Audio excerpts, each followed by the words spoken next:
It's mine instead. Morning, everyone. Good morning. Good morning. Right, everyone pay attention, please. Thank you very much. All right. Morning, everyone. Hope you are doing well. Thank you for coming to... Oh, that's terrifying. The BBB Beetle Champs 2021. Thank you for coming. And welcome to St Micheals Center. We are very happy that we've managed to get this venue. It's quite nice. I hope you agree. They have been very nice. There is a tuck shop outside if you are interested. The tuck shop takes card as well, which is amazing. I was very, very happy. I bought like a whole supply of drinks. No, you cannot borrow my card. Okay. That said, this is quite a fancy place, as you can surely see for a robot event. So there are a couple of things, a couple of little quirks. Okay, please do not drive robots outside the arena, okay? Especially on the floor. We can have no damage to the table or the floors. Absolutely critical, okay? Just please don't. Please don't. Same with power tools, like if at all avoidable, please don't. You feel free to take them outside, just no damage in here. Lipo safety, standard stuff, please don't leave a charging lipo unattended. Goes without saying. Toilets are straight over there. Straight out, there's a nice door. There is going to be no break, so do what Stu's doing now and hydrate and eat. Make sure you've got something between your fights. Talking of the fights are going to be 2 minutes long. If you've read the email, you will know all this already. Pit after 30 seconds, there will be an audible signal. If you hit the pit floor or the outer floor, you are out, okay? No bouncing. Don't care. Get out. You're brutal this morning.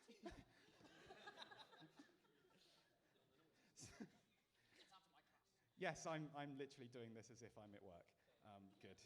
No one sticks, okay? If you're stuck onto the wall, soz.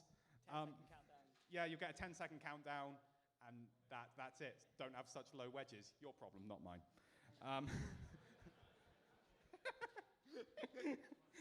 10-second grabs.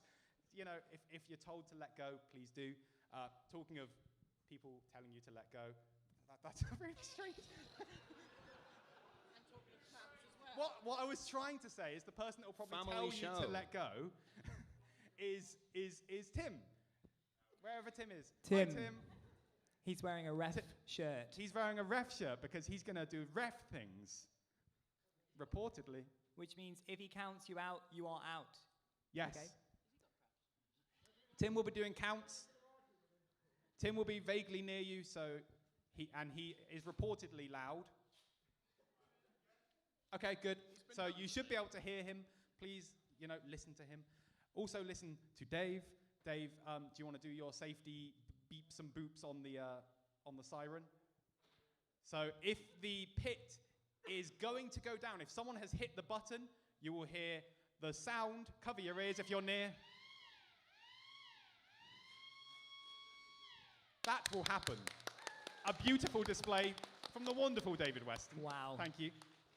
And similarly, if there is a safety problem and Dave needs to get in fast, he will blast the siren. In case you didn't know, that is what a siren blasting sounds like. So please stop moving. Just don't. Just don't. Format. If you have been to one of our 48 bot tournaments before, you will know the format is exactly the same. Okay, it starts with a round of 3-way fights. Okay, one person goes into round 2 from that 3-way fight. The other 2 are shuffled into a redemption round bracket. Okay, so everyone gets a 3-way and a 1v1 whether they win or lose the first fight. Okay, if you win your redemption fight, you are back in for round 2, which will be the round of 32. After the round of 32, if you lose, you're out. Soz. Ready table. This is, something, again, if you've been to Beetle events in the last year or 2, you will be fairly familiar with. Ready table system, okay? If your fight is on the fight queue, we'll get there, hold on. We will ask you to bring your robot to the ready table. Okay, the ready tables are these tables at the back of the stage. Please come up via that way, as demonstrated by our wonderful air hostess. Yeah, 1 fight per table. Kind of work your way along. Okay. Yeah. Find your pair, table up, work along. And then when it's your time, you can go down the other side and into the arena. Okay? Happy days. Whiteboard-wise, we will do some. Speak to Gareth. Gareth is the master. Where is Gareth? He's over there. He's tall. He's tall, you can't miss him. What? He's tall, you can't miss him. You can't miss him. Although I frequently do miss him. Someone pass me the tissues. So speak to him if you're out after the round of 32, and we'll get some whiteboards going. Some of you kind of already semi-lined up for whiteboards. Sai with King Beetle. I repeat, Very exciting. you can only do whiteboards when you are out of the competition, and we're doing 4-way fights of spinners or non-spinners. So don't come with your elaborate plans, because we can't facilitate them. We're on a tight schedule. Please try not to bug us too much. We're doing our best. It's just our best. And talking of the best, here are the judges, or 2 of the 3 judges. We have the man himself, the king, Simon Harrison, making his Beetleweight judging debut. We have the feline fella himself, Stuart Barnwell. And we have Ryan.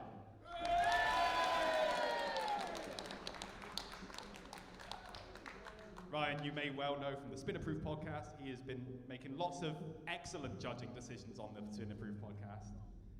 So we thought we'd give him a shot and see if he ruins it. He won't. Our judges sliders that we used were inspired by Ryan. So he's a worthy judge. Cool. Thank you everyone for coming. Have I said that? Fight you. Yeah, not yet. Bob will be commentating. I'm sorry in advance. Thank you so much for coming, Bob. We've missed you. Ben is on tournament. As always, Ben, thank you so much. Stephen on the streaming with his most elaborate setup. We also have some photography being done by John, wherever John is, from BattleBots. You know, the guy who does all the cool photos in BattleBots. He's here somewhere. Incredible stuff. And we're BBB. Hello. I think that's everything. Can we have a massive hand for Craig and Joe and for Gareth for organising this? That won't be the first time we do that, so make them better as we go on, yeah? All right. So, do you lot want to know who you're fighting then? Language, Craig, we're streaming. Yeah, seating, there's loads of seating there. Feel free to use the upstairs seating. Please do not stand, okay? And also do not stand in that corridor where Henry currently is. Perfectly demonstrated what you should do if you're in that corridor, okay? That is Dave's safety avenue if there is a problem. Someone has immediately just gone and stood. Drivers, we're going to have you round here, okay? So just to reiterate, if you see your fight on the fight queue that is not ready yet, we'll announce when it's up. You will come up the stage, you will cut your box here, and then when your fight is up, you will go down next to the stage right down there. The swooshy boomerang of readiness. Did y'all get that? So if your fight comes up on the fight queue, you bring your robot up to the ready table, and then we're gonna you come up that way, and then you're gonna head down that way, and you'll be driving near Dave. Should we tell them who they're fighting? BBB.gd/champs. Let's get it on the board. Get it on your phone. We're get on it the board. everywhere you need it. We're on the board. Get off the Wi-Fi. Please get off the Wi-Fi. Right, with that, let's start some blooming robot fighting! Thank you so much for coming, everyone. This is going to be a fantastic day. We love you.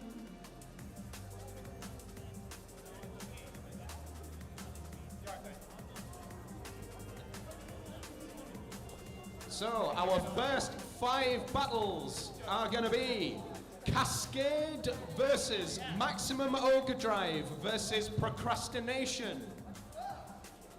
Our second fight will be Spoopy versus Resistance versus Pain Per View. Our third fight will be Spotty Botty versus Inferno versus Babrog. I apologize if I pronounced that wrong. Our fourth fight will be Sprocket Raccoon versus Bad for the Mucker. I'm going to have fun with that one on commentary. Versus Stingbinder. And fight 5 will be Tamamono Mei versus Boring Bot versus Vertex. If you heard your robot's name in that, bring them up to the ready thing. So, Cascade versus Maximum Overdrive versus Procrastination. Spoopy versus Resistance versus Pain Per View.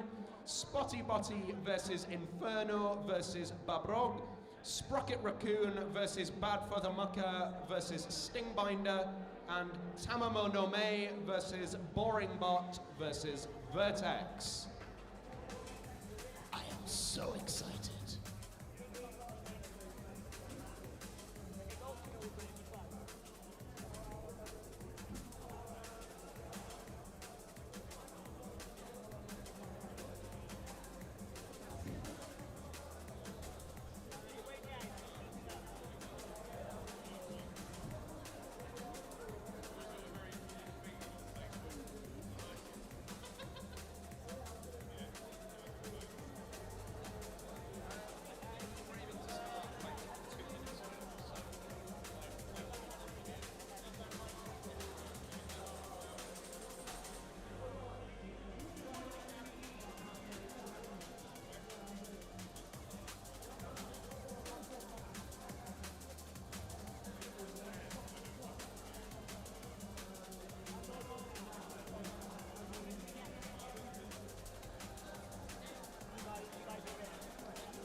Okay, we're about to test the arena countdown.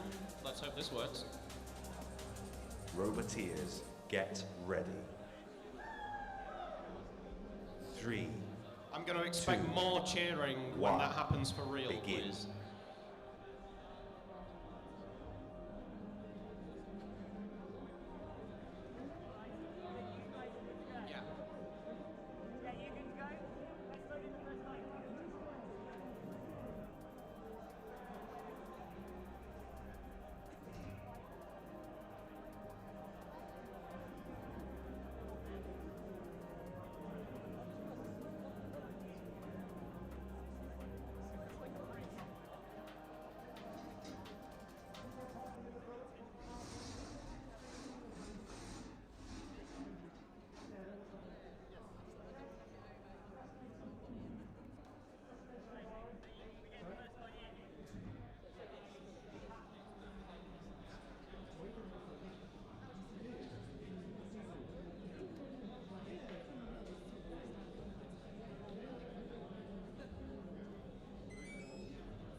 I just want to give a shout out to our faithful audience members who come here all up there in the gallery. Can I get a cheer from if you're up in the gallery?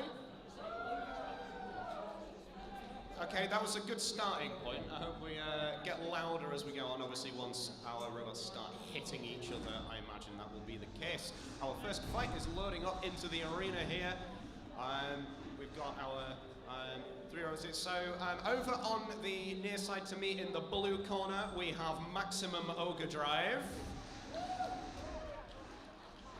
A muted reaction for the green lad. Over on the far side in the red corner, we've got Procrastination. I'm a big fan of that seagull spinner. And over by the pit release button, we have Cascade. Oh, wow. I did not expect the forks to do that. There's going to be a lot of that, me just going, oh, wow, whenever I see something.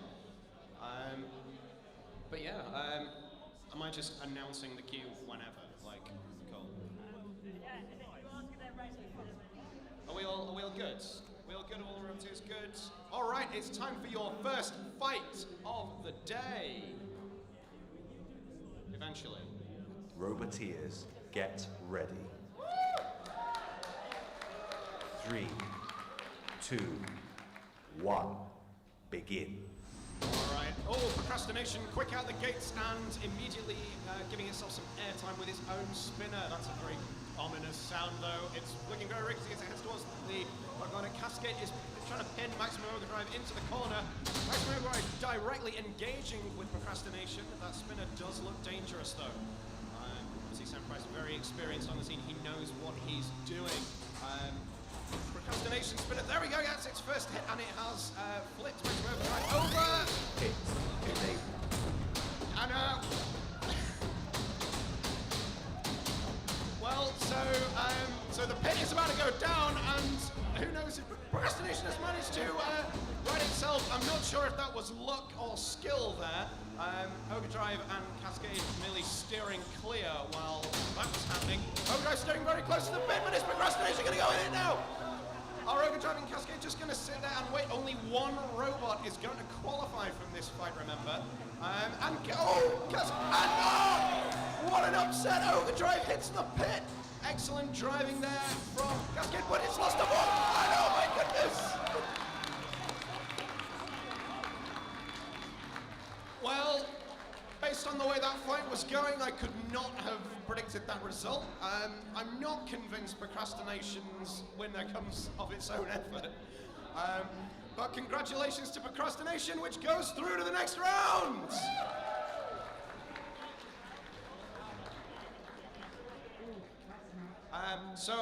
For our next fight, can we please have Good Boy, Contradiction, and Push for Brexit up to the ready table, please?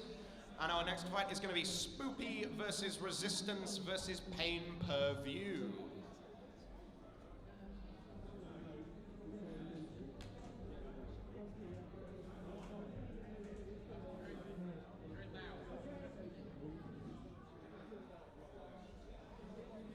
So there we go, we have a suitably bonkers first fight to whet your appetites for a day's robot-based carnage. Procrastination bouncing its way to a first round victory. Maximum Overdrive will be ruining going too close to the pit. And Cascade is going to need a new fork.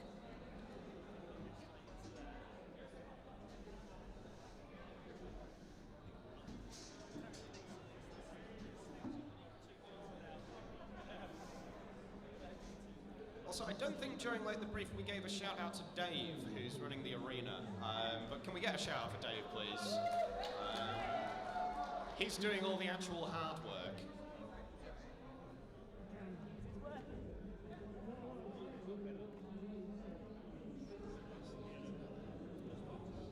Oh, the other side's not good, Matt. I'll do that. Keep going, no danger.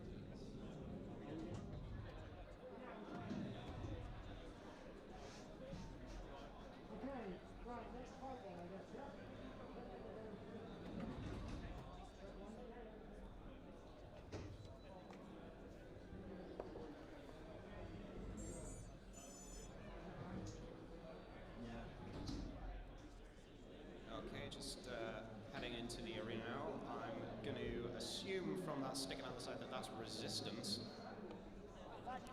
It's four-wheel drive and a pair of forks. The pit is open prematurely. Can't be having that. Perfect. Well, they started today. It'll come free. It will build up.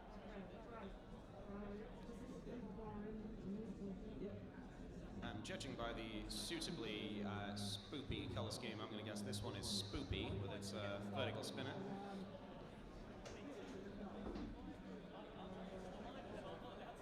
I've got Roboteers looking over my shoulder, trying to see what the next fights are.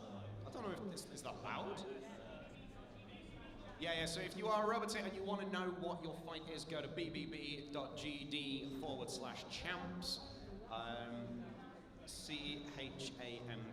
That will show you who you're fighting and who is fighting who. So if you've got a particular rival, you can hope that they are fighting something incredibly nasty and that they're going to end up in a million bits. Because that's what we really want here. We want these people who've lovingly spent lots of money building these things to get them ruined. All right, I've just had the thumbs up from Dave. I think it's ready to get our second fight going. So here in the near side, in the blue corner, we've got Resistance. In the red corner, we've got Spoopy. And over by the pit release, we have Pain Per View. Alrighty, I think we're ready for fight number 2. Roboteers, get ready. No reaction from the crowd. It's all right. 2, It's fine. 1, begin. Resistance straight out of the gate, trying to pin Pain Per View into the wall. Spoopy steers clear in order to get its spinner going. Resistance feeding Pain Per View to Spoopy, and it looks like it's worked as a strategy. Something's come off. I don't know what that is. I know that Rob likes to build robots that are mostly not robots, so this could be... Oh, and Spoopy has been inverted, but it's Pain Per View doing the gentlemanly thing and putting it the right way up again. Spoopy's spinner looks to have stopped. The pit's now available, and down it goes. Resistance pushing Pain Per View into the pit release button. Resistance's forks having a little trouble with the seams between the arena panels. That's obviously an unintentional hazard on the part of the... But all the robots have to face it. The two spinners aren't really doing much spinning. They are just kind of... It all comes together. There's a bit of a jam here. So the fights have got... The robots have got 2 minutes to knock each other out. After which point we'll go to the judges. Resistance trying to get Spoopy into... Well, no, Spoopy's trying to get itself into the pit. Is this some kind of harakiri maneuver here? It's completely beached and being counted down by referee Tim as Pain Per View is going up on top of Resistance. Is it going to end up in the pit itself? Spoopy has been counted out, and there we go. Pain Per View hits the button with the pit first. Resistance takes the win.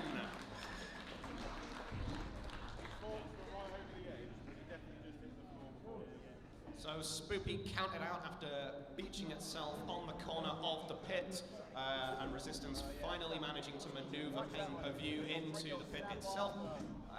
So not much to show from the spinners there, but some excellent driving from Resistance. So Resistance will go through the next round. Obviously the other two are not out yet.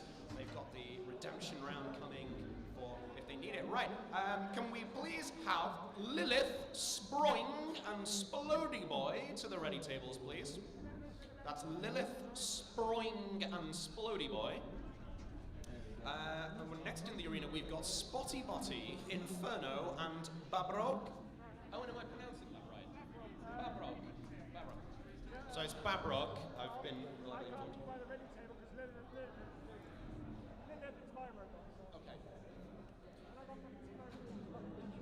So yeah, Sproing and Splody Boy to the ready tables. So if I stand right, they come thick and fast. This is obviously what we like to see. Just like to give a shout out to anyone who is watching on the stream. It's a pleasure to have you here. And we've got Gareth here. Have you come over for an interview, Gareth? Well, that's the interview seat. So congratulations, you're getting an interview. So here, I'm joined by the lovely Gareth from Bristol Bot Builders. Yeah, you got a mic. I think I'm quite. It's incredible how high tech we are, and we're feeding back. I'm also on sound. So, like, how do you think it's going so far? Is like setting up the event all gone all fine? It's going well. We've not had anything, go wrong from like fires, no breakdowns. You've jinxed it now. You have fully jinxed it. So you're not competing today, are you? got too many other things on PhDs and stuff Oh yes, you're doing a PhD. I've heard it's very interesting. I won't ask you to talk about it here because you probably do a lot of that already. All right, so well, I'm judging by the spots that this here is Spotty Motty. All that, it's just an incredible coincidence. Well, yeah, thank you, Gareth. So you're organising all whiteboards, so I should probably let you get back to that, just general being the busybody around the arena. But yeah, if you're watching on the stream, look out for Gareth. He's very tall, you can't miss him, and he's going to be doing a lot of help for everybody. He's also pulling apart the tech, that's fine. So next in the arena we've got Babrog in Owen's distinctive white and green colours. Seems to be having trouble making its way across the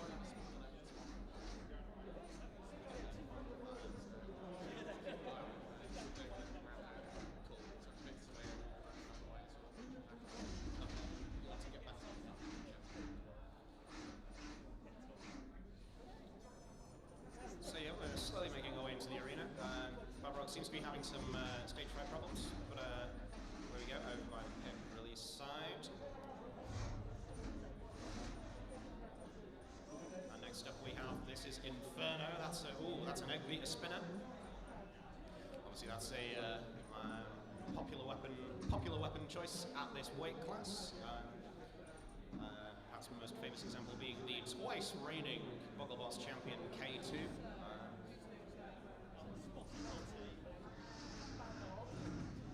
Alright, so while the rotators all get set up in the near side, in the blue corner we have Spotty Motty!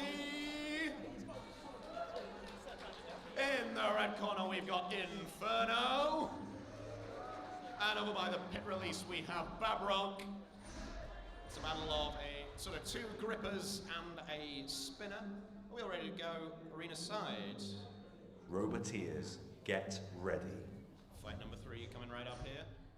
3, 2, 1, begin. Okay, so my only requirement, Roboteers, is do not knock any of those spots off Spotty Motty. It looks gorgeous. No, okay, yeah, just knock the wedge off it, that's fine. So the wedge has come off Spotty Motty, that's its main defense against a spinner like Inferno. Inferno dominating the early portion of this fight. Babrog really not having a good time of it in there. There's little bits of plastic flying everywhere as Spotty Motty takes a hit from that spinner.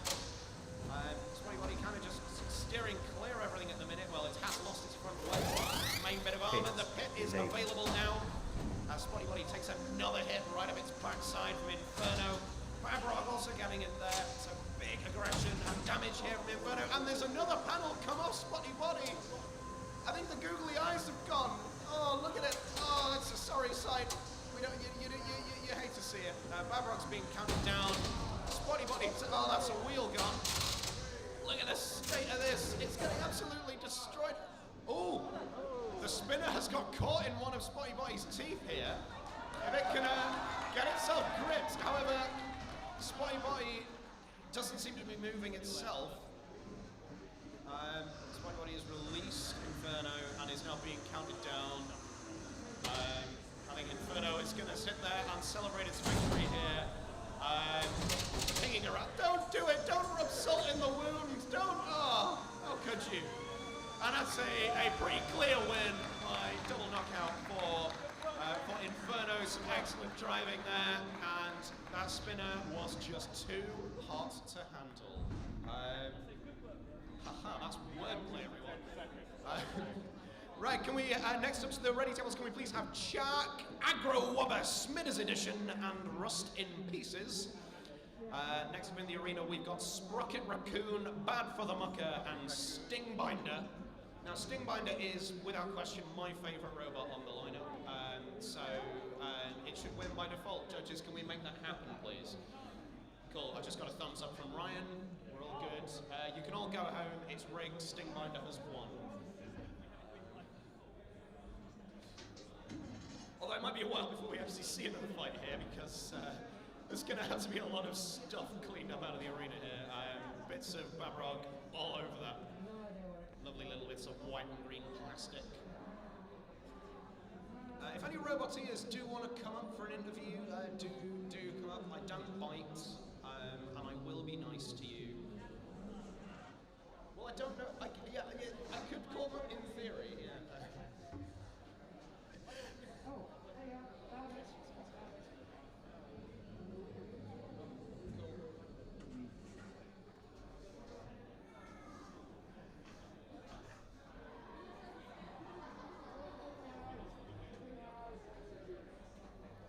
Dave's on broom duty.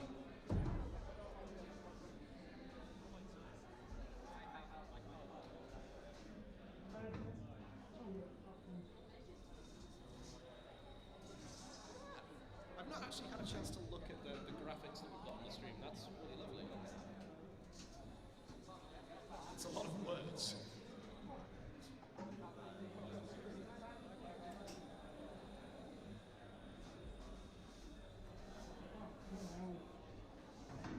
So if any of you watching the stream want drinking game rules, drink every time I mess up Bad for the Mucker's name in this next fight. It's fine. I almost prefer it this way. Yeah. I am a man.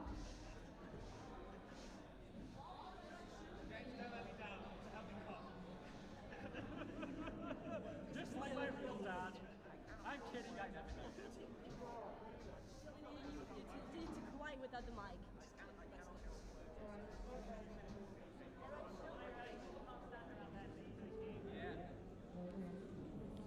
Yeah, I didn't need reminding that there are children in the audience and possibly watching. Like, you know, I didn't name the robot Bad for the Mucker, you know.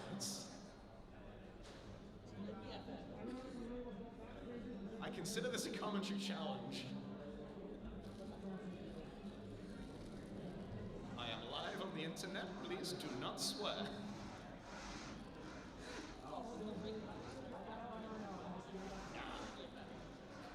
A lot of people are suggesting I abbreviate the name, and I don't think you realise just how seriously I take this job.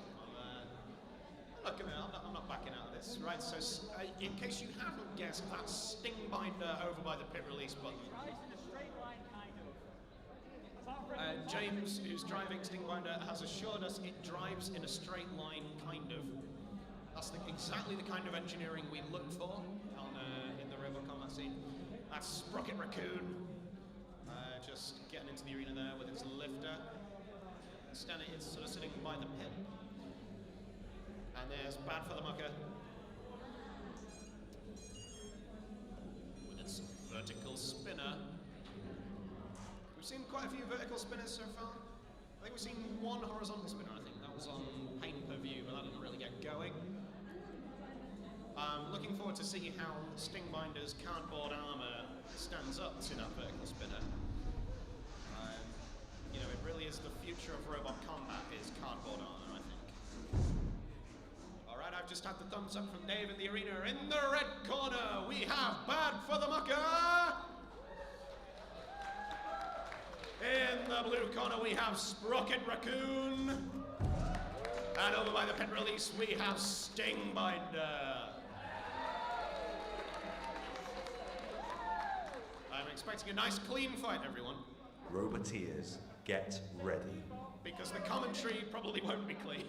3, 2, 1, begin. And Stingbinder is the first one to take the central ground of the arena. It's immediately been inverted by the spinner on Bad for the Mucker, and it looks like the link has fallen out of Stingbinder, so I think that's the end of the stationary bot. Sprocket Raccoon is underneath Bad for the Mucker, and it's bouncing over on its spinner, and it's out there in the arena! Well, that was over very, very quickly. A win in 17 seconds there for Sprocket Raccoon, getting underneath Bad for the Mucker. And the vertical spinner boinged itself out of the arena, and well, not out of the competition yet. Sprocket Raccoon is going to go through to the knockout stages. That was just classic how to fight a spinner. Next up in the arena, we've got Tamamona May, Boring Bot, and Vertex. That was a very dramatic thumping of the arena roof from Team Sprocket Raccoon there. got next up into the ready arena. Can we please have the wrong trousers next size up, AOB and Night Fury. That's the wrong trousers next size up, AOB and Night Fury.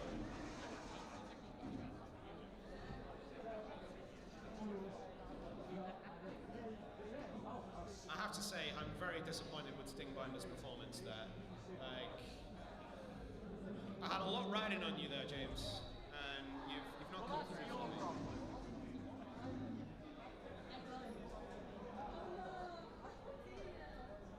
That's a point. Dave, like, did we ever get the sweepstake going?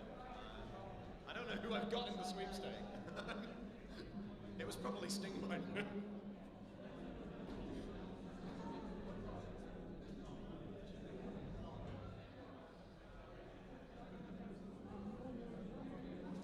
Set of robots coming to the arena. This looks like boring, but because boy does that look boring. Just why would you even bother? You know, that's not going to inspire anybody to get into robot combat. I'm not looking at that and thinking, wow, I want to make robots. That's just, I hope I hope everyone's had their caffeine because that's going to send you right. I mean, look at it. It drives. Wow. What phenomenally exciting entertainment. And next up we've got Tamamoname with his delightful face on the front. Yeah, you can wave at me all you want, Shaky. Your robot's boring.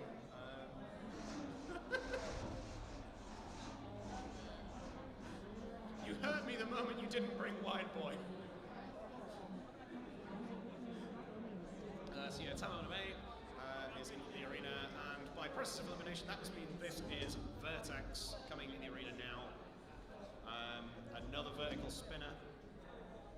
Lovely green and black colour scheme, I'm here for that.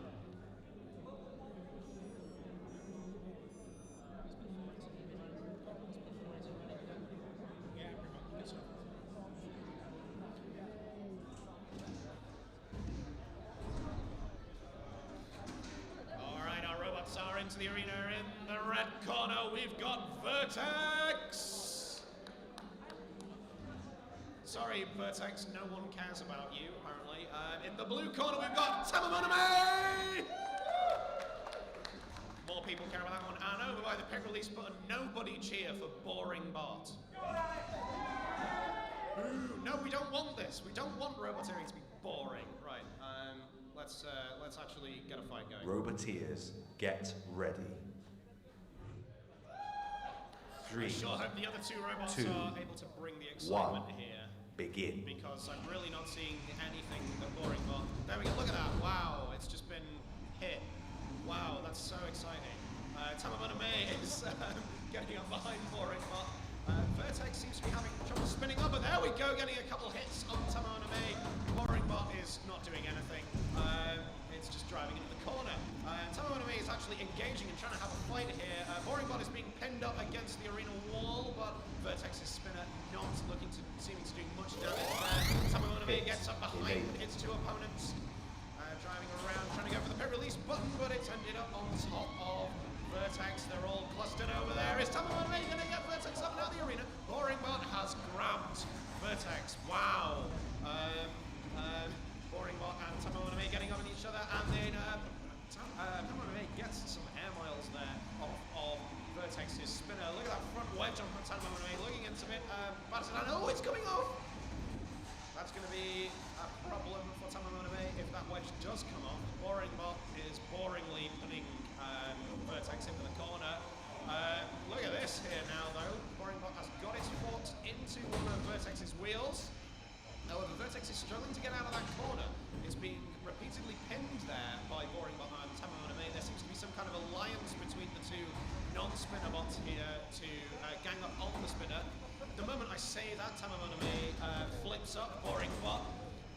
Each of the other robots taking hits off of Vertex there. That front wedge of Tamamoname looks to be pretty useless at this point. It's just hanging off. Boring Bot, I'm not even sure what that robot is supposed to do apart from send me to sleep, and now it's on its back and it doesn't look like it's going to be able to sell right. 10, Good. 9, 8, That's our countdown 7, for the end of the fight 6, here. Are we going to have 5, our first judge's decision? 4, 3, 2. So Boring Bot is One. not going to survive to the end of the fight. Stop and but deactivate robot. Vertex and Tamamoname have gone the distance. We have our first fight that's lasted the full 2 minutes. We're going to give our judges time to deliberate on that. They're going to be judging on control, damage, and aggression. Unfortunately, there is no judging category for vibes, but there should be. I'm glad Boring Bot lost because that robot is boring.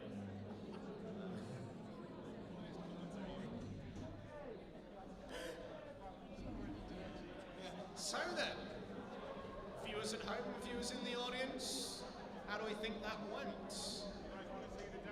So give me a cheer if you think Vertex won that fight. Woo! And give me a cheer if you think Tamamoname won that fight. Ooh, right, so we know what the state of the room is. Obviously, you can sway the judges. This is what people need to remember, that, you know, cheer for when a robot that you think deserves to win does a good thing, because the judges are gonna be bearing that in mind. And if they don't, then they have me to answer to. So yeah, like, the judges already have a difficult job. It's your job to make it even harder.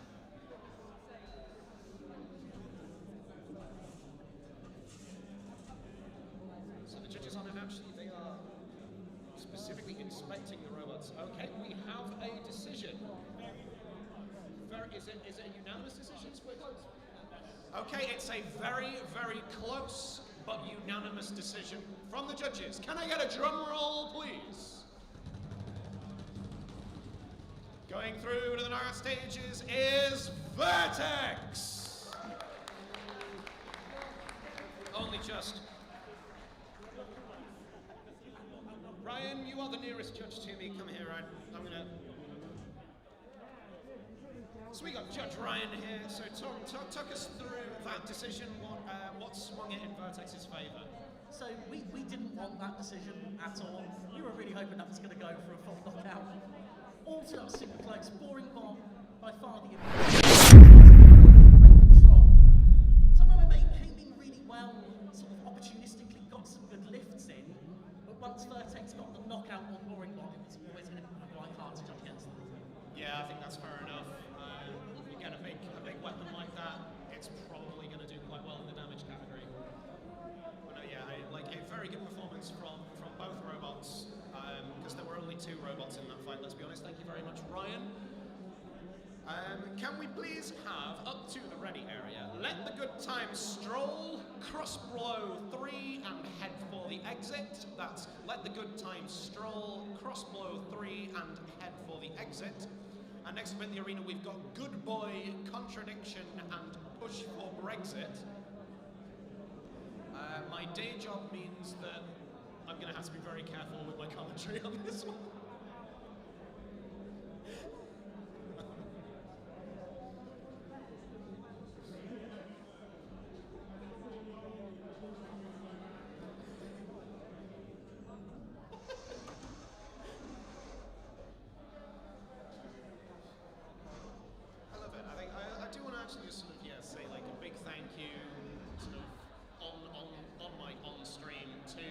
To St Micheals Church for having us. This is an absolutely gorgeous venue. We've got a lot of space. We've got a stage. Look at this. We've got actual space to do tech. We've got a lovely gallery for our in-house audience who are being very quiet, but that's fine, I guess. Come on, can we get a cheer from the audience? We keep forgetting you're here. We do also have. What are you doing to the microphone? We've also got some audience sat in and around the arena. Can we get a cheer from by the arena audience? All one of you, apparently.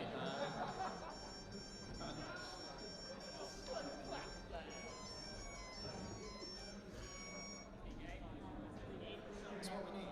Cool. You can manhandle me anytime, Joe. Sorry, it's a family show. Well, I'm trying to keep it as a family show. All right, so we got our robots in the arena. Slowly coming in here. So over on the near side, we've got Push for Brexit. I don't know how clear it is on the stream or to anyone in the audience. That is a 3D printed Boris Johnson on top of Push for Brexit. Over by the pit release, we have Good Boy. Good Boy seems to be lacking its wagging tail. I can't see its wagging tail, which I'm very disappointed with. I've just had the thumbs up. All right, over in the red corner, we have Contradiction. In the blue corner, opposite, we have Push for Brexit. And over by the pit release, we have Good Boy. Alrighty, let's see how this one goes. Roboteers, get ready. We've got 5 robots into the knockouts 3, already. Another one 2, will be joining them here. 1, begin. Okay, Good Boy immediately smashing into its own arena wall. Push for Brexit just headed to the other side of the arena. Didn't actually engage with any robots. Contradiction has spun up. This could get dangerous, but Good Boy manages to get underneath it. That wedge protecting it from that spinner. Contradiction coming in on Push for Brexit here, but Good Boy looks to be stuck by the pin release button. And Push for Brexit seems to be trying to help it out, but Push for Brexit actually is driving okay. We'll give it that. Contradiction spinner not really doing much damage so far. The pit's going down as Push for Brexit gets some airtime off of the spinner of Contradiction. Contradiction going very close to the pit there. That's we've already seen that go wrong for Maximum Overdrive.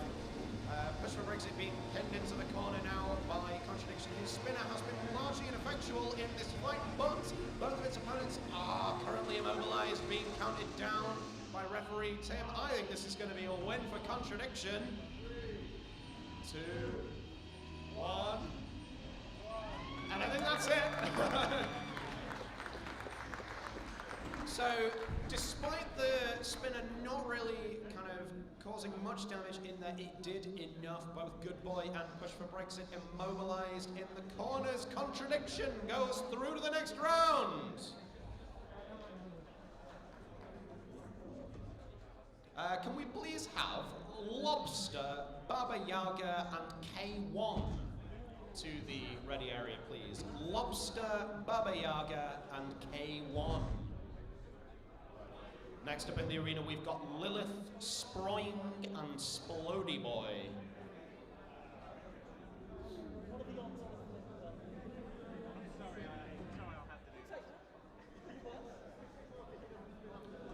So the Boris Johnson figurehead survives one fight. It's got at least another fight to come.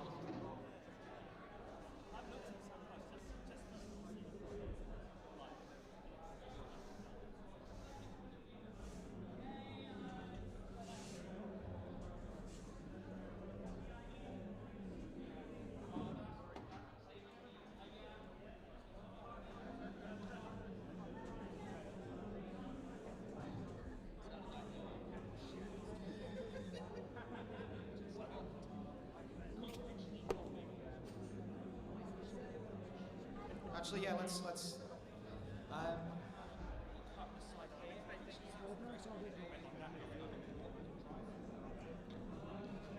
just gotta like I don't know. Actually, yeah, there's a camera right there. So like we've got this is Push for Brexit. We've got in the aftermath of the fight, sort of see the damage that Contradiction did here. So it's, Contradiction is caught like the wheel guard, which has prevented the wheel from doing the wheel thing and spinning. Lilith, with its devil horns and pentagrams, is heading into the arena. It's like I'm not convinced that's a very appropriate robot to have here in in the House of the Lord.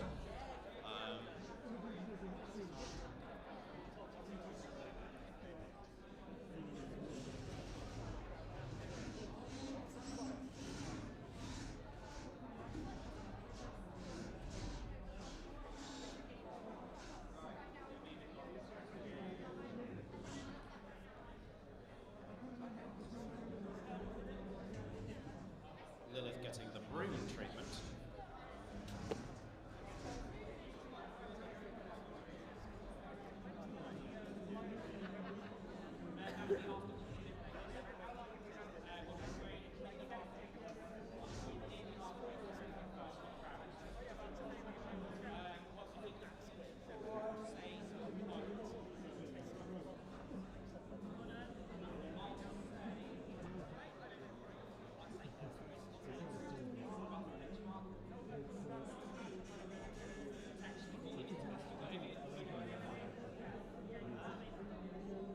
Yeah, so this is like an update for Roboteers who are in the redemption round. You won't find out your redemption round opponent until after all of the first round fights have concluded. That's the soz them's the rules.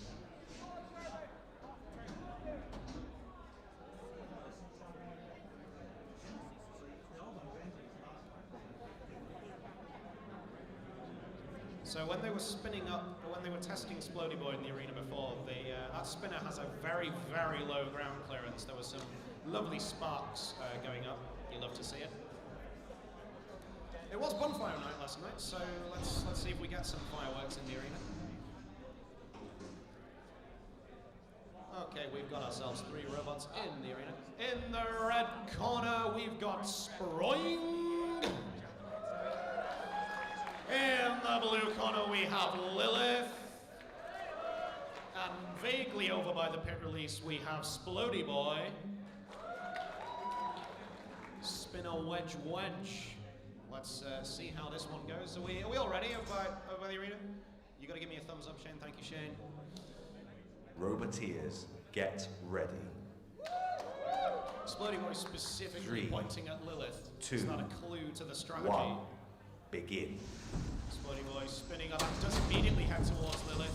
Sproing being a bit more hesitant. Lilith staying in the corner, staying clear. Sproing has got a flip on Splody Boy. Something has come off in the far corner. Oh my goodness! Splody Boy getting some air miles there. See, obviously gyroscopic forces here are like, look at this! Look at this! It's driving on one wheel! Give that robot some style points, please. Thank you, judges. Splody Boy has been inverted, so that spinner. Oh, it doesn't look like it's going to be driving anymore, though. Splody Boy is having a tough time of it. The pit's going down. Sproing's going to put Splody Boy in it by the looks of it. Give it the flip. Give it the flip. Go on, get it in.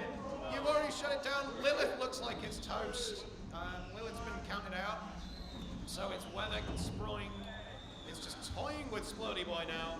Splody Boy looks completely incapacitated. Go on, get it in the pit. Come on. Pit. Yes!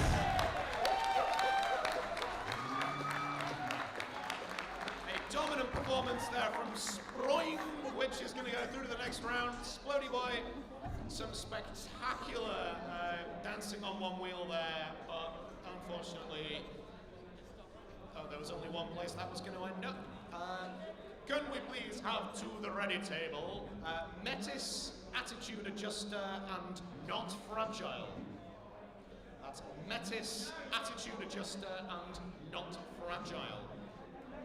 I'm gonna guess that not fragile is in fact quite fragile.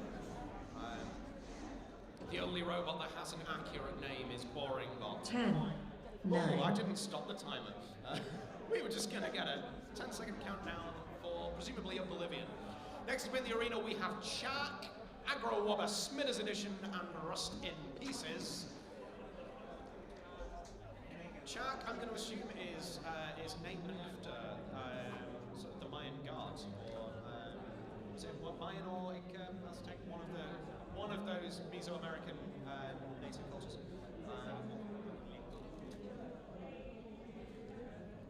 It's encouraging to know. So Team Push for Brexit, who are also running part of the behind-the-scenes stuff here, have lost their link. That's the bit. For those watching at home who don't really know their robots, the link is the bit that makes the robot go. It's like the on switch. If you can't find that, your robot does not even start. It's been found. Brexit's link has been found. You can all breathe a sigh of relief. You are going to get to see 3D printed Boris Johnson again.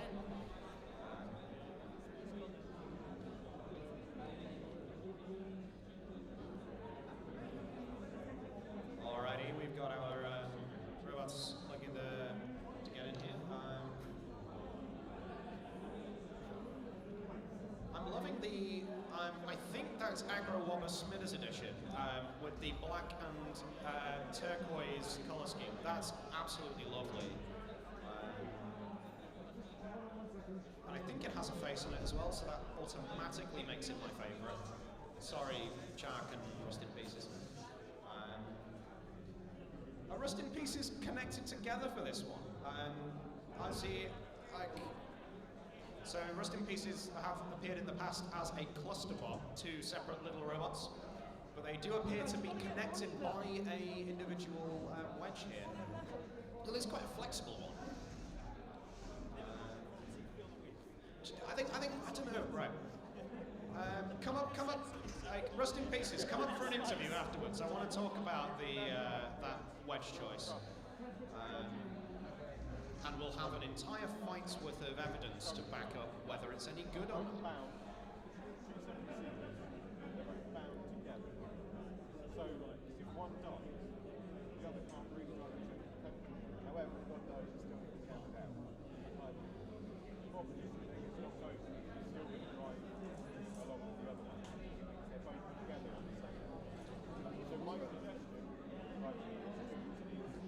Yeah, I would just like to I don't lie on comms. Like, Stingbinder is my favourite robot in the field. I'm sorry.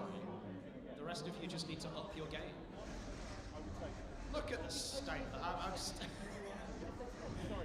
It's an unwieldy beast, is Rust in Pieces.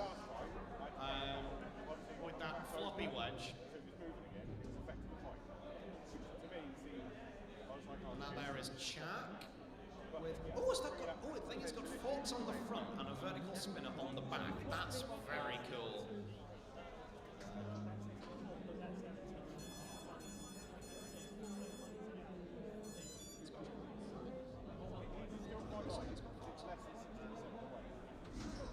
No, it's good. Yeah, it's gone. Okay, apparently it did used to have a spinner on both sides, which I approve of. All right, I think we're ready for our next fight. In the red corner, we have Chuck. In the blue corner, we have Agro Wobber Smithers edition. And over by the pit release, we have Rust in Pieces. I think we're just about ready for this fight. Fight 8. Roboteers, get ready. After this one, we will 3, have 2, half 1, of our begin. Contestants in the... No, a quarter of our contestants. What am I on about? I should talk about the fleet.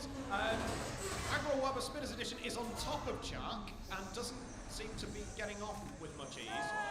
Rust in Pieces is lifting the both of them with that floppy wedge thing. Chuck's spinner has been making a lot of noise but not doing a lot of damage as Rust in Pieces gets in for another flip. It is wide enough, it can take on both robots at once. The pit's ready and waiting. It doesn't seem to have him enough lift, just Rust in Pieces, to get them both over at once. Chuck is doing a lot of running around, but not much damage. I got a Smithers edition, the pit is coming down. I got the Smithers edition wisely steering clear of the fray at the minute. That turquoise wedge on the front with its angry eyes. Mostly looking threatening. Has Rust in Pieces got the pushing power to push both robots into the pit at once? It certainly had both of them in its clutches briefly there as Agro Wobber and Smithers edition and Chuck go into the corner. Rust in Pieces trying to corral them in there with its great width. See, Shaky, that's what you should be doing. None of this boring bot nonsense. And Rust in Pieces has flipped Agro Wobber Smithers edition. Can it run upside down? Rust in Pieces is going to try and make it as difficult as possible for us to find out the answer to that question. Shark is also gone over the top of the wedge. We've not seen much of Shark's spinner. If I'm honest, a bit disappointed with that one. It sounds like it's trying to spin up, but it's not currently making a hit. Shark is looking like it's immobilized, being counted down by referee Tim. But every time it gets hit by Rust in Pieces, that countdown has to reset. Shark's moving again. 10, We've 9, got 9 seconds left in this fight. And seven, oh, is Shark going to go to the mid? Is Shark going to go to the mid? Rust in Pieces is going to hold it up on that. 3, I think they might all survive this. Oh my And goodness. deactivate robots. All right, right. We need a ruling. We need a ruling from the side of the arena. Did Shark hit the bottom of the pit before time ran out? Replay! We've got a replay. Those of you watching the stream, we've got a replay here. Look at this. Right. So we need to find out whether.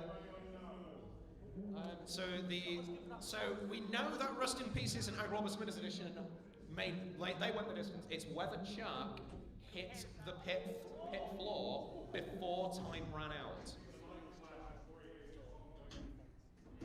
That's just Dave, so we don't know. It's whether, yeah, that's the crucial question. Because if Shark is only in the pit when it hits the bottom. So if it has still hovering over Oblivion, then it is up for consideration by the judges. This is interesting. The judges have to wait on this.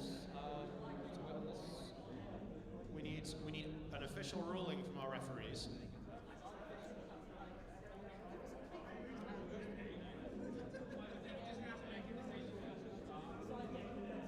Okay, we've got.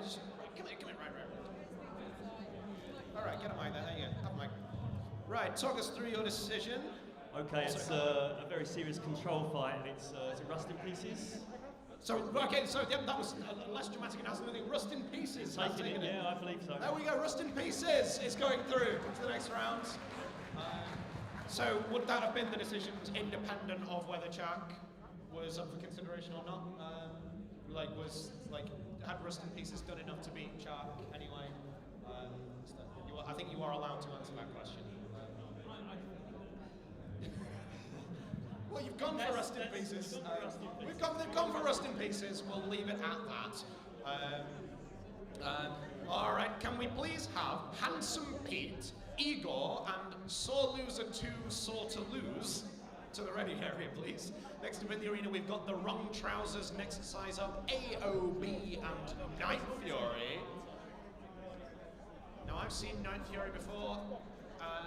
It makes a lot of noise. I can certainly say that about it.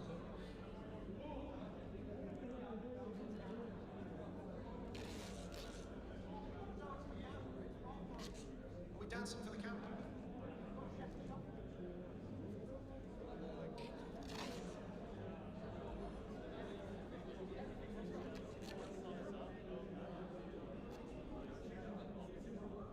Yes, I am a drum. You can beat me if you want. Sorry, it's a family show. Family show. It's a family show. It's okay, my job behind this microphone is to make Joe, Craig, and Gareth regret asking me to do this. Oh my goodness, did someone just say the word bugs? That's unacceptable. We're in a place of worship.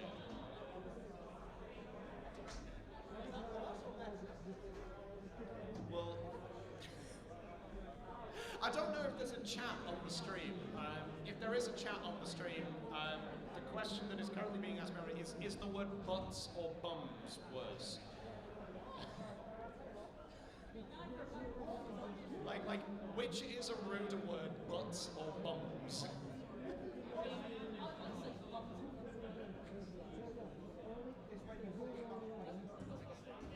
Some seriously stimulating intellectual conversation is happening here at Bristol Lots.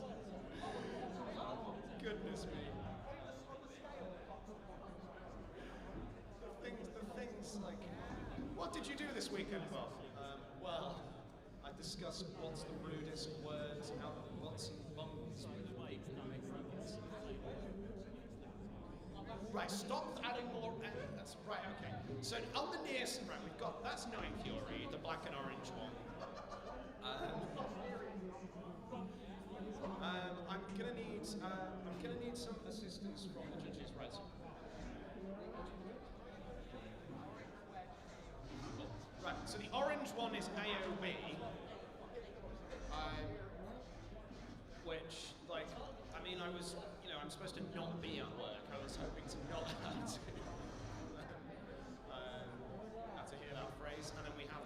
Trousers next size up is it's got googly eyes. Right, I want that one to win. Wrong Trousers is immediately my favourite, but it's being carried away. It's not fighting. It can't fight. That is a shame. The Wrong Trousers next season has retired from this fight, so it is just going to be AOB versus Night Fury. Great big orange wedge versus great big orange spinner. Wonder how this one's going to go. In the red corner we have AOB, and in the blue corner we have Night Fury. Oh no, are we back? Are we back? The Wrong Trousers is back, everybody! Can we have a big hand for the Wrong Trousers? We are gonna have a three-way after all.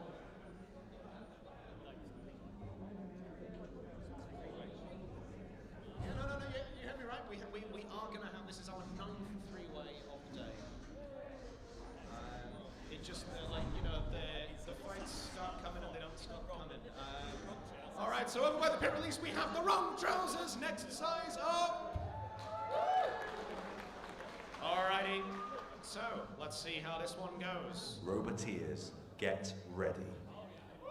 Is it going to be a question of how 3, Wrong Trousers can survive? 2, 1, begin. They were very nearly pulled out of this fight. Night Fury spinning up. There we go. I mentioned that Night Fury makes a lot of noise. And oh my goodness, the orange paint off the front of AOB is going everywhere. The Wrong Trousers has been hit by AOB, which means that it has to start again. Night Fury's up on its side. Look at the state of that wedge on the front of AOB. It does not look in good shape. Is that plastic? AOB has tapped out, and I think that gives Night Fury the win.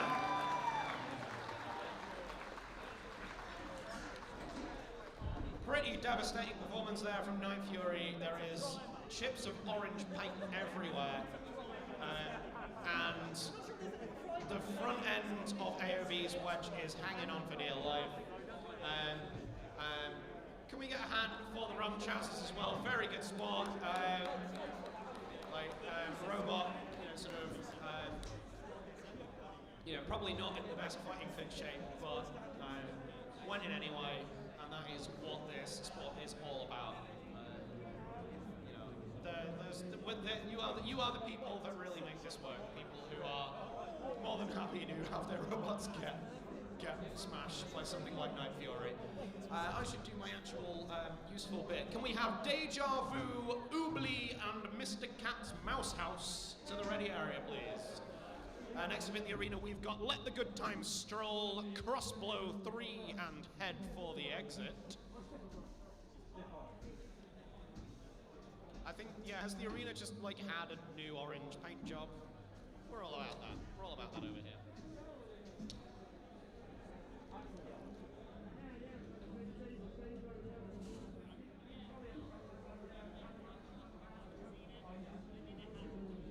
Yeah, so for those who've arrived after, we said this, the venue does have a tuck shop, which does take card.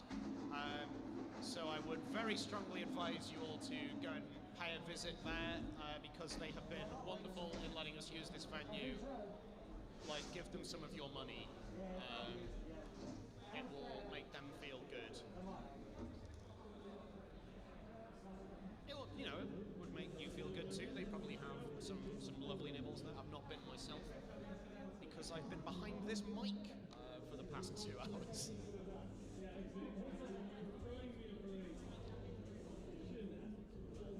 All right, so who's got a damaged robot? All right, do you want to come and talk about it? Like, no, cool. We got Wave Splody Boy. Do you want to come and bring up and talk about your robot? He's gonna fix it first. Come on. Can we get? Yeah, come on. Right, we've got right, Resistance is gonna come up here.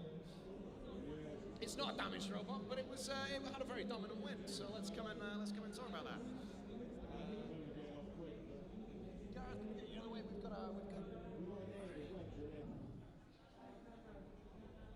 Alrighty, hello there. We've got Resistance. Sorry, quite a good win for you in the end, wasn't it? Yeah, it's I was really well going into the fight. It had a horizontal and a vertical.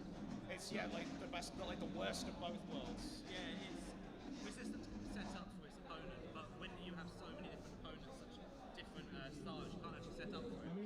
Yeah, so you have like so you'd have one way of setting out to fight a horizontal spinner and one for a vertical spinner. Is that the kind of? Yeah, so we got for horizontals we got a wedge which has a SWAT win on the front for special weapons and tactics. Good, we like that. So we normally put that on for a good horizontal, as it were. For the verts and many like pushers, we got the forks. There's a compromise setup which is on at the moment, which are basically very thick forks. So the forks here are about double the thickness of what they would normally be.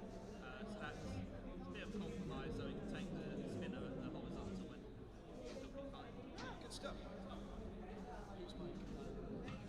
Right. So yeah, we've had a request. Yeah, no, can we give that a test? Yep. Right, cool. Excellent. So yeah, so did you take much damage in that fight, or are you pretty fighting fit for the knockout round? We're mostly fighting fit. We took a lot of damage at the last event, which is still somewhat on there. You can see Maximum Overdrive is at the back here. Can we hold? We've got a camera here. Yeah, of course. Yeah, we can see that's what Maximum Overdrive did to Resistance at the last event. So there was a few hits. You can see the HDPE. However, it's becoming now so chewed up, it's kind of hard to tell who was who.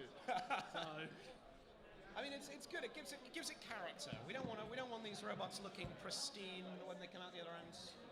How do you fancy your chances of making it all the way, perhaps? I would really like to. I feel that I've been competing now in Beetleweight a long time. I've been in a few finals. I've never actually won a Beetleweight event.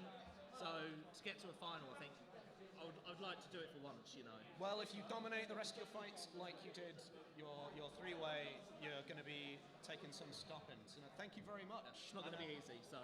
No, it never is. But no, good luck in the rest of the competition. We've got Resistance there. Good stuff. Any other robots want to volunteer to be talked to? Of course I want to talk to Stingbinder. Come on, like.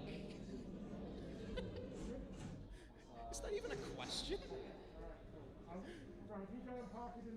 Yeah, we got Stingbinder coming up here.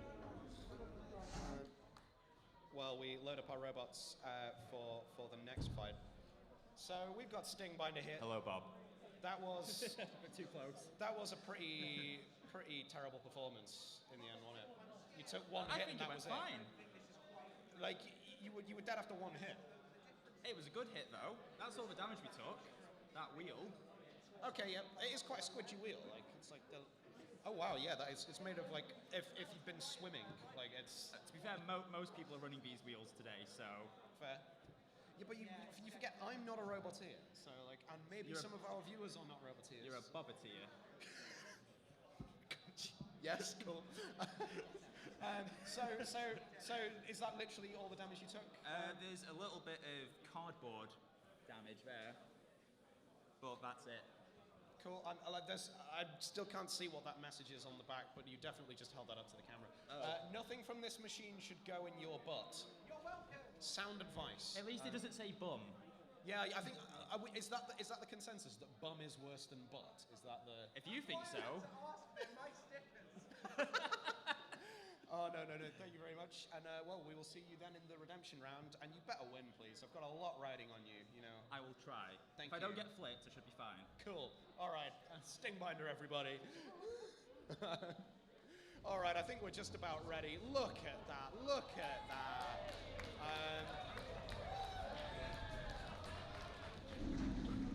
All righty. I'm just, like... So I said to Milo before that if vibes were a judging category, he's already won with that. That is majestic. Over in the red corner, we've got Head for the Exit. In the blue corner, we've got Crossblow. And over by the pit release, we've got Let the Good Times Stroll. Craig has got an announcement to make. Sorry to interrupt the fight there, guys. If you have a white Ford MW63YTL, it's blocking someone in. Can you please move it? It was Tom Brewster!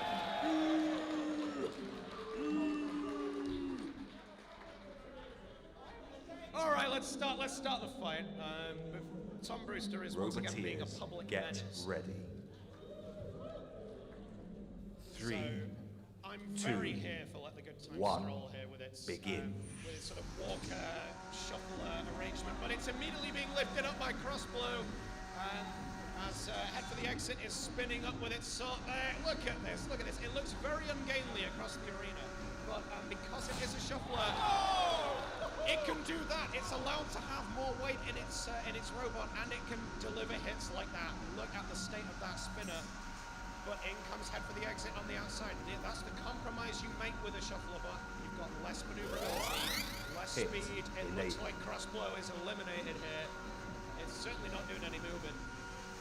Head for the Exit is sitting on the pit. That's a dangerous strategy while the pit is enabled.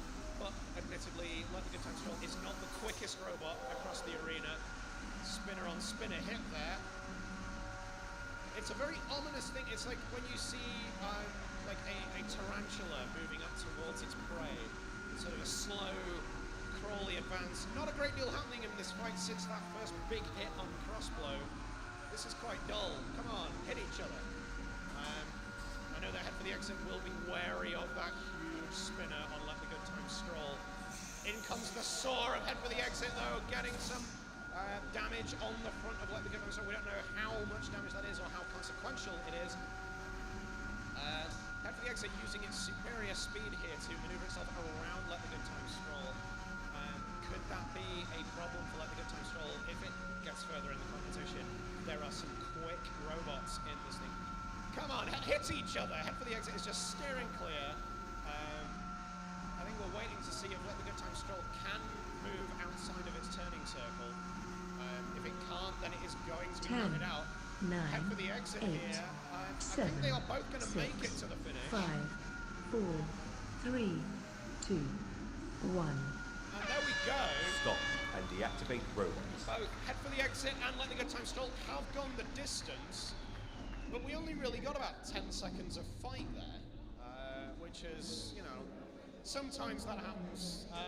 Sorry to Team Crossblow, who had to not only sit and watch that with the rest of us, they aren't in consideration from the judges. They were decidedly eliminated from that fight. That huge hit from Let the Good Times Stroll did the damage. In the meantime, can we get Luchador, End Boss, and Griefcase to the ready area, please? I think I've just seen Griefcase. I love it already. That's gorgeous.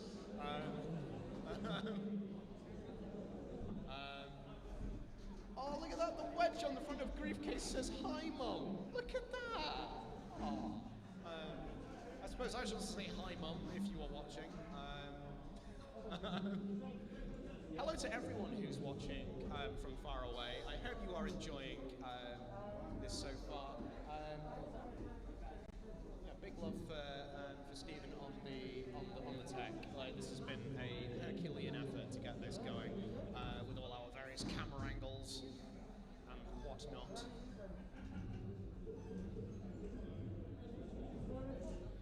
As Baba Yaga is heading into the arena there. Judges are deliberating for a long time. That there is Lobster just coming in. Bright red thing. No, the judges are still deliberating on the result of the last fight. Is whether it's Head for the Exit or Let the Good Times Stroll. They are still deliberating. This is very interesting.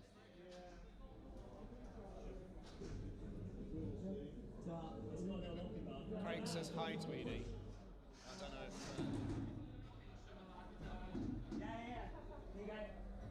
Cool. It's absolutely nuts, this whole thing. State of this operation. We're very professional. We work very hard at this. Well, no, everybody except me works very hard at this. This is close. This is obviously very close. Is it a split decision? Is it unanimous? All right, I'm going to come to you. I'm going to come to you one at a time, I think. So this is where we test the handheld. This is where we test how much cable we've got on the mics.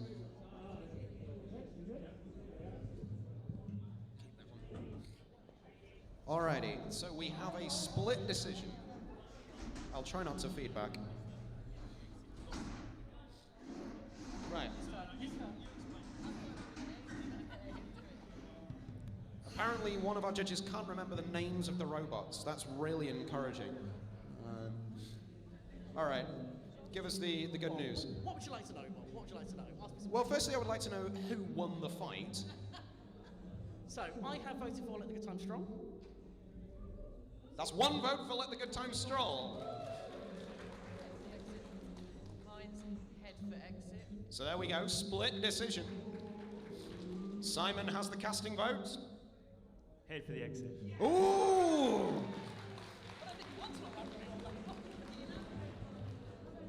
We'll talk to the judges later about their rationale for that decision, but we've got some robots in the arena ready to actually do some actual fighting. In the red corner, we've got Lobster! In the blue corner, we've got Baba Yaga. And over by the pit release, we've got K1. I think it's time for a fight. Roboteers, get ready. 3, 2, 1, begin. All right then, so that's a huge hit immediately from K1, although that is some very fragile looking armor. I'm not sure you could call it armor on Lobster, it's mostly just scaffolding. As Baba Yaga takes another hit, K1 dominating this fight in the early stages. Baba Yaga does not look like it's mobile, that could be it for Baba Yaga in this fight. Lobster with that ungainly spinner over the top. Obviously it's modelled on the heavyweight robot Mammoth, if you've got BattleBots. And now it's been inverted by K2. Can it self-right with that spinner? Yes, there we go, Lobster self-rights. But it's not looking like that spinner is going to be able to do much damage to K1. Is it a flipper? Okay, it's a flipper, not a spinner, so it's not intending to do damage, it just needs to turn K1 over. K1, however, coming in, pinging Lobster around. That's a very, very powerful spinner on the front of K1. Has K1 died? Has K1 died? Is Lobster gonna make it? Is Lobster gonna get the upset here? No, it's going again. The upset was very nearly on, and that's a wheel has come off Lobster. Lobster is carrying on with one wheel. Is it? No, Lobster's tapped out. There we go. And the winner is K1. That was, aside from that brief scare where K1 was up against the arena wall, I think that was a pretty dominant performance from K1. Mark's sporting his best Matt Mercer haircut at the minute. We need to, can we please have Drizzle, Dooya, and Enigma to the ready table, please? Is Tom still, well, he should have, parked it in the right place. Oh no, he's back, okay.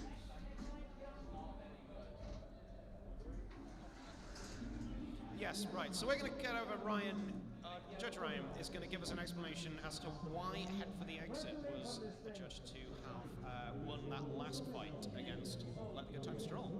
Yeah, I've somehow earned the role of judge's ambassador here. I'm not quite sure how. You're the one who sat nearest to me. As the dissenter there, I probably got the most to explain. So what was tricky for us about that fight was deciding how to judge the role of crossbow.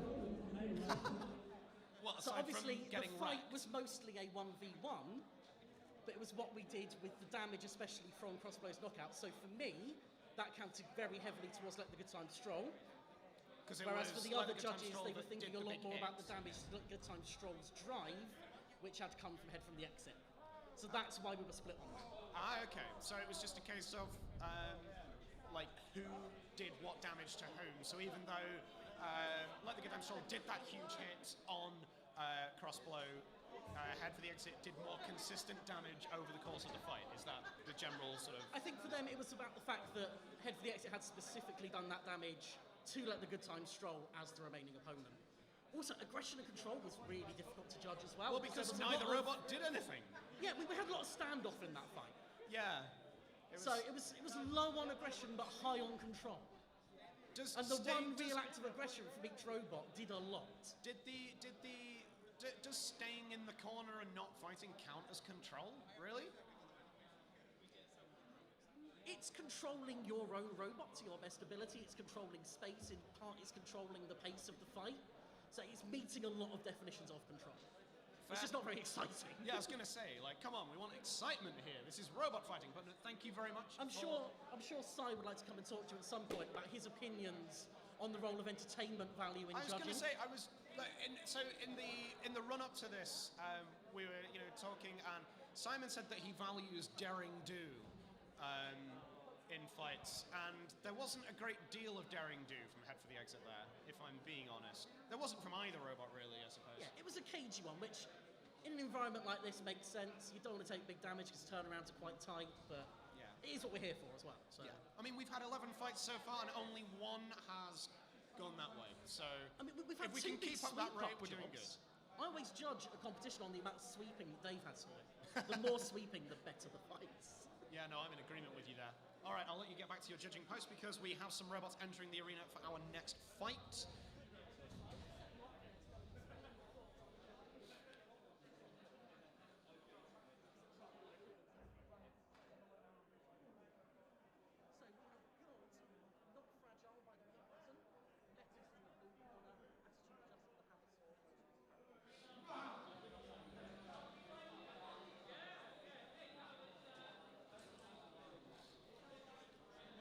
So, it's time. I will stop feeding back there. It's time for fight 12. In the red corner, we have Attitude Adjuster. Don't knock yourself out before the fight has begun. In the blue corner, we have Metis. And over by the pit release button, we have Not Fragile. Which, well, we'll find out how fragile it is, won't we? Are we all ready? I think we've got a thumbs up. Let's do this. Roboteers, get ready. All right, then. I don't know how to call this 3, one. 2, 1. Attitude Adjuster. Begin. With its quite spectacular overhead saw weapon. But we've already seen prone to some chaotic driving. Not Fragile is getting underneath. As Metis gets underneath Attitude Adjuster, but beaching itself on the wall. Attitude Adjuster struggling to establish itself in this fight, not really getting that spinner going. It seems to have like some panel of armor hanging off. Metis and Not Fragile doing their level best to keep Attitude Adjuster away from each other. That hammer spinner doesn't seem to be doing a great deal. It's coming over the top and it's hitting Not Fragile, but it's not doing a great deal of damage, if I'm honest. Metis is using that front lifter to good effect here, pushing Attitude Adjuster up against the pit release button. Attitude Adjuster escapes its clutches though. That's where, so by the pit release button, that is where you can end up out of the arena. That's where you do not want to be as a robot. Not Fragile is proving itself to actually be not very fragile so far. I'm quite impressed with that.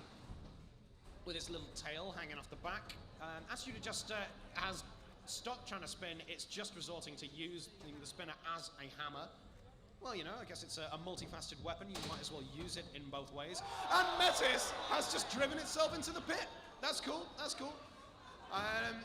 That's possibly made the judges' decision a little harder because Metis was definitely showing a lot of control and aggression in that fight. Attitude Adjuster constantly bringing down that hammer on top of Not Fragile, which just decides to go for the pit. Attitude Adjuster takes the win.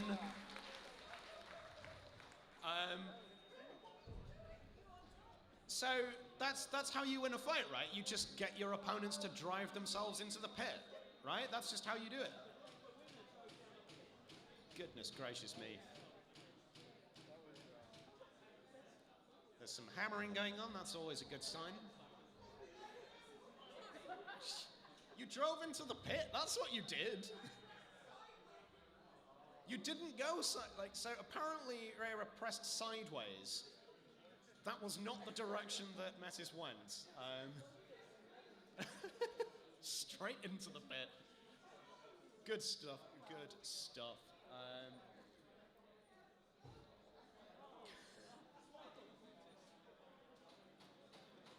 Right, so we have an angry reaction from Rira towards Metis. So that was Metis was dominating that fight, I would say. Right, next in the row we've got Handsome Pete, Igor, and Soul Loser 2 Saw to Lose, which I will be abbreviating as Soul Loser because.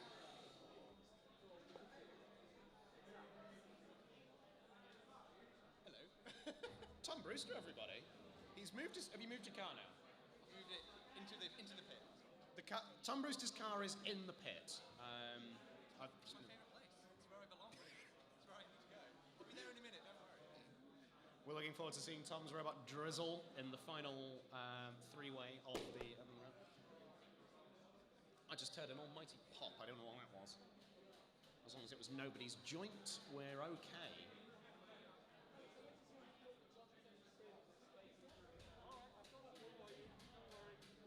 So that looks like, I'm going to guess that one's Igor from the fact that it says Igor on top of the robot.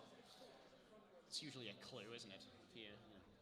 Yeah, Roboteers, put your names on your robots. That, it makes them much easier for me to identify them. I'm loving those classic panic attack style forklifts on the front.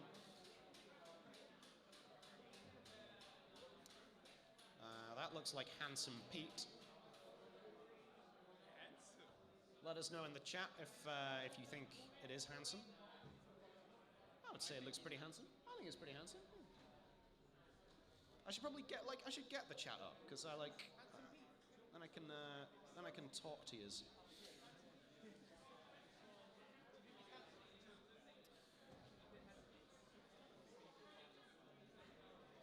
I was about to say if you want to watch the stream, go to this link, but if you're in a position to watch the stream, you are already watching it. So, people who are watching the stream, if you would like to watch the stream, just don't do anything.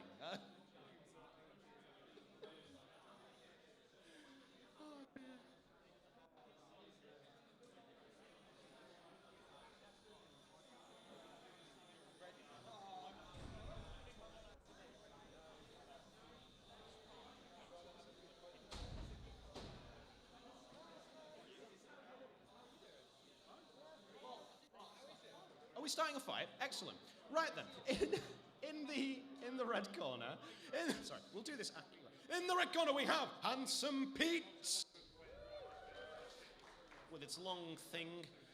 In the blue corner we have Igor. And over by the pit release we've got Sore Loser. I think we're.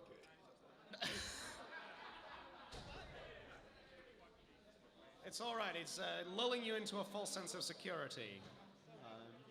Roboteers, get ready.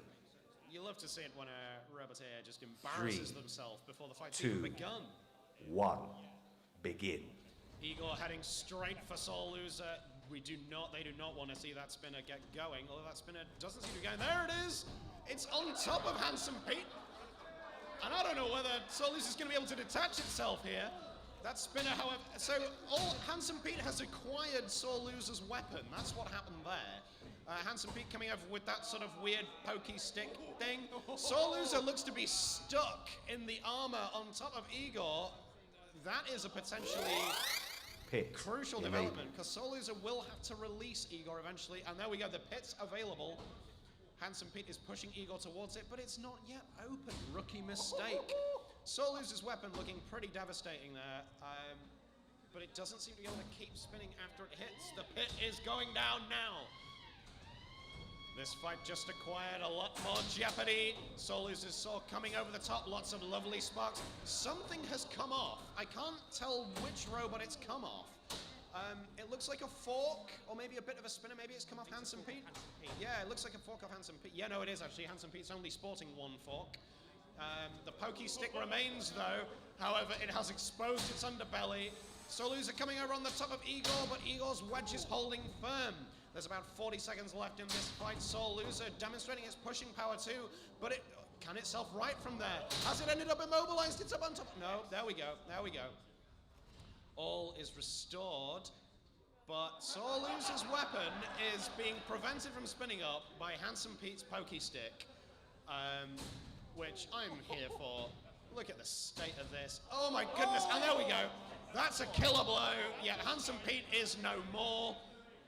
The link's gone. 10, Soul Loser's 9, coming on top of 8, Igor, wedged itself 7, in the top of the armor 6, again. 5, It's going to have to be able 4, to release that. 3, 2, 1. And I think that's going to be the end Stop. of the fight. And the Yeah, can we get a big activate hand for that? That was a great fight.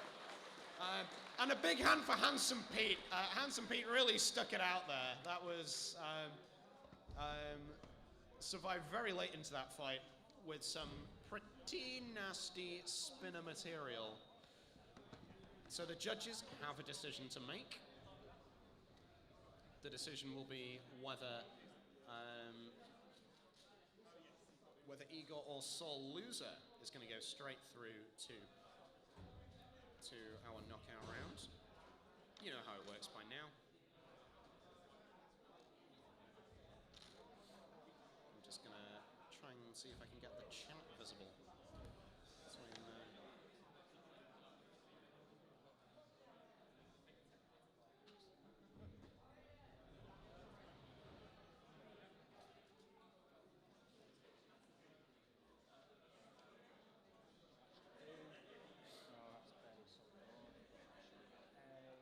So there we go. I've now got the chat visible. I can. So if you're in the chat, like, say hi.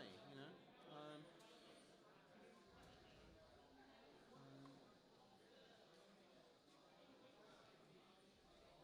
So the judges still deliberating.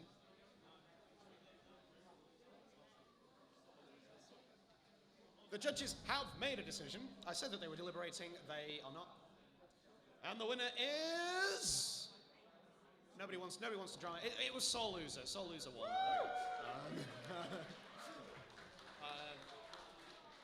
Pretty devastating performance with that spinner. To be fair. Hi, snappy robots. Said hi in the chat. This is really nice. People are saying hi to me in the chat. Hello to Emma Bendel.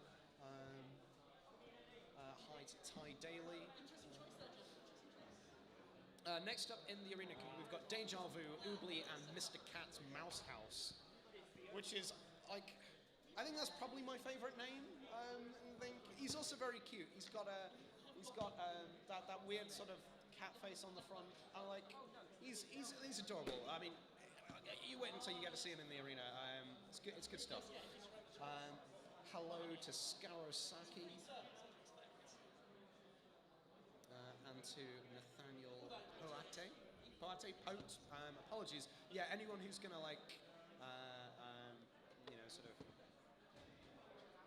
anyone who's gonna say hi to me in the stream chat, you run the risk of me mispronouncing your name on the stream. Hi to Sam Elliott, who apparently misses me. Heaven knows why.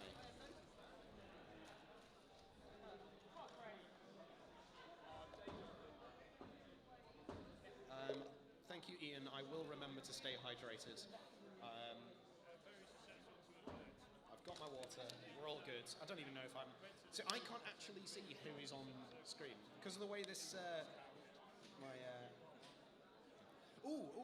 We've got a request to interview Attitude Adjuster. Is our team Attitude Adjuster up for being interviewed? Yeah, you up for it? Yeah, he's coming up. Right. We may have to wait until after the next fight. Yeah, cool. How's that? Is the mic up? Cool. You're too loud. I'm too loud? I'm never too loud. Also, hi, Chris.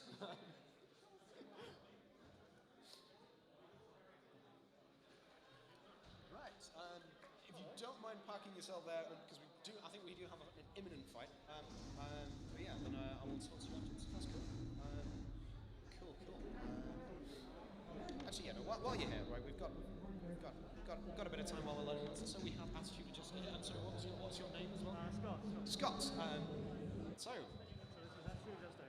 Yeah. So there's your man. So yeah. So here's Attitude Adjuster. So how was that for you then? It was okay. It worked okay, but then it stopped spinning. But unfortunately, It wasn't the best driving, but I'm sure my Discord friends on my racing league will be disappointed with that. I mean, it was the best driving out of your fight, given that your opponents both drove themselves into the pit. So that's very true. You've only got to be the best driver in the arena. All right, I'm getting the thumbs up from Dave. Thank you very much. If you want to have a longer interview, you can stick around. But yeah, we've got some robots in the arena, and they are here to fight. In the red corner, I do not know which robot that is. That's Deja Vu in the red corner. Oh wow.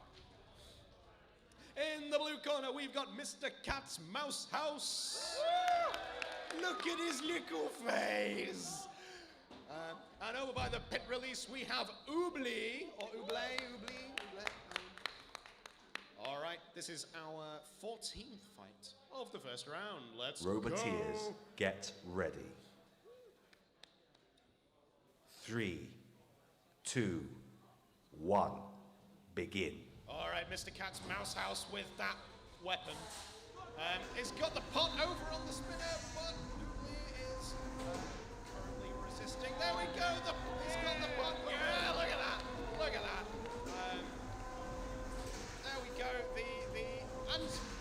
The two other ones do seem to be teaming up on Oobly here. Mr. Cat's Mouse House is just waving that tub. Deja Vu trying to get underneath Oobly. Hit. Enable. I think the two Oobly looks to be stuck on the arena wall here. It's got a fork underneath there. Mr. Cat's Mouse House is bopping Deja Vu with that tub. Oobly has been counted out. What a shock. What an upset here. Big spinner takes Mr. Cat's Mouse House with that. He's going to get out. Mr.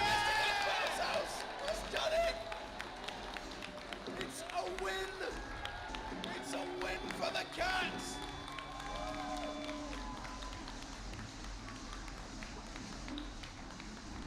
A very popular winner here, by the sounds of it. So Oobly stranded on the arena wall and unable to bring that menacing-looking spinner into play. Deja Vu almost beautifully went into the pit there. Mr. Cat's Mouse House is into the final 32.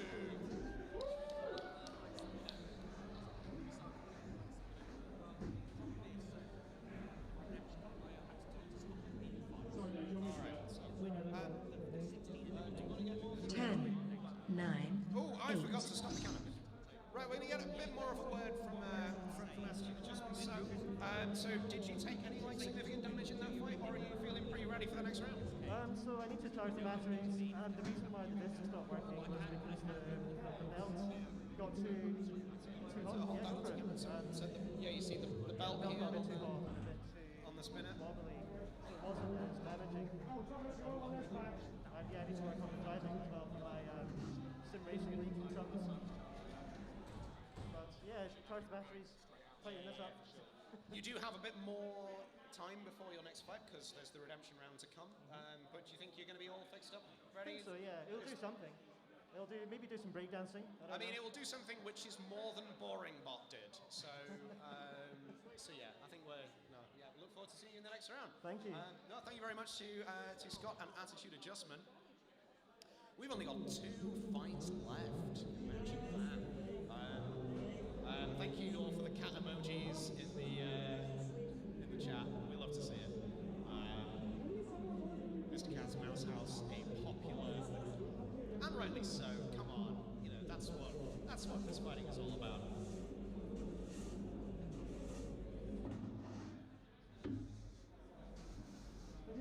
I've been asked by Hex who has been the most impressive so far. That's a good question. I think we've got a few contenders. So I really enjoyed Let the Good Time Stroll. I really enjoyed its weapon, but I've got qualms about its maneuverability, about its speed. So we'll see how it gets on in. Well, it's got to go to the redemption round first. And then if it gets to any future rounds, I was very impressed with how dominant K1 was in its fight. I think the beta spinners so far have, for the most part, been quite dominant. sort of noobly breaking the trend there a bit, actually, by beaching yourself on wall. But we've only got 2 to go here.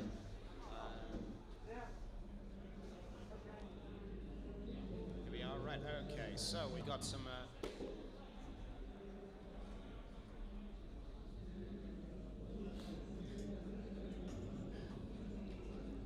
Who is the foe? So someone is the foe now needs to get through. Who's the foe? Because we want to see Fox versus Cat in the next round.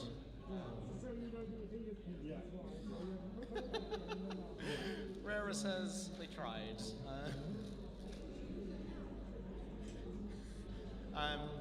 Team Metis apologise for just driving into the pit, disappointing the numerous Metis fans we have. We have, Stephen, we have a demand for a Tim close-up. If you can find him. There he is. There's Tim.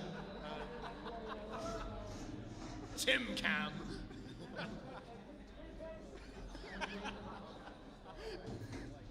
So dramatic. Then the camera's regrettably back on me. I can only apologise.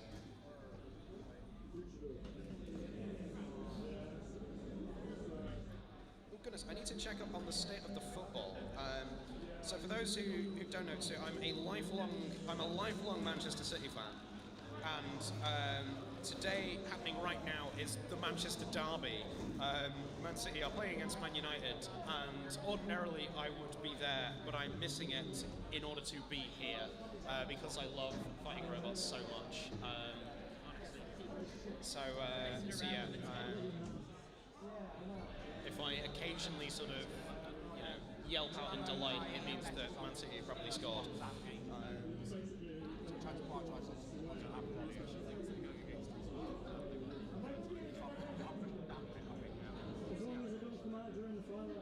So we got one more fight, no, 2 more fights in this tournament. So we've got Luchador versus Endboss versus Griefcase. Emma Bandel says that they like my face. Thanks. The redemptions, because I've ordered some redemptions around, so... All right, so we do have some redemption fights confirmed. So, can we please have... Okay, right. You'll find out after the fight. I'm keeping you in suspense. Oh, aren't I devilish? Alrighty. In the red corner, we've got Luchador. In the blue corner, we've got Griefcase. I was not expecting that. That was wonderful. And over by the pit release, we have Endboss. Shout out to Griefcase's mum. All right, I think we're ready to go. Roboteers, get ready. Well, penultimate fight of the 3 ways. 3, 2, 1, begin. Okay, a hesitant start. Endboss spinning up Luchador with that overhead gripper lifter thing. Takes a hit from Endboss. Oh my goodness, the wedge is hanging off. Oh my goodness. Oh, it's horrific. I can't watch, but I totally can. And so I think Griefcase is probably going to come second in this fight. Is that corrugated plastic? Oh my, that's... I've never watched any of the Soul movies, but I imagine what has happened to Luchador and Griefcase here is not unlike what was happening there. This is, I mean, credit to both robots for carrying on here because they are in a state of disrepair. And we've only had less than a minute of the fight. Endboss looks pretty devastating. Griefcase doesn't look like it can do much driving. Griefcase is tapped out. It's being counted down. Luchador, or what's left of it, is still, bless it, going up against Endboss. Endboss looking pretty threatening here. There's going to be quite a sweeping up job here. Look at this state. A credit to Luchador because That thing is on its last legs. It's just a chassis. That's all that's left. Can it go the distance against the might of N-Boss? I think it's gonna. There we go. It's tapping out. I think the pit is opening. Boing, boing, boing. Get some more air miles. It's being counted out. Is it gonna go into the pit? I can't see. There's somebody in the way. 10, 9, there we go. I think that's 8, it. I think Luchador 7, is hanging over 6, the pit. N-Boss is just going to do its 4, duty. There we go. 3. With 4 seconds left on the clock, N-Boss. Wow. There's not a lot that can really be said about that. That was devastating. Get in. Man City are winning 1-0. Good stuff. We love to see it. Some redemption. All right, to the ready area. Can we please have Tamamoname and Metis, Push for Brexit and Baba Yaga, Lilith and Let the Good Times Stroll, Spotty Botty and Deja Vu, and Stingbinder and Eagle.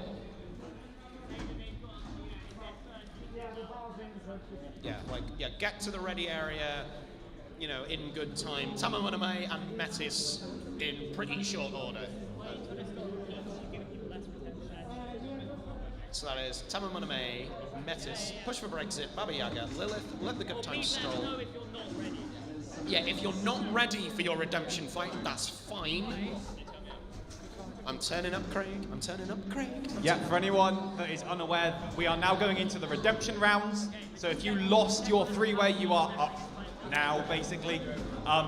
If you are not ready, please let us know as soon as possible. We are behind schedule already, so we need to be really fast on our turnarounds. We need to be really fast in getting robots in and out, okay? So please let us know. And also, hi, Tweedy. Hi, Tweedy. So I will stop slowing everything down by just talking out of my bum. There was an attempt, right, actually, yeah, you sit down. Like, right, there's your microphone, right. Let's be brutally honest, it was 100% user error. You were dominating that fight. I went to go forward, stop, right, and went forward, right, which to Metis means forward with a little bit of a lurch. So, yeah, 100% my own fault. What it actually means was the pit, because that's where you ended up. Yeah, hopefully, bit of a, front hinge melee now, me versus Tamamo. Let's do it. Yeah, this is going to be a good fight, I think. But yeah, we can hope. Yeah. Arrives, dominates fight, refuses to elaborate further, drives into pit. Correct way to approach it. All right, thank you very much. Right, so in the chat, can we get... Jack Tweedy says hello in the chat, everybody!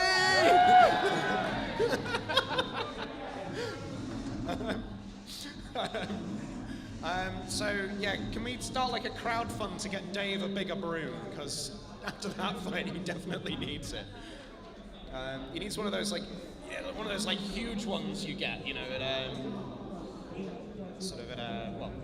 you just get. I think they come in places. All right, it's time for the debut of Drizzle in this event. I know there are a lot of Drizzle fans watching. So, we've got Drizzle. But there are like 2 other robots in the arena as well. Let's not diminish them.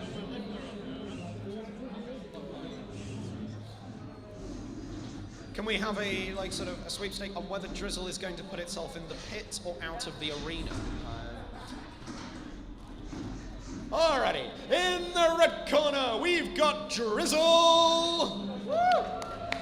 In the blue corner we've got Dooya.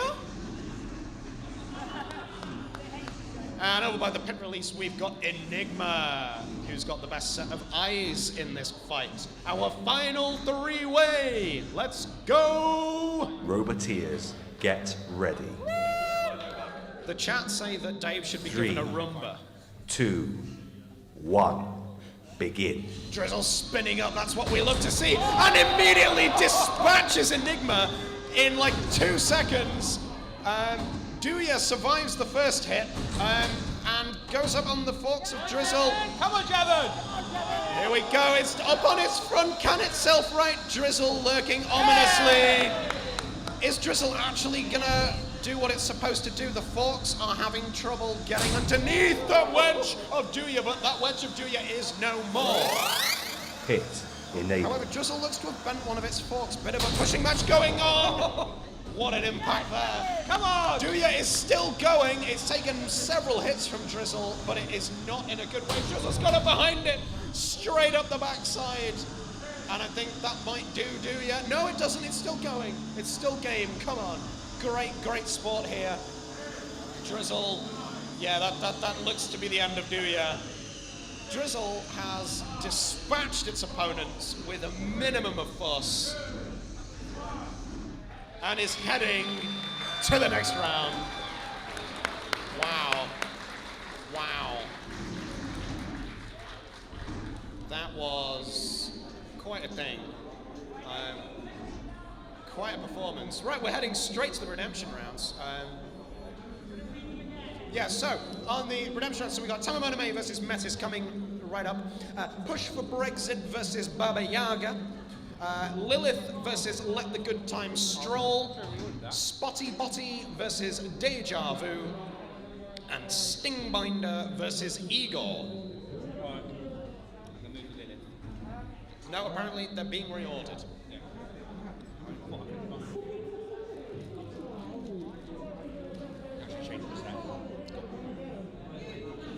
Anyway, so there we go.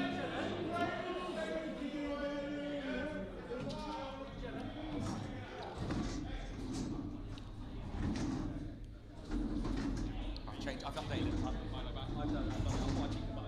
Alrighty, so can we have please Agro Wobber Smitters Edition and AOB to the ready area, please. We'll see if AOB has acquired a new paint job. So yeah, there we go. We've got 16 robots into our first knockout round. Now begins our redemption round. So if a robot loses this fight, they are out of the competition. But if a robot wins this fight, then they will rejoin the main knockout.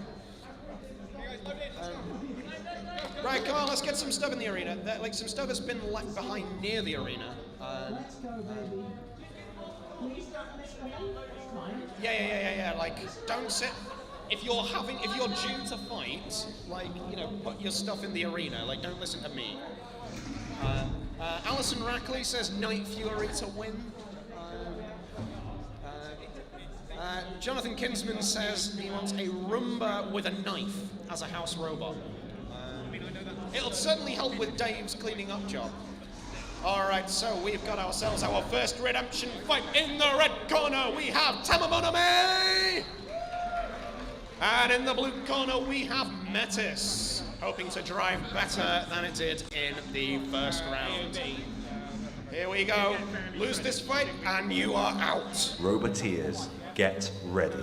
I'm expecting to see some good driving here. Two 3, robots with 2, wedge weapons. 1, begin. Let's see what happens here, and there we go.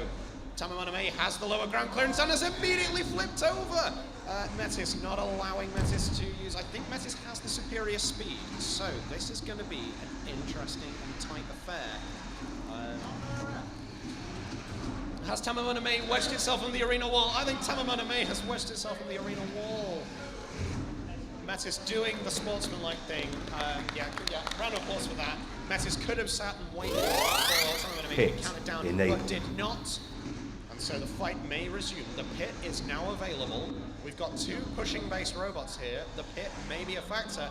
Metis has been inverted. Can it self-right? Oh no! Oh no! Is Tamamoname going to return the favor? Yeah, there we go. Tamamoname rescues Metis. Like this is wonderful. This is great camaraderie between the competitors. There we go. The pit is now in play. Can either Metis or Tamamoname get their opponent into it?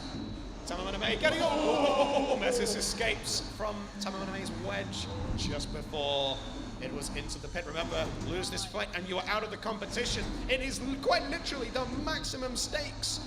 Tamamoname's ground clearance definitely winning that particular battle. but Metis does have the superior speed. Tamamoname has been well driven so far, however, to manage Metis' greater speed. You got less than 30 seconds in the fight, friends. This is incredibly close. I wouldn't want to be the judges here. Is Metis going to do it again? Metis really drove itself in the pit again. God, can you imagine losing 2 fights in a row by driving yourself into the pit? Only 15 seconds left on the clock, going into the final 10. And this is the final countdown. Tamamoname looks to be clinging on here. It seems to have lost some drive on its right-hand side, but it's still flipping up Metis. 1. Can we get a round of applause there? And deactivate robots.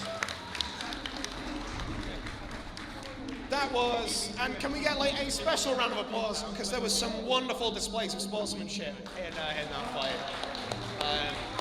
Twice robots could have been left for dead, but we're not. We'll let the judges deliberate on that. We're going to have Push for Brexit and Baba Yaga into the arena. Can we please have the Wrong Trousers and Chak up to the ready area? The Wrong Trousers and Chak. As well as Crossblow and Splody Boy. Crossblow and Splody Boy to the ready area. All right. So that was tight. Give us a cheer in the audience if you thought Tamamoname won that. And give us a cheer if you thought Metis won that.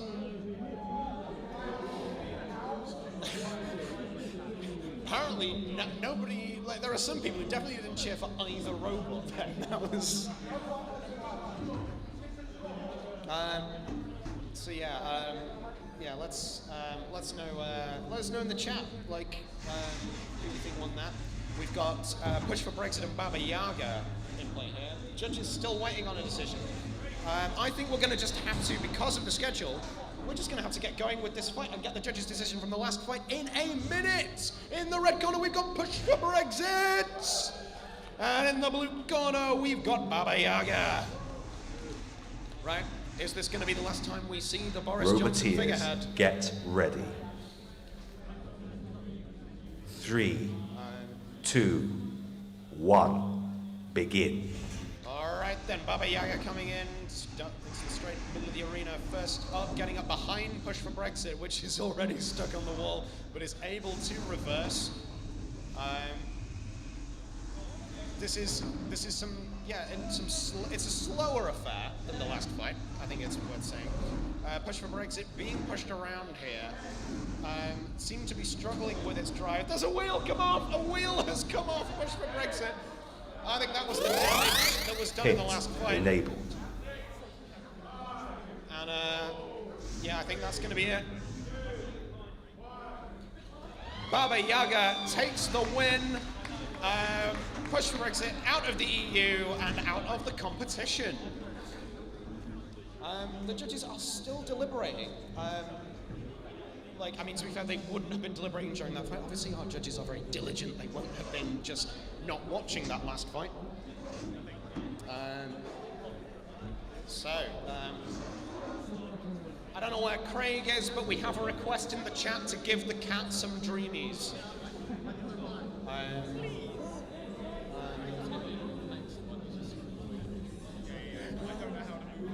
Brexit has been derailed. Apparently that's a metaphor.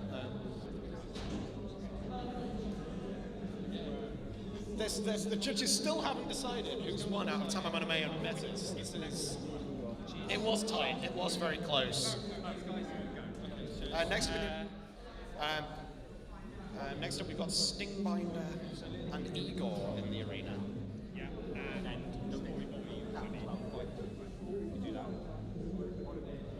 One sec. Yeah, no, apologies, Skarasaki. I did not get to make a hard Brexit joke because that robot was not very hard, was it really? Let's be honest. I can confirm the figurehead of Boris Johnson is suitably horrifying. It does look like him, and I think that's the scariest part of it. Not that Boris Johnson has a particularly scary appearance.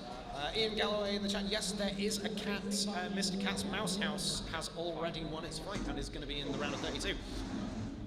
We got Stingbinder and Eagle. The judges are still deliberating. No slam poetry this time. All right then, we got another fight before we even get the decision. Oh, we've got a decision. Right, very quickly, because we have another. It's unanimous for. It's a unanimous for Tamamoname! There we go. So that's the result of the previous fight. And in the red corner, we've got Stingbinder! Woo! And in the blue corner, we've got Igor. My apologies to Igor. I'm very much in Stingbinder's corner here. Roboteers, get ready. Don't let me down, Stingbinder. 3, 2, Here we go. 1, begin. Here we go. Stingbinder doesn't look like it's able to drive straight up on the forklifts of Igor. Now, when I spoke to James before, he did say that as long as Stingbinder does not get flipped over, it's probably going to be okay, but it's already stuck on the arena wall. I mean, this is what we love about robots. You get silly stuff like this, absolute nonsense. I think Igor might be progressing into the next round here. Stingbinder has come and it's... Pit enabled. The pit's available. Just get it in the pit. Put us out of our misery. Both robots are stuck here by the looks of things. I think Stingbinder's dead. Yeah, there we go. Stingbinder definitely immobilized. But Stingbinder is the people's champion. So there we go.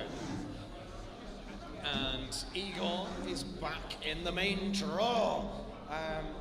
So who do we need? So next up, so in the ready area, we should have the Wrong Trousers, Chak, Crossblow, Splody Boy, Lilith, Let the Good Times Stroll, Agrawobber, Smithers Edition, AOB, Spotty Botty Deja Vu, Lobster, and Good Boy. Can we have Lobster and Good Boy into the ready area, please? Just going to get an update on the football. City are still winning. Good stuff. Focus on robots, not football. No robots are happening at the minute. Yes, there's stuff in the arena. No, stuff's going in the arena. Rubbish. Football is not rubbish. You're an uncultured swine, Benjamin. Okay. After Chalk, yeah. And then Crossbow right. There we are. So the Wrong Trousers, next size up, is in the arena. So we've got big love for Wrong Trousers actually up here on the comms desk because, in case you missed it, in their last fight, like it was clear the robot wasn't really working very well, but they put it in nonetheless. You know, and that's what it's about. You know, being here and wanting to compete, even though the odds of victory. We've got an ask in the chat for a Stingbinder Griefcase grudge match. I don't know if we can make that happen. In the red corner, we've got Chuck. And in the blue corner, we've got the Wrong Trousers, next size up. Let's do this once I reset the timer. They've given me too many jobs. Get ready. Here we go then. It is quite literally red versus blue. 3, the red 2, robots in the red corner, 1, blue robots in the blue corner. begin. And there we are. Is Chuck's spinner getting up? Yes, it is. We can hear the scraping noise as it gets on the back of the Wrong Trousers. Oh, it's going right through me. Apologies for any misophonia sufferers. Do not go into robot combat. It's not a good idea. But the Wrong Trousers is holding up here. It's got the armor is holding up. It gets pushed up against the pit button by Chuck. The Wrong Trousers looking to get underneath Chuck. Not successful at doing that yet.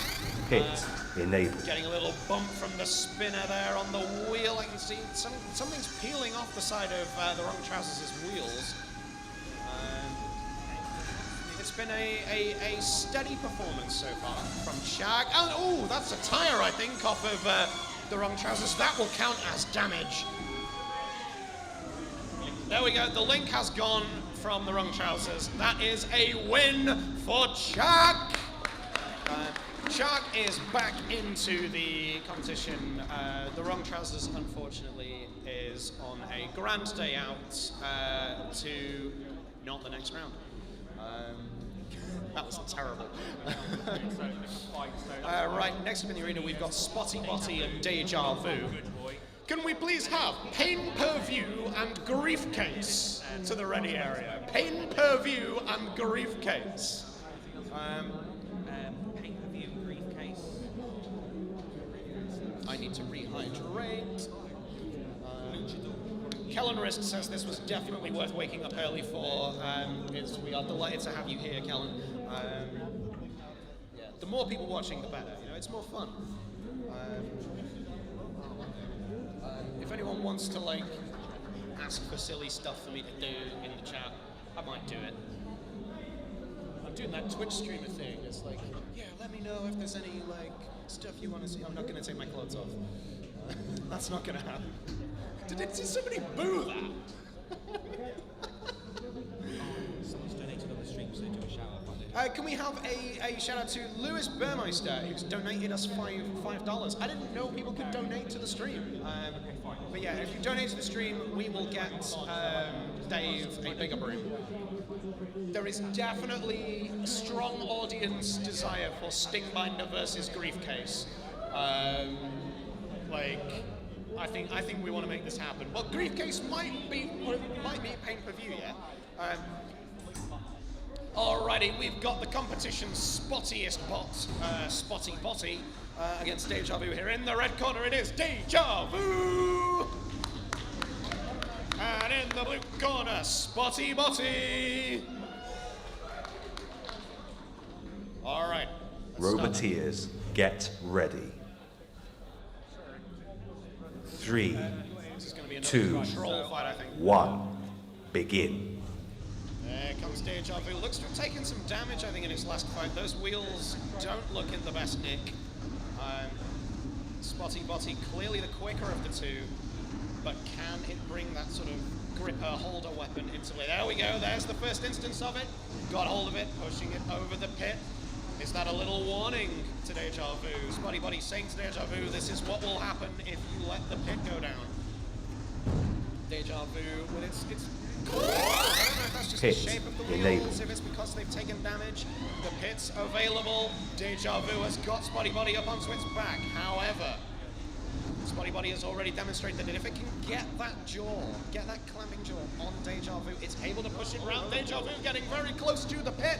I can't see what's happening. Thank you for moving, photographer. So there we go. They come away towards the other side of the arena. I made you move for nothing, John.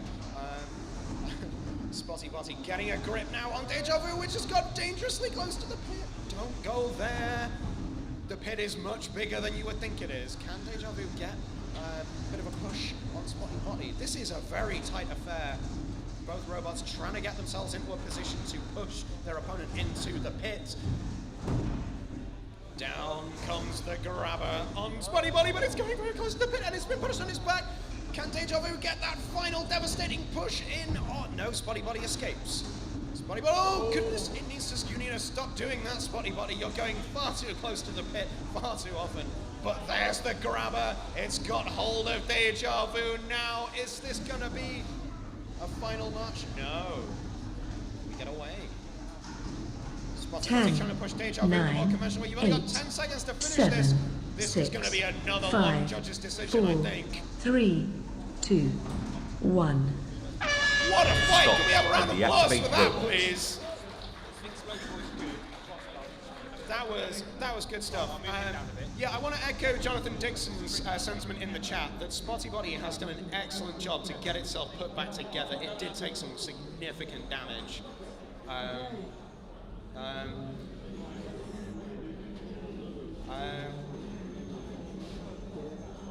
So, someone has said that if Bob is not going to take their clothes off, can Tim? Is Tim going to take his clothes off? Maybe later. Striptease is only available to the BBB OnlyFans.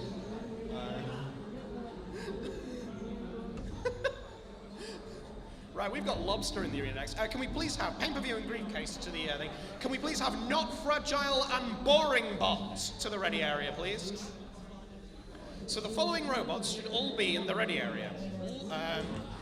Aggro Wobber Smithers Edition, AOB, Not Fragile, Boring Bot, Pain Per View, Griefcase, Crossblow, and Splody Boy.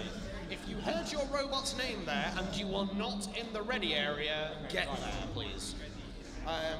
We're imagining a long judge's decision here. I'm with you there, Alison. Spotty Botty to win. The whole thing, maybe he's got to get through this fight first.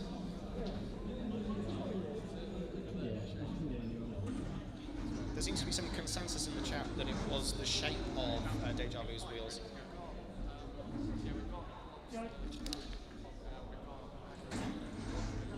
Right, can I get a favour please from somebody? Gareth, can you please refill my water from somewhere? Fine. Right, thank you. Even just in the bathroom. Yeah, in the red corner we've got Lobster!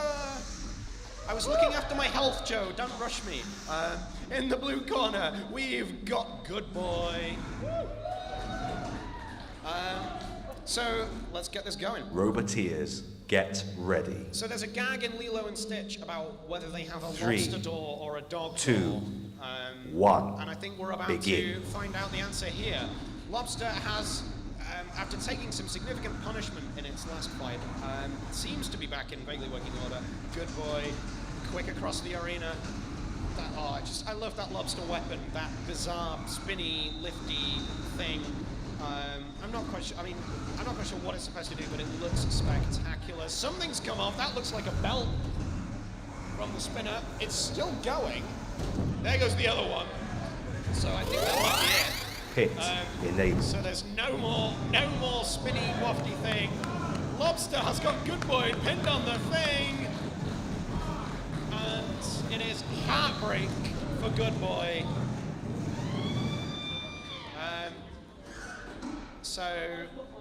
So Lobster is gonna progress to the next round. Good Boy, unfortunately, rolled over. They're still delivering. We haven't had a decision yet on the Spotty Botty fight.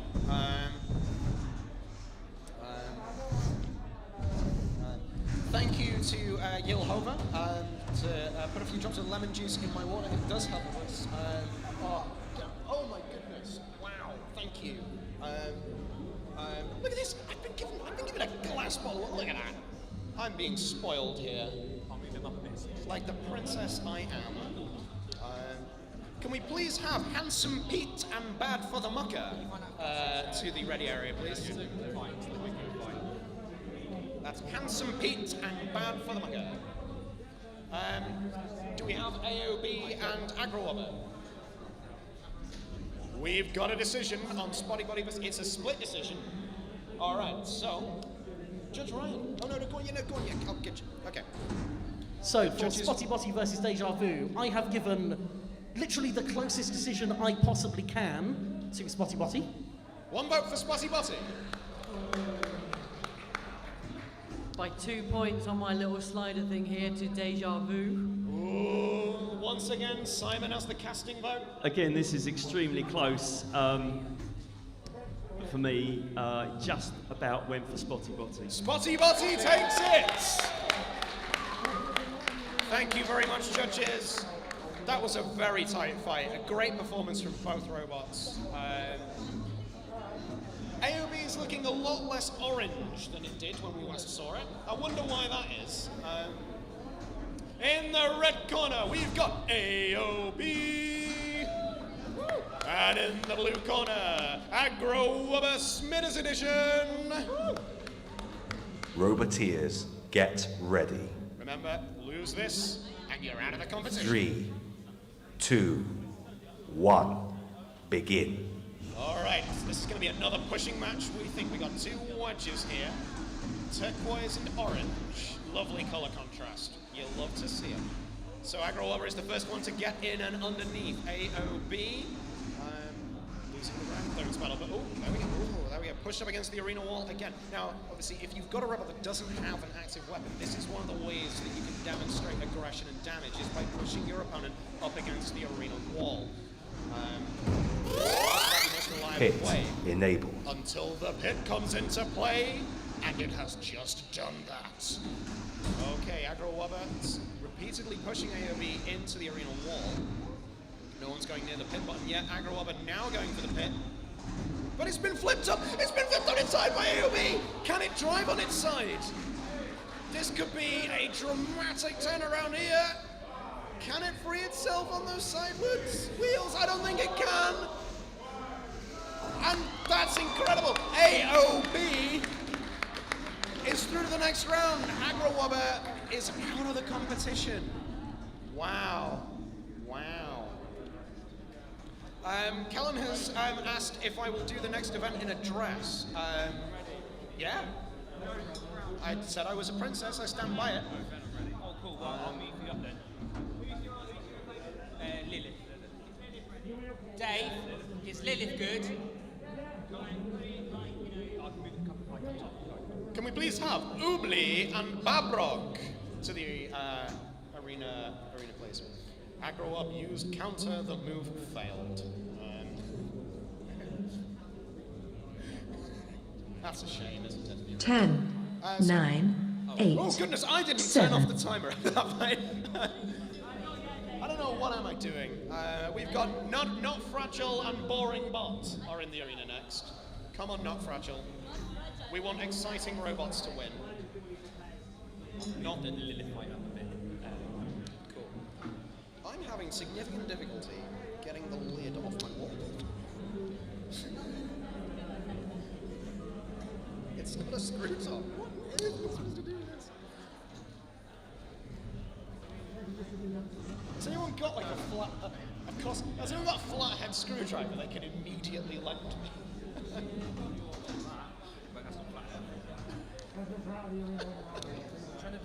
Trying to get the lid off this. What, like the actual?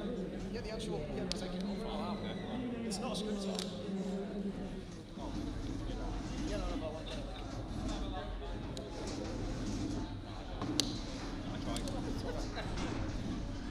Is it time for a knife? Good. I think that's Not Fragile and Boring Bot. Yeah, cool, right. So we got Not Fragile and Boring Bot in the red corner. We have Not Fragile! And in the blue corner, we have Boring Bots. Don't cheer for that. Two cases of dominative determinism. Come on, Not Fragile. 3, I'm 2, an unbiased commentator. 1, begin. Wow, look at that. Boring Bot goes forwards. Not Fragile has gotten underneath Boring Bot. Look at this, look at this. Oh, yeah, now that's true excitement. Yeah, definitely. Not Fragile is winning the ground clearance battle. It's pushing back Boring Bot's wedge. I'm not sure what those, like, sort of dibber sticks are there to do. There's like a sort of a flail tail on the back of Not Fragile. I quite like that. If it can get in the middle and spin, that'll be a potentially effective. Those Hit, sort of, like, enable. proddy stick things. Yeah, sure. Like, if you want to go for minimum effort, minimum excitement, definitely a great weapon to put on your robot. Come on, Not Fragile. Boring Bot getting Not Fragile pushed up against the arena side wall. Wow, I've never seen that before. It's definitely got the superior drive, does Boring Bot. Like, imagine, like, making your robot drive fast. Like, where's the fun in that? Not Fragile coming up on the side here. Ooh, that was dangerously close to the pit. As Boring Bot has boringly got hold of Not Fragile. Is that it? Is it going to get it in the pit? Is it going to get it in the pit? Not Fragile seems to be very risky. No, it's gone. It's gone. Don't clap that! It was boring! Boring Bot, regrettably, returns to the main competition. Jonathan Ginsman says in the chat, Boring Bot looks like my dad's lawnmower.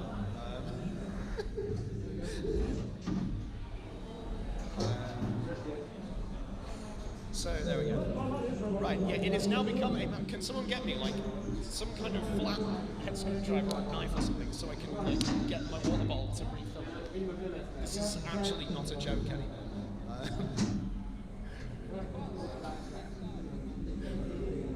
Well, I hope that, you know, any boring people who are watching are, you know, rooting for Boring Bot to win. Can we please have Cascade and Nuya to the ready area?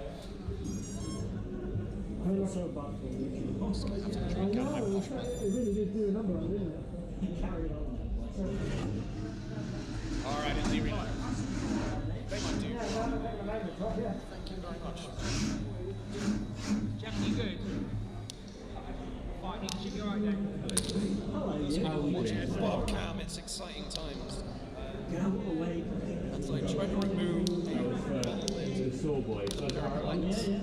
turn down the mic.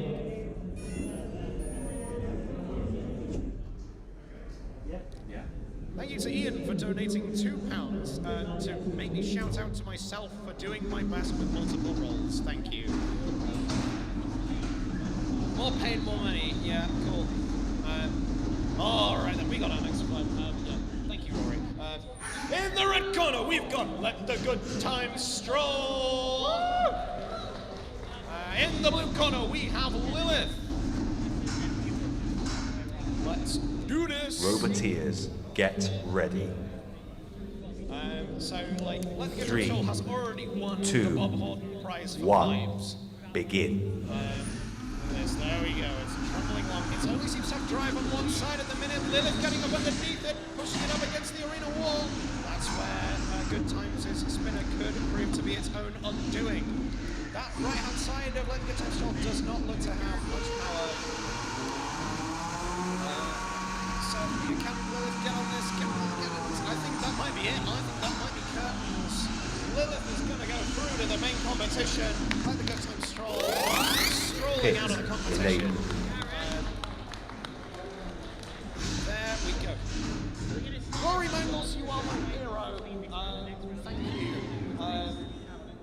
Can I have a big hand for Rory, please? He's fixed my water bottle. Well, I think he's broken it, actually. This is the content you all came here for. Look at the snake. Okay. There we go. So Lilith is through. Can we please have Luchador and Spooky to the ready area?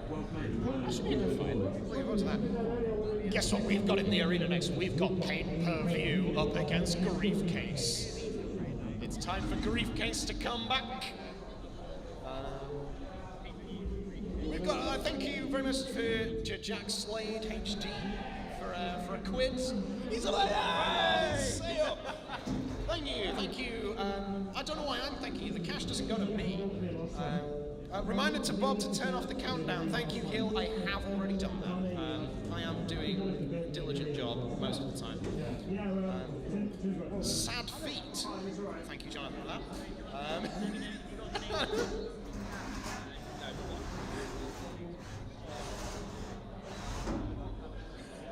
Am I now getting that Twitch streamer experience where I'm being asked to send sad feet pics? Is that the family show? Family show, remember.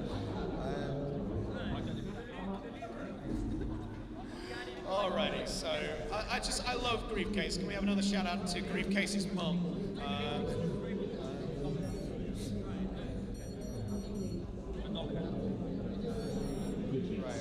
This is where the drama happens. I'm going to try and pour some water in the presence of electronic equipment. In the red corner, we've got Pain Per View. Nobody cheered that. In the blue corner, we've got Griefcase. Not much enthusiasm in the venue for this. Roboteers, get ready. It's time for battle of 3, the household objects that have been 2, converted into robots. 1, begin.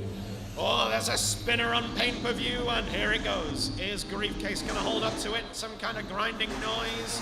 Scrapey, scrape, scrape.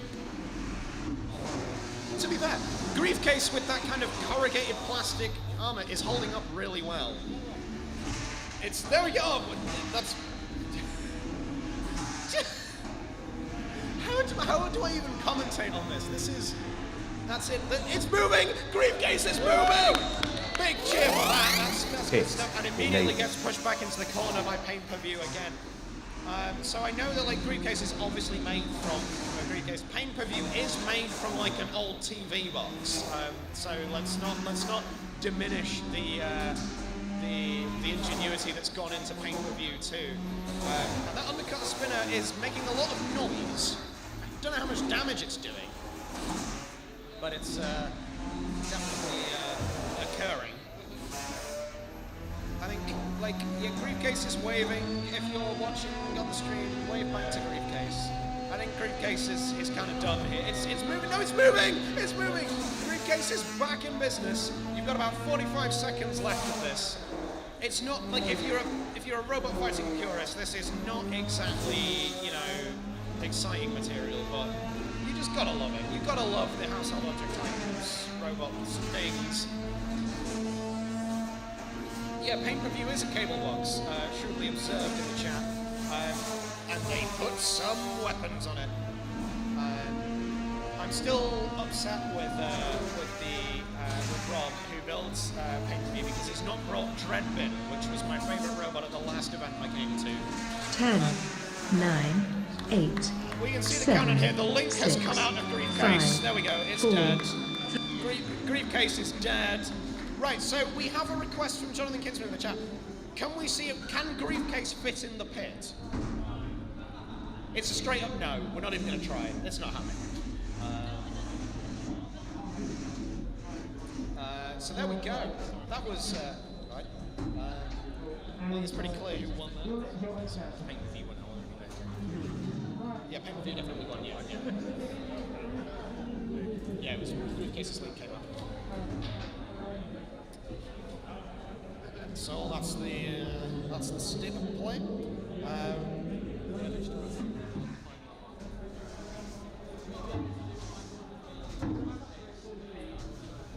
I think next up in the arena we've got Crossblow and Splody Boy. Crossblow, they got sort of absolutely wrecked in its first fight.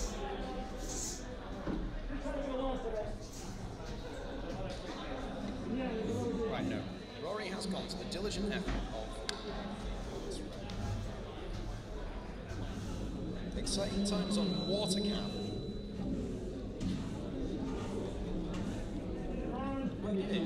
No, Rory did it.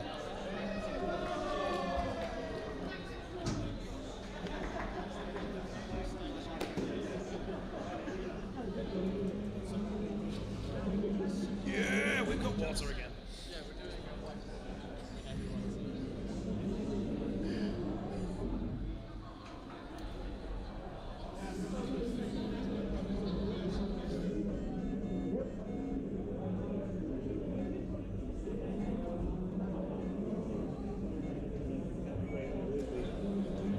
I've just been informed that Dreadbin does still exist. It's just not very mobile.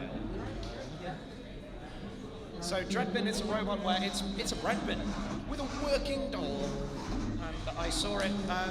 Was it Night Fury that you put in the bin? Was it? I think once we get. What was it?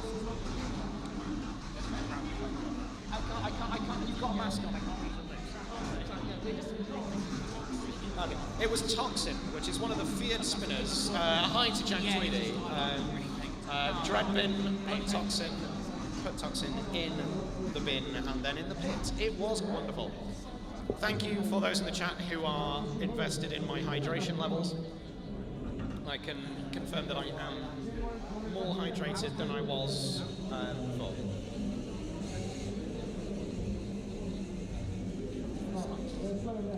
If you've got anyone you want to give me a shout out to, bung them in the chat.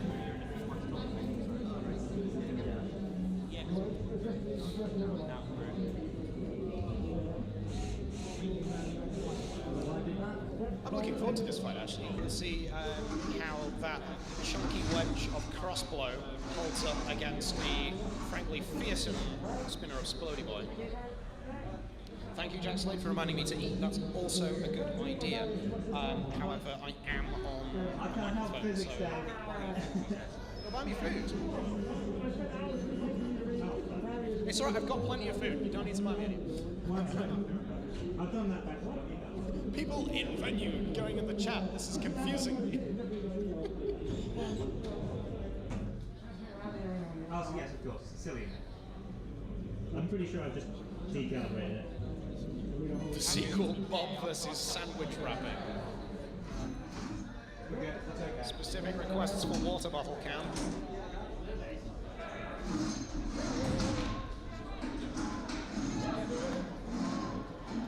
There we go. Alright, in the red corner we've got Splody Boy! And in the blue corner we've got Crossblow. let's Roboteers, get ready. 3, 2, 1, begin. All right, crossbow immediately straight to the arena, but Splody Boy evades. The spinner has gotten up to speed. Is that it? Is that gone? Splody Boy knocked itself out? No, it's gyroing around. We love to see it. However, the spinner looks... Oh no, it's going back. It's going back up. Crossblow is a very solidly built robot. It's gonna... This is the risk that Splody Boy takes. Oh! That's the other risk that Splody Boy takes in having a very thin and very low down spinner. It has wedged itself on the arena sidewall. Splody Boy is out of the competition.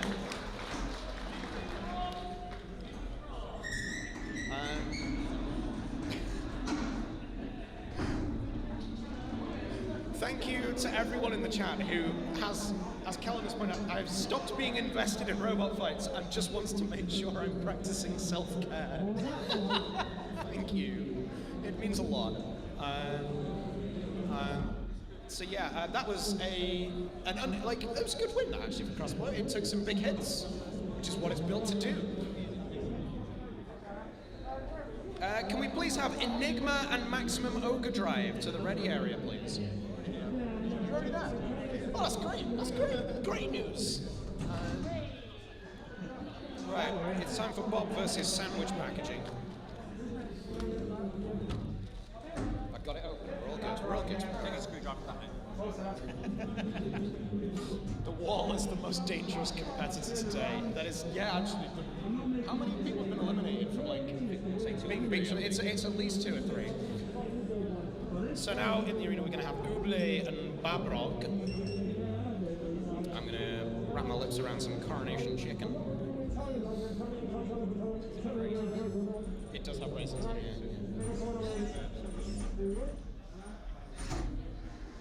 Bob versus sandwiches of curry.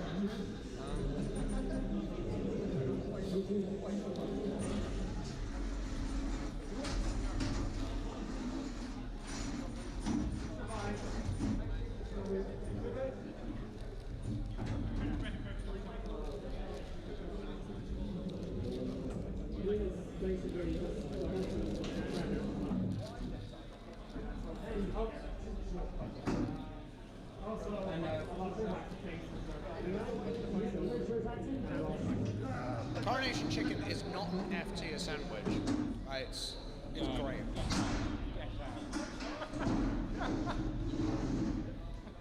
In the red corner, we have Beetle. In the blue corner, we have Babrog. Roboteers, get ready. 3, 2, 1, begin. There we go, Beetle spinning up very, very quickly. Babrog has plastic armor. This could be dangerous. Babrog getting up underneath Beetle. This is good control from the Irish robot here. Look at this, he's lifting it up. Come on, Owen. Oh my goodness! He's got it lifted right up. Can he get it out of the arena? Oh, so close. It's taken a hit though from the spinner, but it's still going strong. And it's flipped over by the spinner. That was a brilliant opening salvo from Owen and Babrog, but it looks like it's been stranded. Oh no! That was over it goes, and boing it goes off the spinner. It's this is getting messy now. Babrog doesn't look very mobile. I think this could be it. What a phenomenal start for Babrog, and the worst possible ending.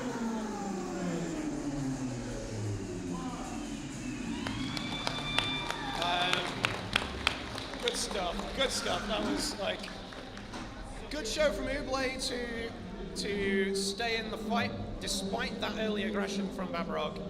Did not end up out the arena though. It is Beetle that goes through to the next round.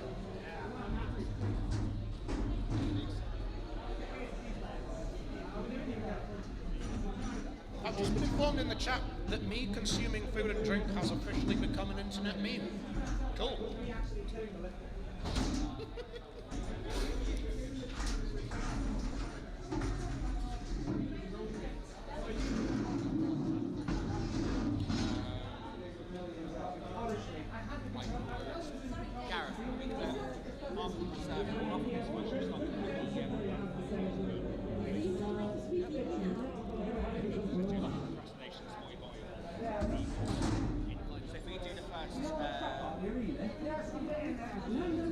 Wait for this fight and then, but there's at least two. Like call or reserves.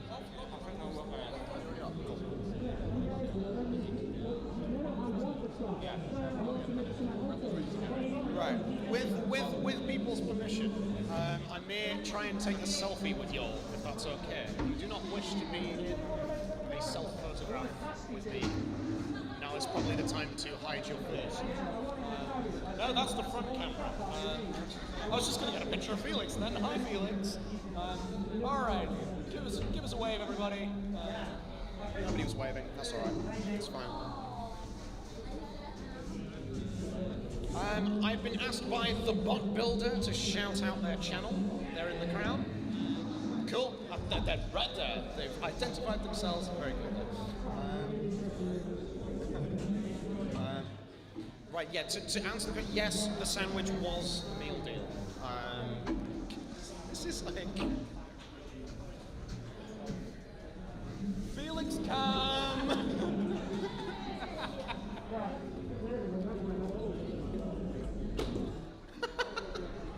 The competitors, yeah, they're waiting behind me as if they are awaiting their doom. It's like something out of Squid Game.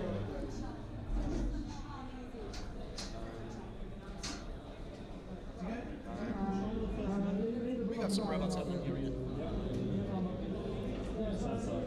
This is like some truly insightful commentary. Yeah, there are some robots. They're going to be in the arena. They're going to fight, maybe. It's going to happen.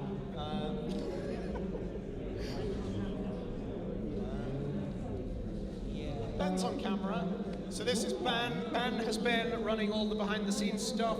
He's been running all the stuff that's telling the roboteers who's fighting who, which is contributing to all the graphics that you're seeing on screen. So yeah, you know, good stuff from Ben. So shout out to Ben.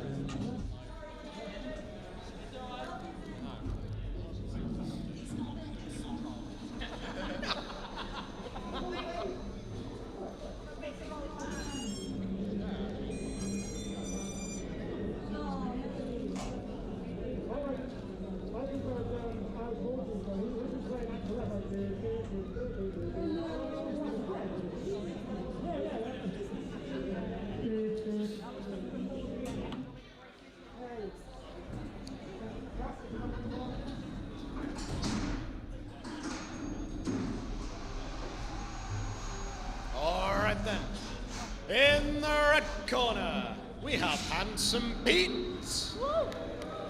with his bloody stick, and in the blue corner we've got some feedback. That's what we got.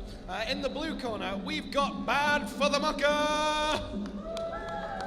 It's time for Bob's Commentary Challenge Round 2. Roboteers, get ready. So we got the 3, spinner of Bad for the Mucker going 2, up against the pokey stick of 1, Handsome Pete. begin. Spinning up, pow, straight back across the arena. Look at all that driving you just did. Allow me to just reverse it. Handsome Pete, however, has gotten hold of Bad for the Mucker, pulling it around the arena, steering wisely clear of the spinner. Oh no, is Handsome Pete stuck on its own forks? No! No! What a way to lose a fight. What a way to win a fight. You bring a huge spinner. Hit enabled. You bring a huge spinner like that and just, there we go, it's done, it's done. Bad for the Mucker goes into the next round. Handsome Pete is unfortunately now a handsome non-competitor.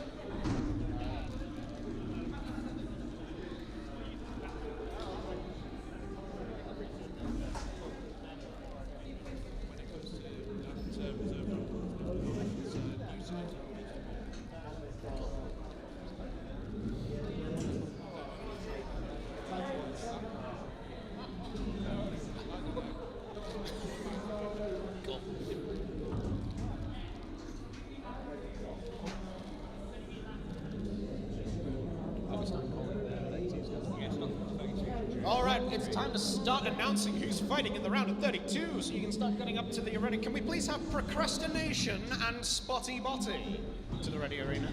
And can we please have Resistance and Eagle? So there we go, there's your two first round of 32s.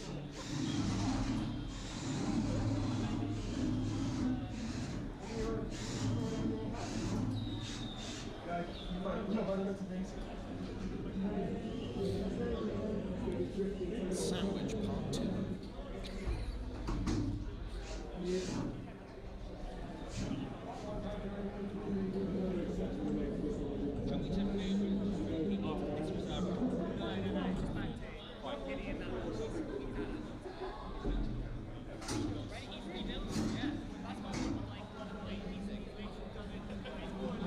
I hope you're enjoying Sandwich Camp.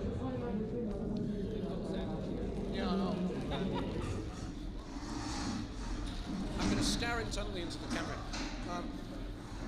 All right, on the bus, in the red corner, we've got Cascade. Woo! And in the blue corner, we've got Do Ya. Roboteers, get ready. 3, 2, 1, begin. Okay, so Cascade has reattached its forks, which is a good sign after that first fight. It's a quiet affair at the minute. Do Ya riding up on top of the forks. I feel like I should be doing golf commentary. Well, you see they've engaged each other in the center of the arena. That is, it's a common maneuver. Of course, as we well know, they have to separate themselves before Pit enabled. We are pausing the timer. The timer has been paused. At 1 minute and 26 seconds left to go in the fight. There we go. Right, the robots have been separated. I'm going to give them a manual countdown. Okay. Are we ready? 3, 2, 1, resume. That's it. They head back into the red corner now. Do Ya gets underneath Cascade, and that's now the second time that they have ended up engaged thusly. The pit is dropping down. That should add some drama to affairs. I do like the way that Cascade's forks rotate. That's a nice touch. Now, Do Ya is up on top of those forks, being turned rather like a spit. As Cascade continues to push Do Ya up against the arena wall. Does Do Ya have the pushing power to actually influence this fight? We will find out. Cascade definitely winning the pushing match so far. Oh dear, they appear to have... oh no, they have detached themselves before. The fight was almost exciting then. We can't be having that. They're now entwined again in some dull embrace. And there we go, forks underneath Do Ya. We'll see how that strategy pans out. Up on top of the forks again. No nearer the pit. Do Ya seems to be unable to push Cascade whilst on the forks. 10, 9, 8, There are not many seconds 7, left in this fight. 6, 5, I 4, fear this may have to go to 3, judges. 2, 1. Stop and deactivate robots. And that concludes that contest. That was very, very, very gentlemanly. Well, while we see what the judges make of that, let's get some new robots into the arena.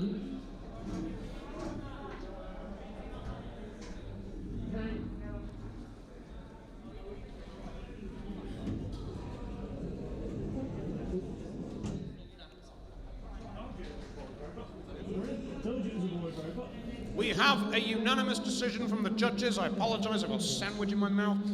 The winner is Cascade!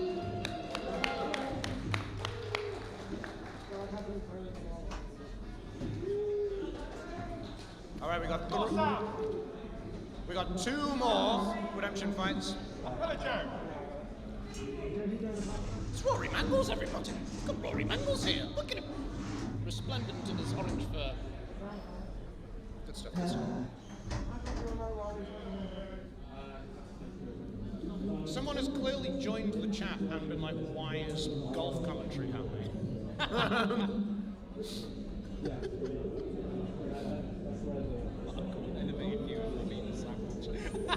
You bet.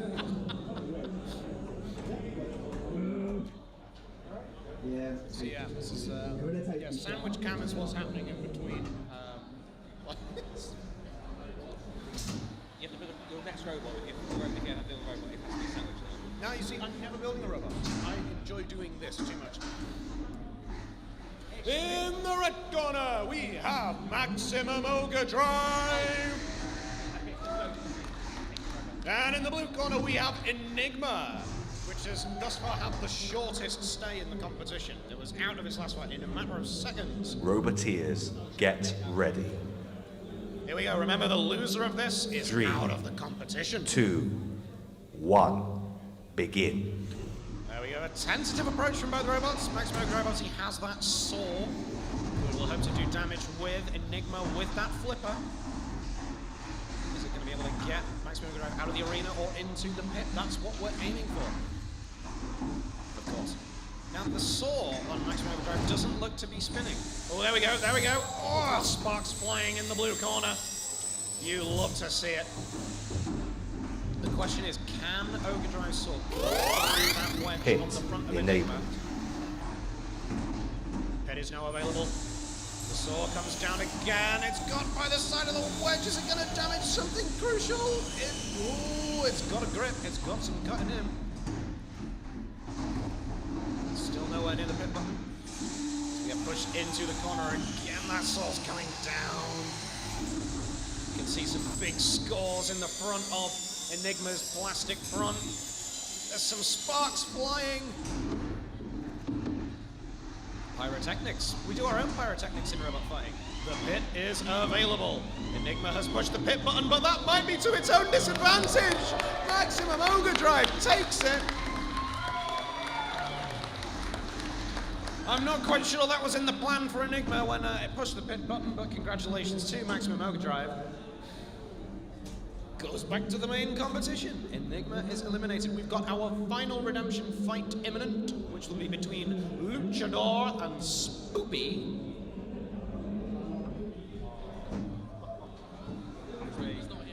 And then we've got a 4-way rumble between our reserve robots, which we're very excited to see. Can we please have Inferno and Tamamonome to the ready area? And can we please also have Sprocket Raccoon and Baba Yaga to the ready area?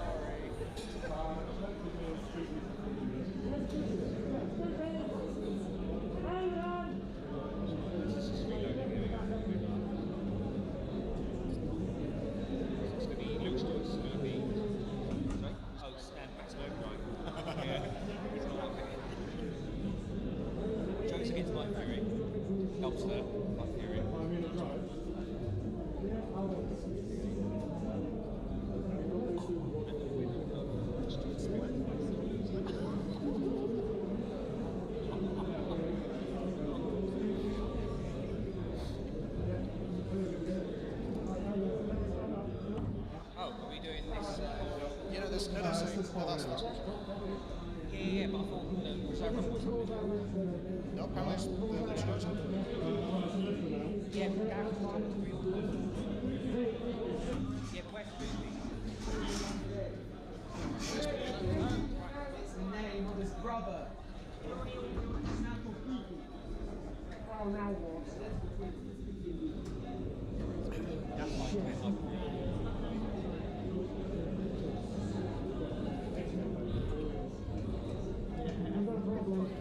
Alrighty. We've got our last two robots from the first round here. So this is the final redemption fight. Lose this, you're out of the competition. Win it, you are back in. So we have to close the pit first. If there's a particular robot that you want me to talk to, I mean, like, please let us know in chat. We'll try and make it happen. But obviously we are pushed for time. We are already behind schedule, I am told.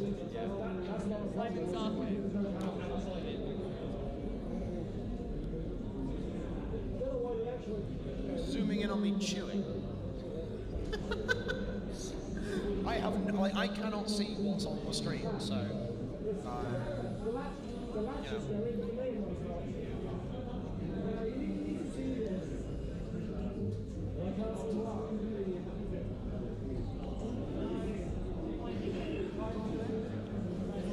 this is ridiculous. It's not my laptop. It's Joe's laptop. I was being complimented on the stickers before. It's not even mine. I'm told to tell Luchador that Kellenrist appreciates them. Apparently, so Kellenrist appreciates Luchador in the chat. I mean, we do, like, yeah, it's not like the rest of us don't. In the red corner, we have Spoopy. And in the blue corner, we have the appreciated Luchador. This is our final redemption fight. Get ready. Who is going to be staying in the 3, competition? 2, 1, begin. There we go. Now, has Spoopy been able to fix its spinner? It doesn't look like it. No, there's no spinner even on there. That's right. Luchador doing some living. Spoopy's dead already. I mean, like, great spot. Like, every time Luchador touches Spoopy, Tim has to restart the countdown. That was hit. So there we go. There we go. That's Luchador goes through. I don't think Spoopy was in very good nick after his first fight. So like, big kudos to Spoopy for coming in and like actually doing that fight. Right, it's the time for the first of our whiteboard fights, which is our Reserve Rumble. So, in addition to our 48 competitors that we have in the main competition, we also have robots that sign up to be the reserves in case another robot cannot make it on the day. And so they do have to, like, you know, get some...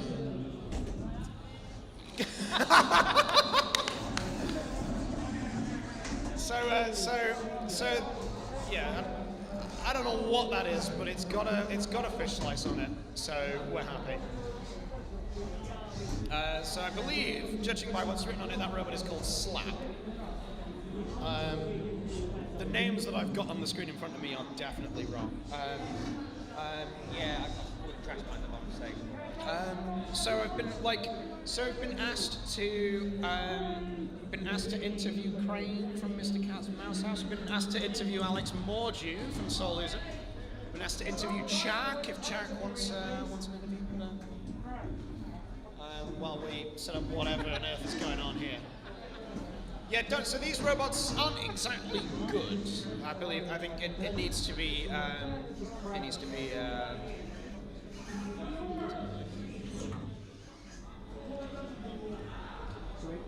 My money's on the fish slice here. I think like the fish slice has got this.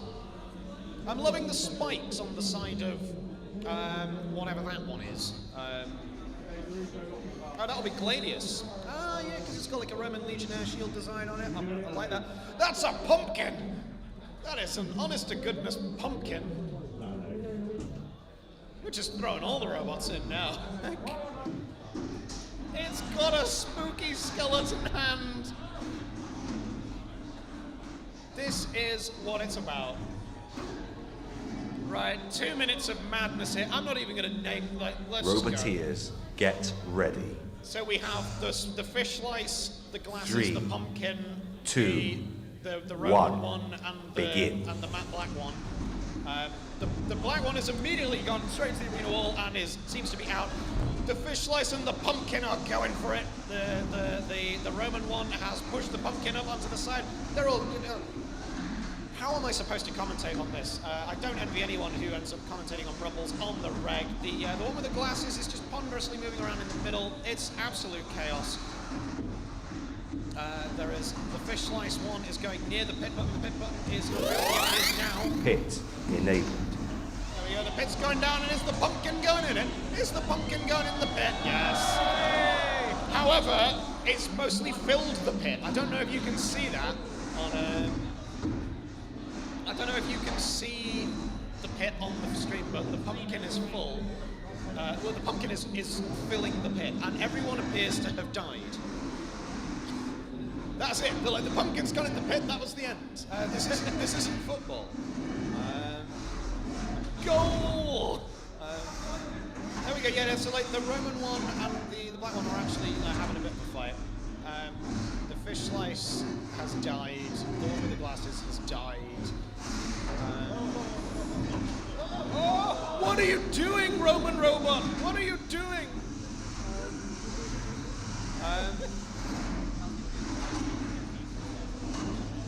So, audience members who are like standing around, can you go and sit upstairs, please? So you're not like obstructing people's view and stuff. Yeah, I don't know why I'm like it's just I have no idea what's going on. The Roman one is in, the wheel has fallen off. The wheel fell off. 10, Any 9, sound fans? 8, 7, 6, 5, There we go, that's 4, happened. 3, 2, 1. Stop and deactivate robot. Well, I hope we enjoyed that because that definitely happened. Thank you to Ian for sending us another £2 on the chat. That's very nice of you.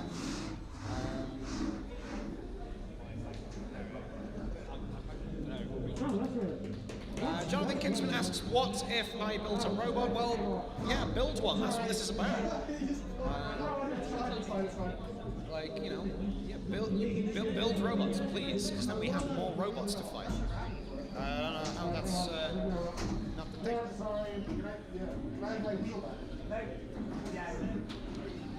Briefly turn the mic off.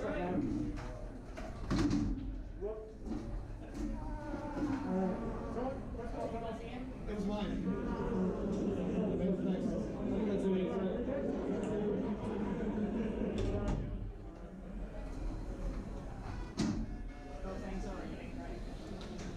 Apologies to everyone in the arena. I have very narrow sinuses.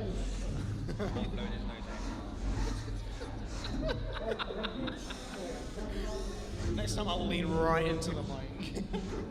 My head's going fuzzy. Alright then, so we've got the first of our round of 32 fights coming up. Look. I've got a camera permanently on me, and sometimes a person needs to blow their nose. So, you know, unfortunately, when I've got a camera permanently on me, I have to do it on the camera. Right, I should probably call some people up to the ready area.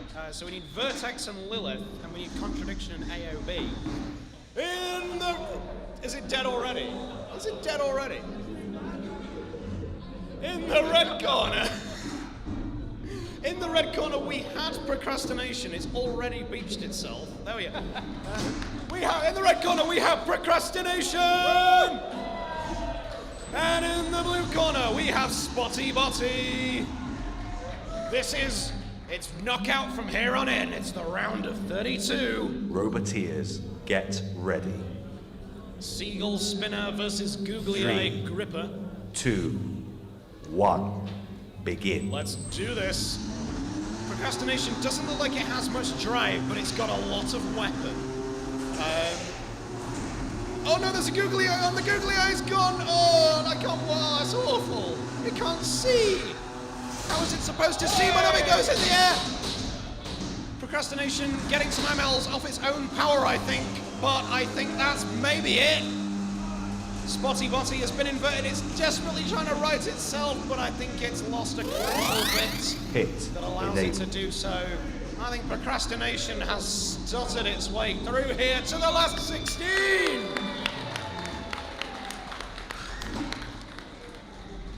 Well, that was, yeah, bad. Can we please have Sproying and Chark to the ready area, please?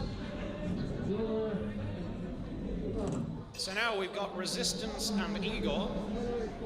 So we spoke to Gareth of Resistance earlier. Feeling pretty confident, but saying it was very difficult to win a competition like this. It is difficult to win a competition like this. It is known.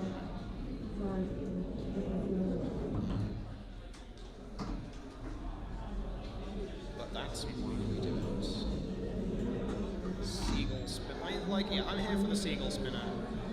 That's good stuff.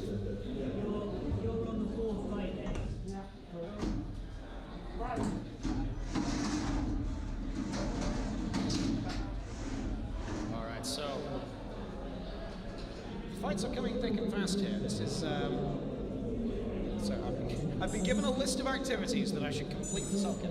Try yoga, go for a walk or a run, dance, stretch, go for a bike ride, don't skip sleep and to get things done, and take a nap. Thank you for that. Anyone watching who wants some self-care, do that. In the red corner, we have Resistance. Oh, look at those flashy lights. We like them. In the blue corner, we've got Igor. Roboteers, get ready. Here we 3, go. 2, Battle of the pushes. 1, begin. Is it going to be forks or forklift? Eagle's got googly eyes. I have to root for it. That's just, you know, the Roboteers are quickly realizing, oh, look at that, it's nearly picking up Resistance with its forklifts. Yeah, you put googly eyes on your robot, I'm going to like it more. It's just known. Resistance, however, providing a stern resistance to Igor's forklifts. They don't seem quite long enough to pick up Resistance, however, up it goes again. Now, this is two robots who aren't going to damage each other very much. Enabled. So it could come down to how they drive, how they control the fight, how they are aggressive. That is what's going to matter in the eyes of the judges. Now, of course, we watching, our only judging categories are style and vibes, but that's unfortunately the judges aren't allowed to judge on those categories. Eagle, I can't really see what's happening. There is a camera literally in the way, but I think, yeah, I can see they're in the corner, but oh, there's a, is that a wheel? Oh, no, I think that's one of Spotty Botty's googly eyes that's just gone flying into the corner.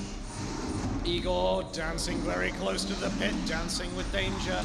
Resistance providing a very good controlled fight here, steering clear of the pit and making sure that it is Igor who is always nearest the pit. That's good driving.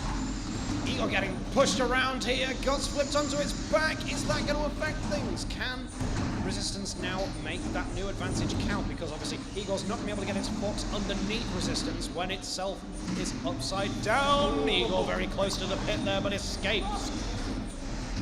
How's Resistance going to handle this? Oh, it's balancing. Is it going to make it out? Resistance gets the final push. 10, 9. With 10 seconds left on the clock, Resistance pits Igor and advances to the last 16. Hard luck, Igor. A well-fought contest.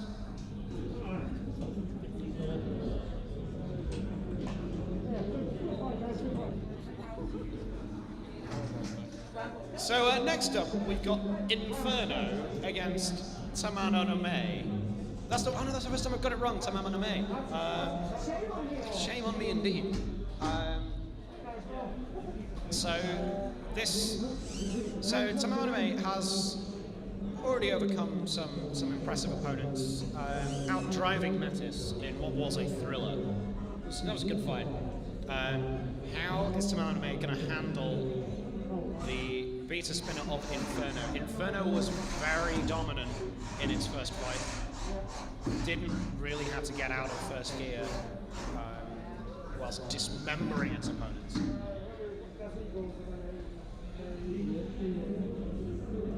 So we'll see if Tamamo no Mae can carry over his driving from the previous round.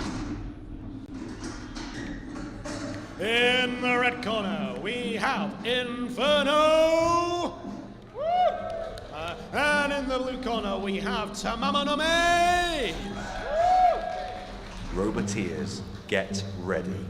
Classic contest of spinner versus wedge. 3, 2, 1, begin. In comes Tamamo no Mae, trying to get, like the front bit of the wedge has already been gotten rid of by Inferno spinner. Oh, wow, there we go. It was all over in less than 10 seconds. That was devastating. Look at that power on that Inferno spinner. The rest of the competition sit up and take notice, because that thing is going to be hitting your robots potentially later down. Wow, that was very impressive from Inferno.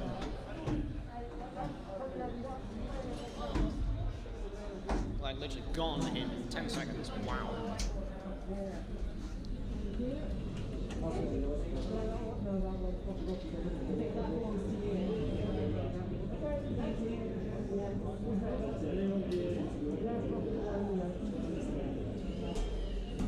Can we please have Rust in Pieces and Crossblow to the ready area? And can we also please have Night Fury and Lobster to the ready area?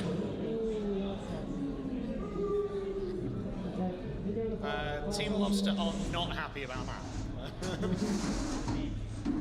Oh no, it's alright. Lobster will be going in the bin after this fight with Night Fury, I'm sure. Another push fight happening here. This should be quite interesting. Sprocket Raccoon got out of his first fight mostly unscathed. I think that was good stuff. Yeah. Yeah. Baba Yaga has come through the redemption round. Yeah, Baba Yaga was, put Brexit out of the competition. In the red corner, we have Baba Yaga. Woo! And in the blue corner, we've got Sprocket Raccoon. Roboteers, get ready. Here we go. 3, 2, 1, begin. So then, how are the pushers going to match up on each other? So, Baba Yaga, I don't think can lift its wedge, but Sprocket Raccoon can. Oh no, it can, there we go. It's just proved me wrong by lifting its wedge. So we've got a couple of flippers here. Can either of them get the other out of the arena? Oh, look at those forks on the top. I like that. That's a nice touch in the design of Sprocket Raccoon. It's got that that sort of fox face on the front of the wedge. Baba Yaga push Sprocket Raccoon towards the pit button and the out of the arena zone. See, that's the place no robot wants to be. Baba Yaga got up on the side of Sprocket Raccoon here. Is it trying to lift it? It's struggling to. I'm not convinced there's as much power in that Baba Yaga flipper as we'd maybe like. Sprocket Raccoon, however, does have the lower ground clearance at the minute. That's the pit button. There we go. Is someone going to end up in the pit? Sprocket Raccoon has gotten underneath Baba Yaga, but it's ended up. There's the pit. Manages to get away. Pushing Baba Yaga away from the pit. Baba Yaga, however, has gotten back underneath him. This is an intriguing contest. This is two well-matched robots being driven very well, but look at that from Sprocket Raccoon. That might just be the winning blow. I think that's it. Sprocket Raccoon into the last 16. Can we please have Head for the Exit and Boring Bot to the ready area, please?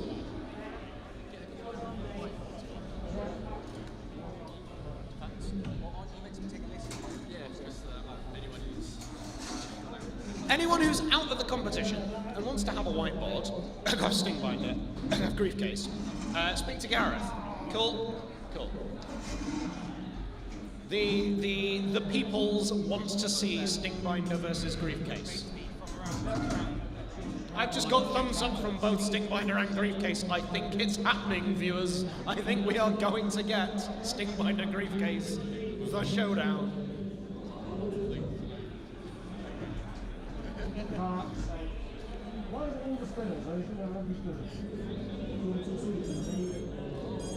So,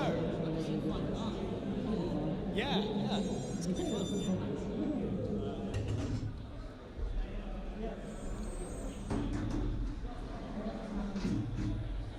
So, Team Tamam and Amir, we've had an interview request from you if you would like to be interviewed. While we get some fights set up.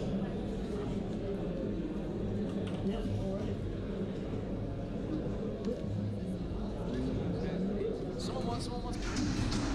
If you want, you go to Yeah, no, wish granted. Oh, no, we have a fight. Hold that thought. In the red corner, we've got Lilith. Yeah, you get the best seat in the house here now.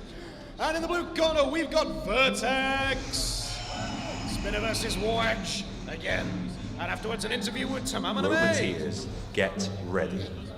Oh, I'm having so much fun. 3, 2, Here 1, we go, then. begin. So, Lilith a bit sluggish out of the gate. Vertex spinning up. If it can only take one hit to end it. But Lilith has got Vertex pushed up against the urinal. Bang! There goes the spinner underneath Lilith. Oh, that's some punishment now for the little red robot. They're all little, I suppose, and in various colours. That's Vertex being pushed up into the wall by Lilith, however. Lilith is very sturdily built, very, very tough robot to damage, but it's sent out of the arena by that spinner of Vertex. A pretty dominant display there from Vertex. Lilith is out. Right, if we can get interview cam, we are joined here by Karen from Tamamana May. How are we doing? I'm doing good, thank you. How do you feel after? Well, yeah. What's left? May I pick it up? Let's get some damage cam here. So what's happened? Talk us through the state of your robot at present. Your mic is there. Sorry. Yeah. Sorry, I didn't hear you.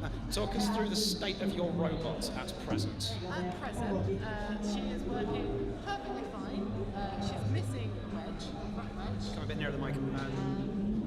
But other than that, she's fine. She actually burnt out a motor against Metis. Oh wow. Yeah, so... It was a very intense driving match. Yeah, we went with the full length, and Rira was really, really good driver, and I had to take everything apart to put it back in. I should probably just... Yeah, you can just pick it up, I suppose. Yeah. Sorry. Apologies, headphones users. Yeah, so she's got a new motor, and she was all good to go for that fight against Inferno, and yeah, the egg beater is just terrifying. Yeah. I mean, it was a pretty dominant display from Inferno in the end. But you know, you've lost to a robot that I think a lot of people might think could win the competition. Oh yeah, I definitely think so. Yeah, it's so well put together and fast and well driven and damage, and it's just it's got everything. Yeah, no, well, like hard luck. It's been great to see you. Like, yeah, it's like. Thank you.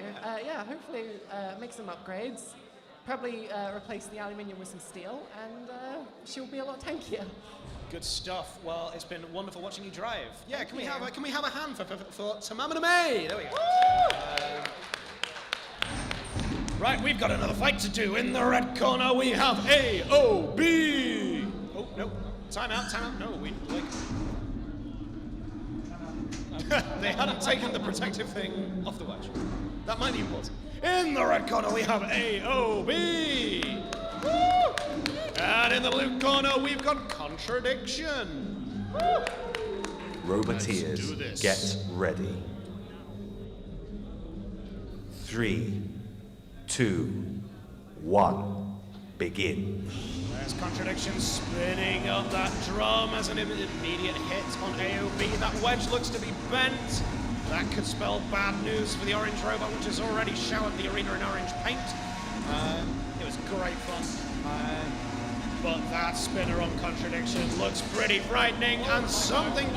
We've got a LiPo hanging out. That is an explosion waiting to happen. Are we calling that as... is that it? I think that is it. So for those watching him, AOB's battery has fallen out. If that gets hit by that spinner, there will be an explosion and we will have to evacuate the building. And we don't want to do that. Stephen might get us an evacuation cam. Red or something. Yeah, no, I think, that fight's been called. Contradiction is the winner! May we please have K1 and Bad for the Mucker to the ready area, please. K1 and Bad for the Mucker.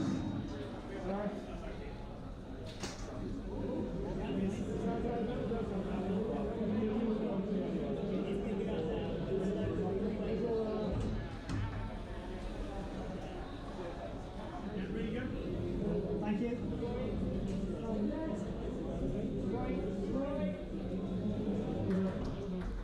Greg's standing there like he wants to talk to me. Sit down. No, he's going. Do you want to chat? Sure. Come on. Have one of them. Hi. Hang on, I've got to turn your volume up first. Whoa, we've got. You can hold it. There you go. We've got Greg from Team Health and Safety here. How are you? What do you make of the competition so far? Sorry? What do you make of the competition so far? Well, it's a wonderful event so far. With lots of cool new machines, one of which is now being loaded in the arena, I think. Yeah, that's Sproing going in the arena. And it's always nice to see some new ideas, some new innovation, people just going the extra mile. So I really enjoy seeing that. So you're here with Head for the Exit, right? Yes, I am. How do you feel about your chances? Well, I was a bit apprehensive for this event. Lots of new things I've put on the machine for this year, but at first fight I wasn't too happy about it. I wanted a split decision, but the reception wasn't really all too good. Grip wasn't all too good. So I had to do some weight saving, change wheels around. Hopefully it will be a bit better for the coming fight, but we'll see. Oh, we look forward to seeing it. Yeah, you're up in a couple of fights' time. All right, well, yeah, no, thank you very much, Greg, and Head for the Exit. We'll catch them later on in the round of 32. They're up against Boring Bot. So, you know, they've got to do something exciting. All right, we got two robots in the arena. It's time for our next fight. In the red corner, we've got Chuck. Woo! And in the blue corner, we've got Sproing. Let's do this. Roboteers, get ready. 3, 2, 1, begin. Once again, the robots in the corners matching their colours. That spinner on the back of Chuck has mostly made noise so far. I'm not convinced it's done a great deal of damage. Sproing flips it over. There we go. That's the first meaningful attack of this fight. Chuck spinner making some lovely sparks. We love the pyrotechnics. There's another flip from Sproing. It's a well-named robot, I think. That's what it does to the other robots. Sproing, can it get Chuck out of the arena though? That's probably its best bet for winning. Sending Chuck flying into the air again. Now that big metal wedge on the front of Sproing, that's not going to take much damage, I think, from Chuck's spinner. So it's whether Chuck can maneuver Sproing towards the pit. It's now a pushing contest. Oh! I have no... What? The flipper has just popped off Sproing. And there we go, it's in the pit. There you go. A very strong early fight from Sproing, and then what happened there? Right, Sproing, come up for an interview afterwards. So we need to talk about that because I have no idea what happened there. So yeah, in case that wasn't clear, Chuck is going to head for the last 16. So we've had a question in the chat. When is the next Bot Builders event near or around Bristol? Christmas, 4th of December. There you go. It's on a boat. It's on a boat, everybody. It's mainly just drinking, okay. That feels like, I don't know. Can we please have Attitude Adjuster and Oobly to the roadie area?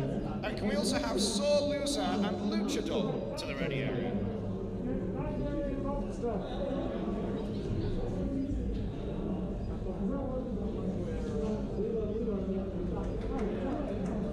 So, yeah, so Sproing, I think it just flipped its own. I don't know what happened. I like that. Hello, Sproing. Right, get all on it, because the stand is pointing in the wrong way. So, right, we've got ourselves a victorious Sproing. So how's that feel? I was victorious. No, you weren't victorious. I just backed into the pit. No, you weren't. I'm awake. I know what I'm talking about. Yeah. What happened? Talk us through what happened. You're victorious in the eyes of the audience. That was spectacular. No, so Sproing 2 was built very, very last minute and was intended to be made out of HDPE, nice solid stuff.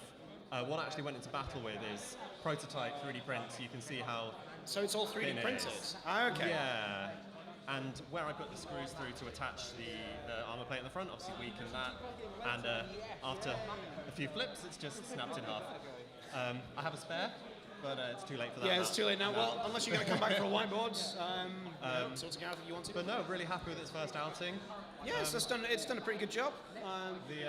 Made it to the round of 32. It's got a lot of changes from the original one, which was built with a spring so heavy that there was no weight left for any armor. Oh wow! Okay. This is yeah. I think it's. I still see it as a prototype for what's to come. No, we look forward to seeing it. No, thank you very much. You've been a great spot, and that was one of the more bizarre moments of the day, but an entertaining one nonetheless. Can we have a hand for Sproing, please?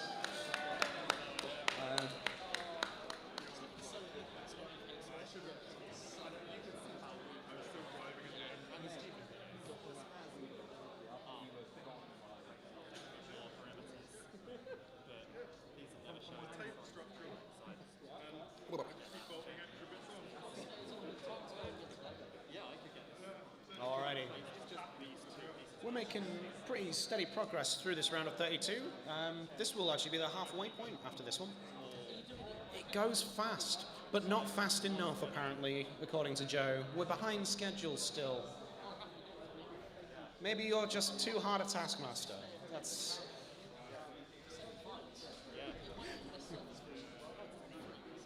Alrighty, we've got ourselves two robots. We should probably introduce them. In the red corner, that is Crossblow, who's deciding to go straight near the pit right off the bat. You love to see it. In the blue corner, we've got Rust in Pieces. Woo! I think they should fight. Roboteers, get ready. All right, it's narrow wedge 3, versus wide 2, wedge. 1, begin. There we go. So, it's a real battle of width here.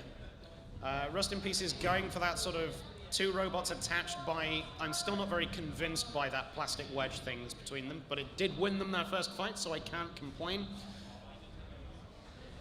Definitely Rust in Pieces dominating the early part of this fight. Crossblow unable to really get into a position to land a flip or whatever. Pushed up against the arena wall there by Rust in Pieces and now on its back. It's going to struggle to get underneath Rust in Pieces from that position. It's going to have to try and right itself somehow. We'll find out if Crossblow can self-right. It's being pushed around by Rust in Pieces, corralled into the corner. The pit is available. There we go. The pit is open. Now that's just the question. Like, Rust in Pieces has an advantage here. Do you reckon it's wide enough to drive over the pit without going in? I would like to find out, and I would like Rust in Pieces to do that immediately. To hell with trying to win the competition. Oh, there we go. Crossblow into the pit. Never really managed to get a foothold in that fight. Sorry about that. Rust in Pieces with the superior width and the superior pushing power advances to the last 16. All right. Does anyone here like lobster? Because I think there might be some available for eating after this next fight. It's lobster against Night Fury. It's time, friends. Can we please have Mr. Cat's Mouse House and Maximum Ogre Drive to the ready area, please? I'll do the shuffle. Oh, goodness me. Come on, Lobster. You can do it.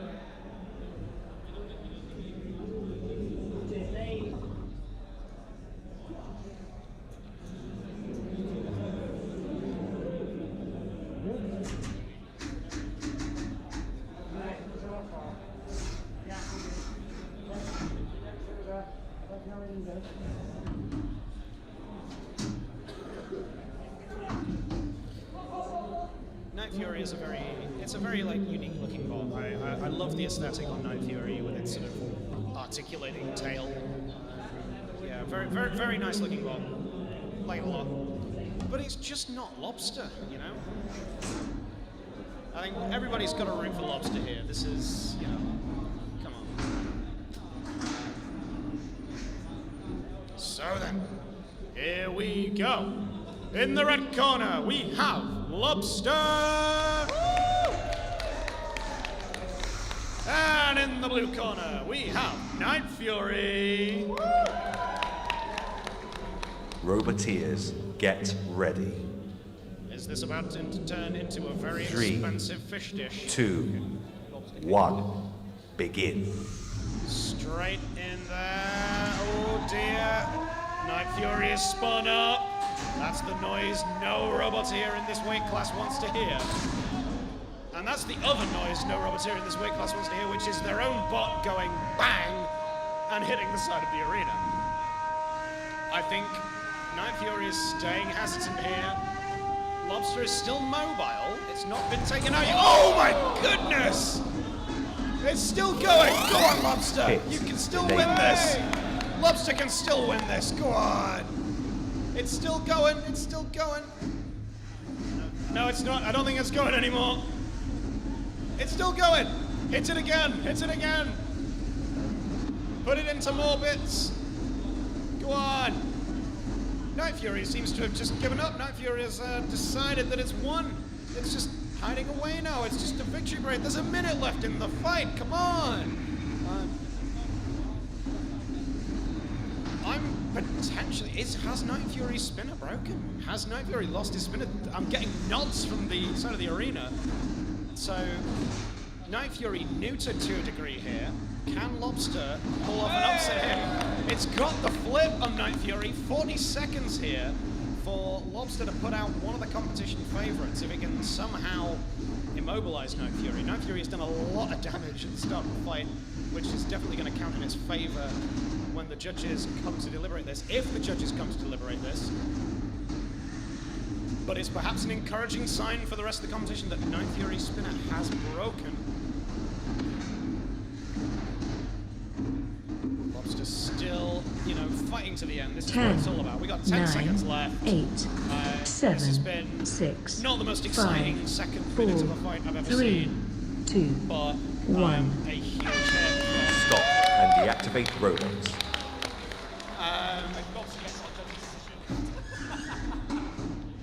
So there we go. I mean, I think we need kudos to Lobster for going the distance there. After what was like a devastating blow right at the start of the fight. So the judges have got to make a decision. In the meanwhile, I'm going to slip away briefly.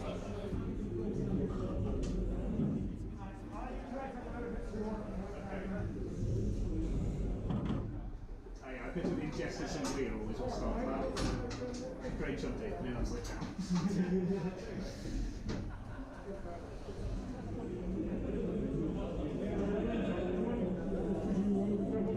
Shall I go grab stuff? I've got brushes.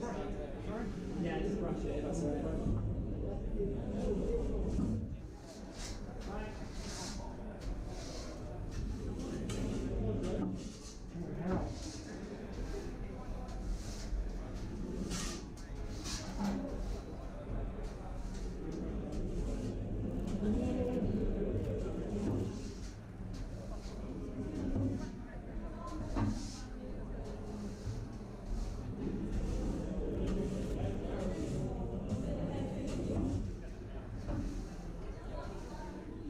Hello? There we go.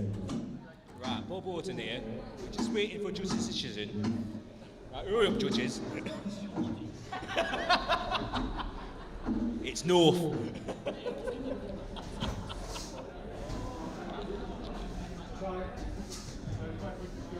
I'll go Paul O'Grady. Right, we're just waiting for the winner. Go Phil Wirral. Who is the winner? And the winner is Night Fury.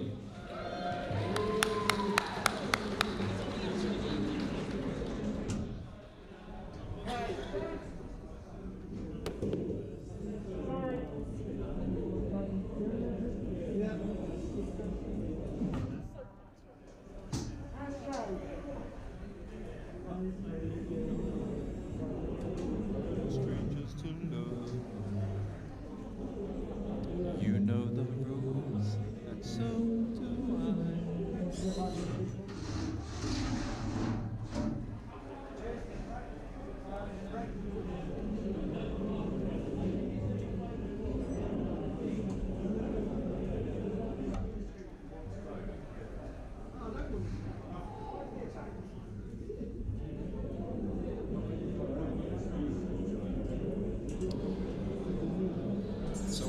was away. I heard the bad news that Lobster didn't win.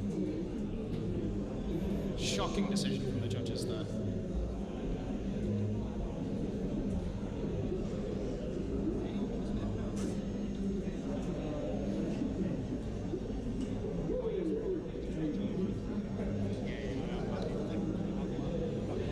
All right then, well, we spoke to Head for the Exit earlier. Here they are now in the arena with another robot. I don't really care what the other robot is, it's just there.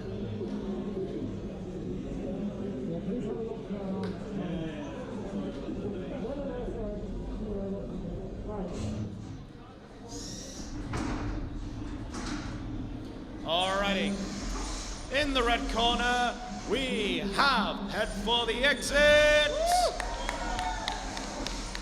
And there's another robot in the fight as well. Roboteers, get ready. 3, 2, 1, begin. Alright, Head for the Exit is coming up straight in there with that saw weapon. Is it going to be able to bring it to bear on Boring Bot?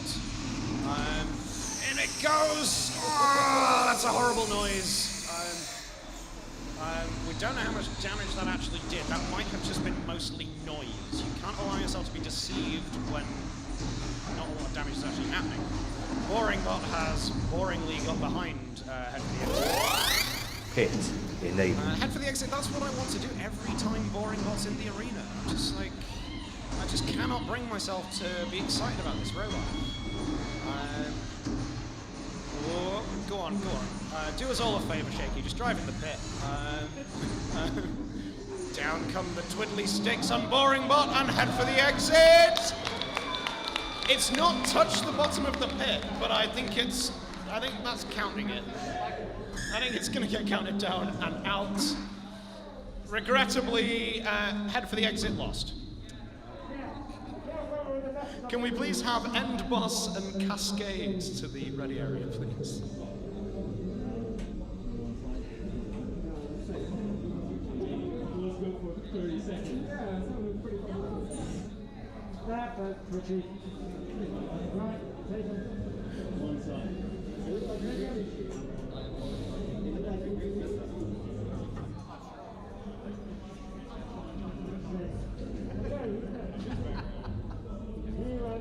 So there we go. That was a fight. There was a robot in that fight, and it lost.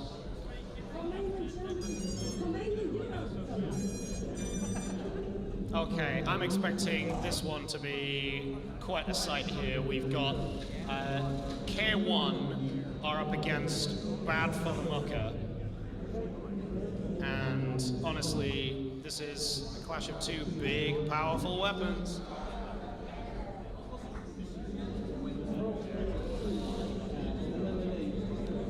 There are calls in the chat for Craig to get up on the mic and sing Never Gonna Give You Up karaoke style.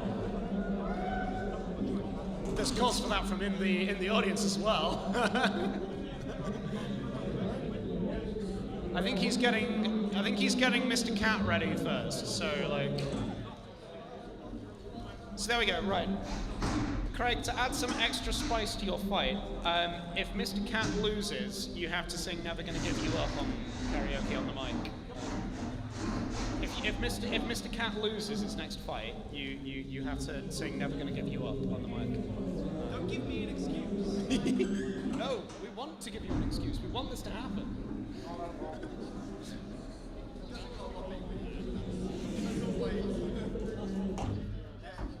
Do you want to do a reset? I love the confidence. I don't know if you heard that, but sort of Maximum Overdrive is not feeling confident about beating Mr. Cat's Mouse House, and rightly so. Mr. Cat's Mouse House was dominant in its first win. Dominant display. That sounded okay. Right, hang on.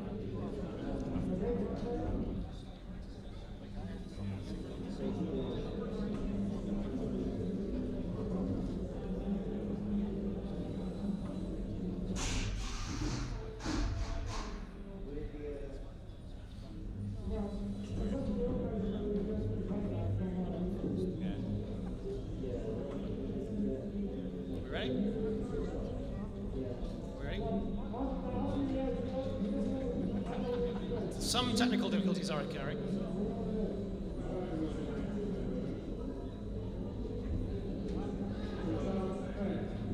Huh? Who's going to be today? This one. Yeah, I can move it. We've got 6 more fights. So if I move it to the bottom, then we can get on with Attitude Just Renewably. Yeah, that's fine with me. Yeah. We're moving this fight to the bottom. The spinner on Bad for the Mucker is not currently working, so their fight's being delayed.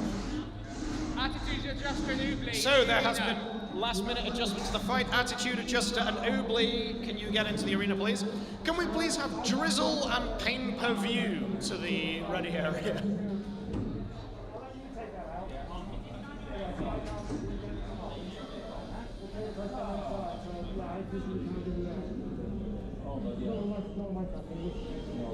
So we're going to have to hold out for now.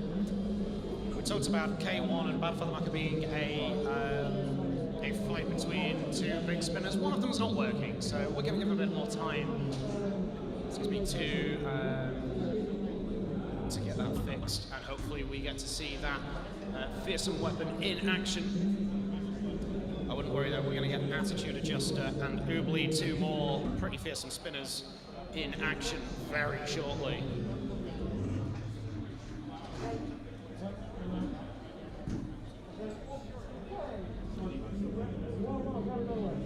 This has been a great event so far. I've very much enjoyed it.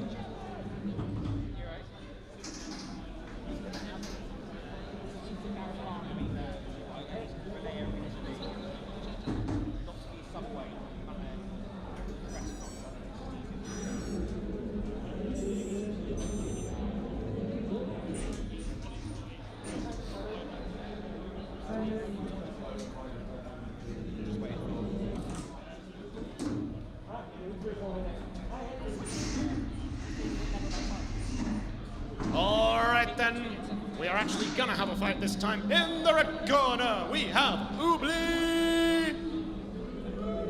And in the blue corner, we have got Attitude Adjuster. Woo!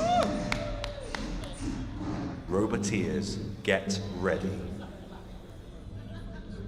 Here we go 3, then. 2, Egg beater spinner 1, versus begin. that overhead spinner hammer axe weapon thing on Attitude Adjuster. Another big hit from Oobly to start things off, but Oobly's looking quite sluggish across the arena.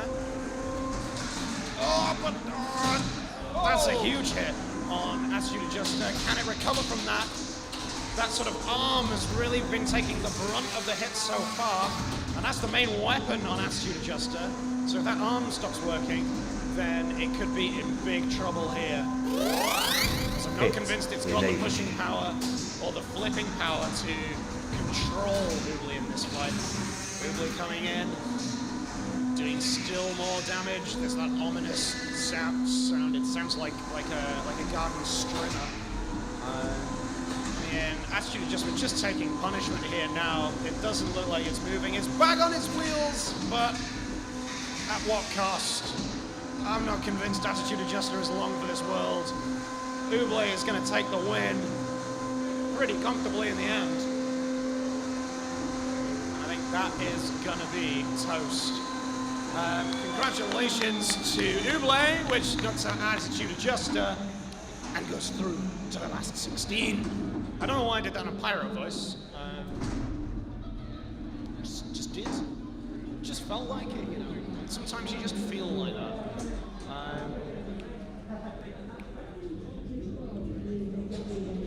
We're coming towards the end of our round of 32. We've only got 5 more fights to go, and then it's the last 16. And then there'll be more fights, and then there'll be more fights, and then there'll be more fights. The fights just don't stop. It's great, it's great. It's what we're here for. We're literally here to watch robots fight. So of course, we want to.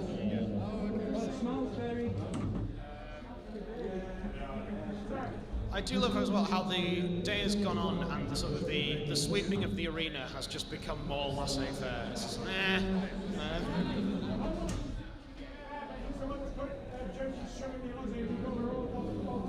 I see. Right. I see. So the reason the arena's not being.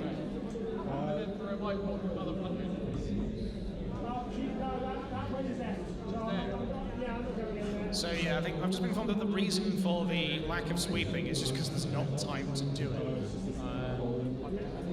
It sure would be a shame if a robot were to lose a fight because there was, debris got stuck under it. That's obviously an inconceivable thing. So I think this isn't really a question of like who's gonna win. It's not so much a question of who's gonna win. It's more how long is Luchador gonna last. I believe in you, Luchador. You are appreciated by the chat, and especially by Shane, apparently. Shane appreciates Luchador. I do too. Luchador's a great fan. In the red corner, we have Sore Loser, Too Sore to Lose. And in the blue corner, we have Luchador. Roboteers, get ready. Alex Morgiu doing that thing again where 3, he tries 2, to total his robot before it's even 1, begun. begin. In comes Sore Loser. Hesitant. There seems to be no spinning up of the weapon. That's an interesting tactic. Maybe it's trying to save power. Maybe the weapon is actually not working and it's all a bluff. In which case, that's a big boon for Luchador. Yeah. Oh no, it's spinning now. It's spinning now. But all it has done is hit the arena floor. I'm looking at this from that camera. I think Luchador's got paper on its bottom. I think some of its armor is actually paper. That's not going to stand up to Sore Loser's weapon. Enable. Something's fallen off of Luchador there. There's little bits of plastic flying everywhere. The pit has gone. Sore Loser brings that weapon to bear on Luchador again. It's now stuck. We saw it do this to Igor earlier. Those teeth on the weapon are stuck into Luchador. It's got to release it for this to count as a knockout. That's struggling. There we go. It's holding over the edge of the pit. Oh my goodness! Oh my goodness! But Sore Loser just managed to. Well, what happens here? Because they have to be separated, but one of them is hovering over the pit. That's gone! Luchador! Luchador has knocked out Sore Loser! Sore Loser hit the bottom of the pit first. What a turn up for the Bucks! I apologize. I should have had more faith in Luchador. That was like, I said all those disparaging things about it before the fight, and now it's only gone and beaten Sore Loser.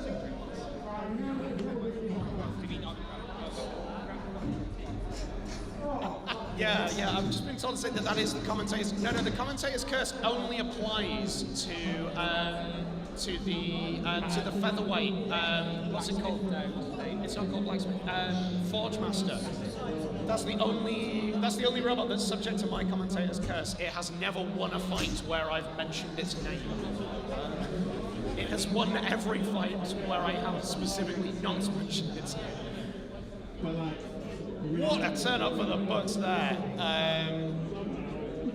I think at some point, we're gonna get Alex up here to talk about what happened there, whether it was his own driving and his own moving of the weapon that made that happen. Hey, guess what, Cat fans? It's time for Mr. Cat's Mouse House. Thank you, Ian, for that £2 to celebrate upset of the year.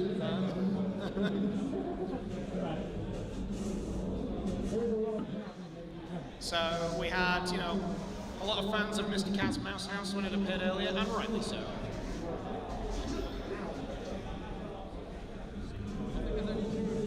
It's coming up here against Maximum Overdrive, which also, to be fair, has its share of fans. We love the Shrek vibes.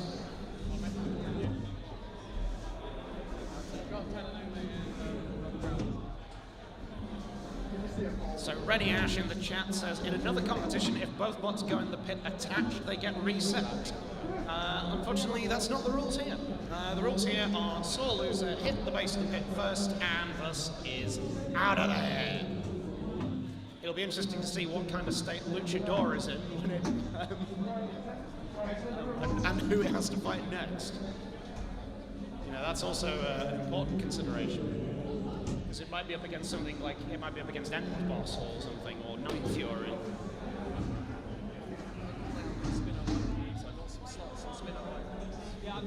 Gareth says that there are some slots available for anyone who wants to participate in a spinner's whiteboard. You're not out of the competition yet, Sam. So there we go. Yeah, talk to Gareth if you've got a spinner and you are not still in the competition and you want to have fun.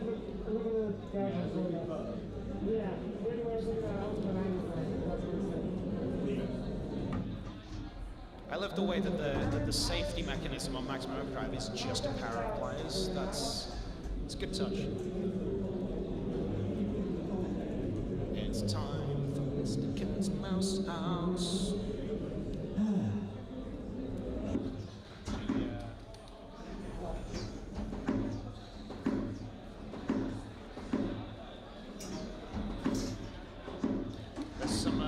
Some discourse in the chat about the rules from that last fight, but them's the rules.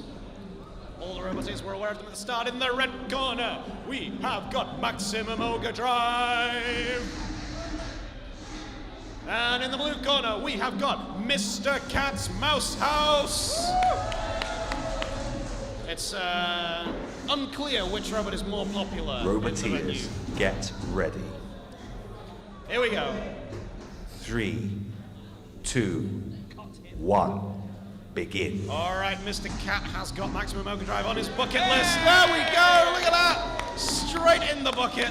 Now he's just got to hold on for until the pit's available, I guess.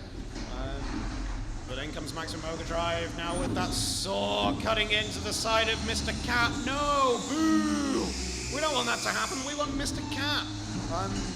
We want Mr. Cat to go all the way. Mr. Cat is looking not very movable. There we go. He's got Maximum Overdrive in the bucket again. Going near the pit button, not quite hitting it. There we go. There's the pit button. There's the pit button. Oh, is Mr. Cat gonna do it? Yeah! Done it!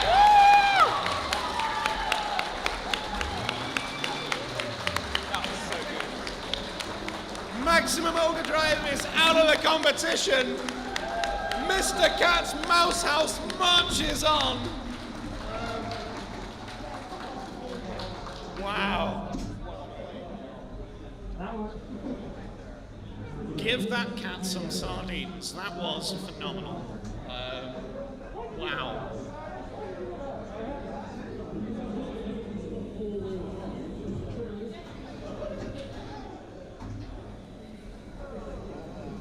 Go on, Mr. Cat.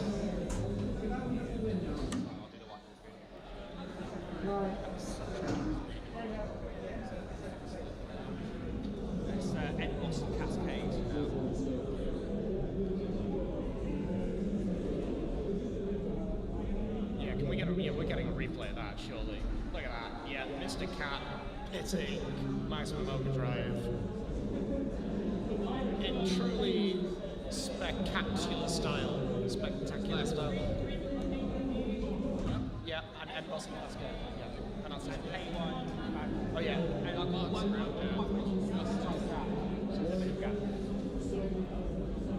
so it's time for End Boss and Cascade. I'm not going to commentate on this one with golf commentary. We're going to give this a bit more. Well, actually, maybe if it's a more exciting fight.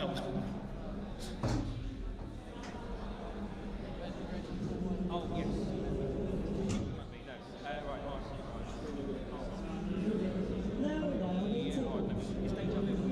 Please donate to the chat to the stream, because then we will buy dreamies for the cat. I've never underestimated anyone, dude. No, I know. I do,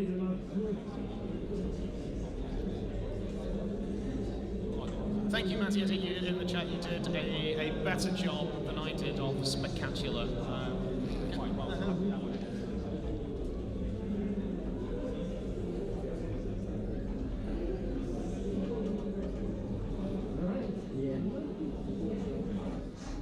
It's time for people to find out what the other part of my meal deal was. It was some waffles. I got some waffles. Look at that. Right. Here we go. In the red corner, we have End Boss. Woo! Literally nobody cares. And in the blue corner, we have Cascade. Woo! Here we go. Oh, I've got to start the fight. I always Roboteers, forget. get ready. So End Boss very dominant in its opening fight. 2, Cascade 1, overcame Duya begin. in the redemption round. Oh, that's an ominous noise. The forks of Cascade have gotten underneath End Boss though. Good driving there from Cascade, trying to get End Boss up against the arena side wall. Whence it may just bounce and do damage to itself. Pushing the pit button a little too early. The pit's not ready yet. That's definitely a bent fork. That's going to be a problem later on. That's going to need straightening out. In comes End Boss again. Not really landed a significant hit on Cascade yet, but that bent fork is going to prove to be a problem, I think, and keeping End Boss at bay. End Boss going for the pit button, and then moving away, perhaps wisely, coming in for trying to get into that middle bit of Cascade, but that looks to be quite well armored. Cascade really holding out well against these hits from End Boss. But with both of the forks looking bent, and now one of them just not even attached, this is raising the question of what can Cascade really do to End Boss at this point? It's just got to try and survive, but you think that the damage done to Cascade by End Boss is going to count in End Boss's favour. So Cascade's going to try and get something out of this through maybe trying to get End Boss into the pit. Has End Boss's spinner broken? The spinner is definitely powered down. Whether that's intentional or not, doesn't matter. Cascade's in the pit. And out of the competition, End Boss advances.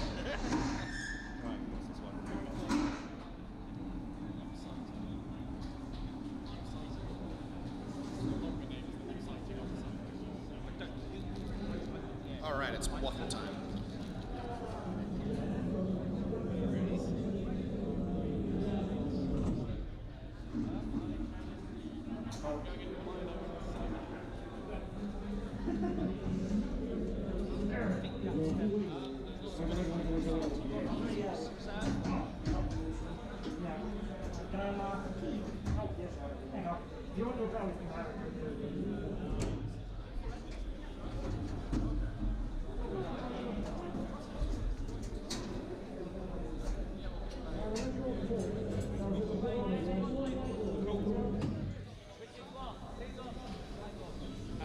Whoever the first whiteboard is, that'll be Metis, Griefcase.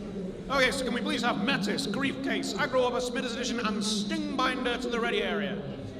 Are they going in now? Are they going in the arena? I'm not doing Drizzle and Paint for you. Yeah, we got Drizzle. Yeah, no, it's Drizzle. Yes, it's Drizzle and Paint per view now. But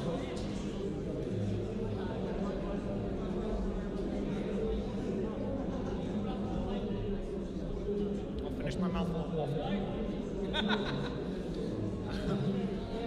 Yeah, so our whiteboarders, can we please have them up to the ready areas? That's Metis and Griefcase, Agro Smithers Edition, and Stingbinder. Enigma, Sproing, Handsome Pete, and Baba Yaga. Duya, Firebolt, Tamamona May, and The Wrong Trousers. And then Good Boy, Splody Boy, Crossblow, and Not Fragile.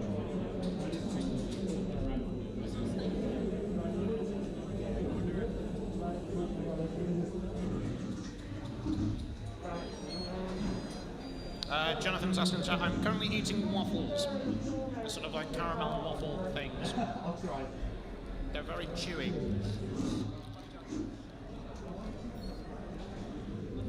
And stuck to the packaging. This has just been like the real fight all along has been me versus the versus food packaging.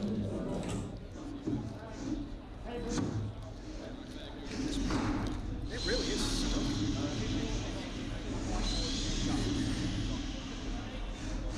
Look at this.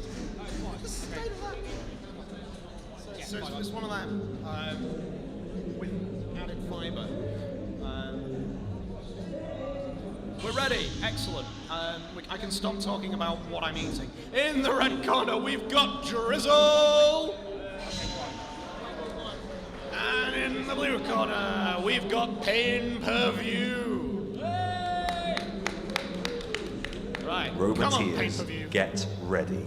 Woo! Also, come on, Drizzle. You know, like 3, 2, 1, begin. Drizzle spinning up. Now remember, Pay-Per-View is made out of like an old TV box, so it's probably not very heavily armored, and it's been flipped over by Drizzle's spinner. It's back on his wheels though. Drizzle's spinner has just... Whoa, and that's definitely it. That's gone. That is gone.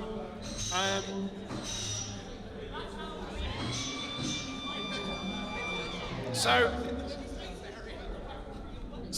basically so what's happened there,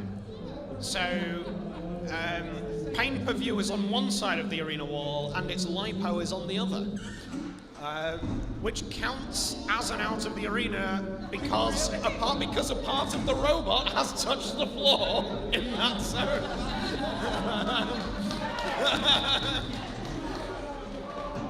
It didn't touch the floor.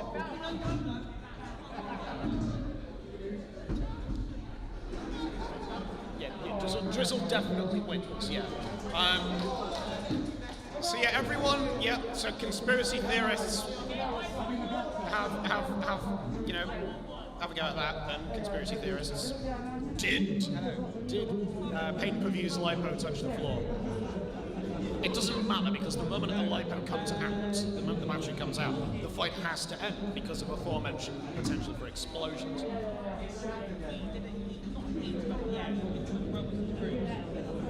I've been asked in the chat to do a food review. These are nice. They're alright. Pretty good. Nice and sweet, very chewy. Sort of everything I really want a waffle to be. One of these things anyway. Now my hair's stuck to the caramel.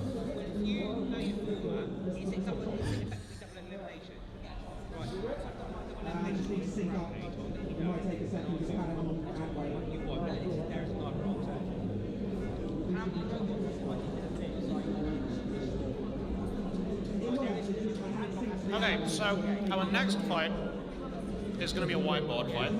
So this is not part of the main competition.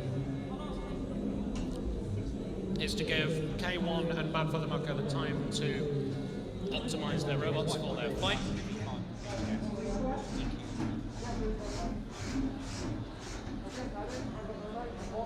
So, I just want to establish the rules of this fight, okay?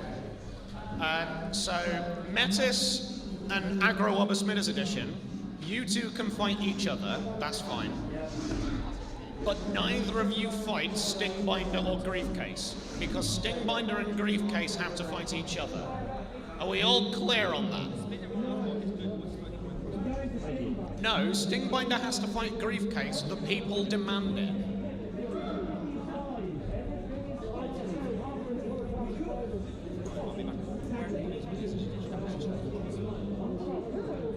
So, yeah, I'm like,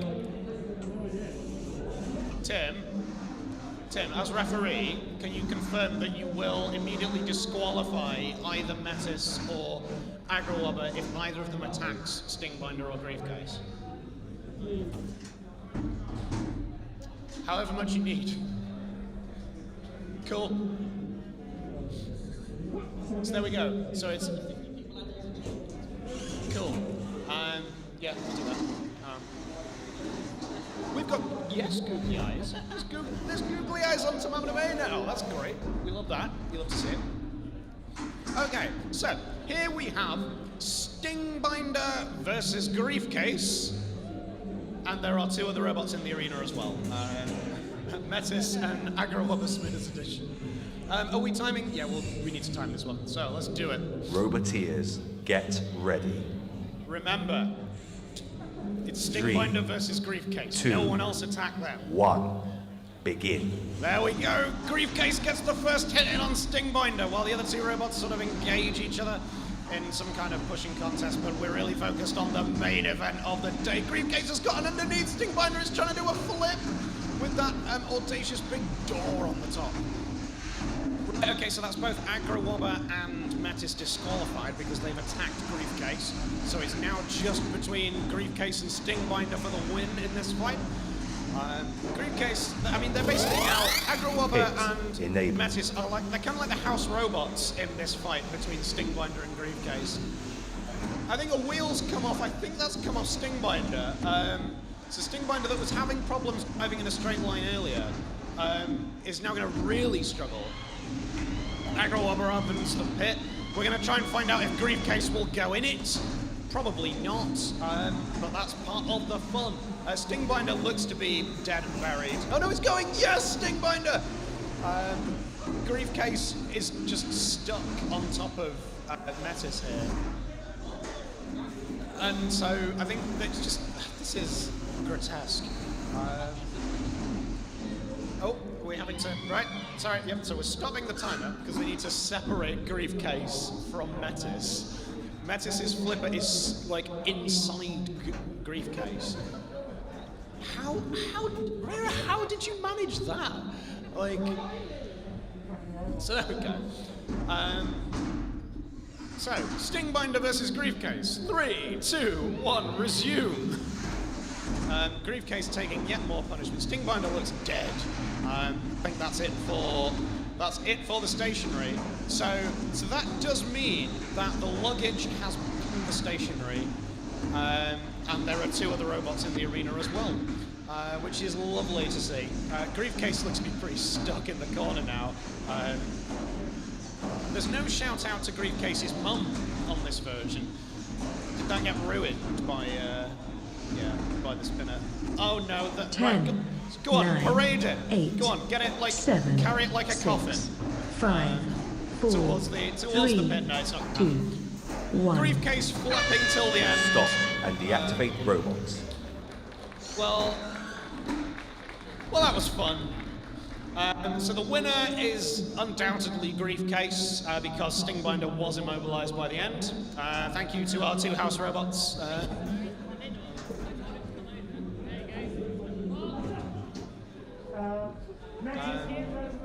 I can't, I think my link is off. You can probably grab it with a stick. No, that's what I don't get it. Oh, no, Griefcase won. I decided, yeah, Griefcase won. Yeah, I was judging that one. The judges don't get a say in that. I'm judging on behalf of the people. That's everyone watching at home and everyone in this audience. How are we feeling, audience? Are we all right? Keeping the energy up? Got some thumbs up. Not many cheers, but some thumbs up. We're doing all right. They're alive, at least, and conscious. We're getting towards the business end of the competition.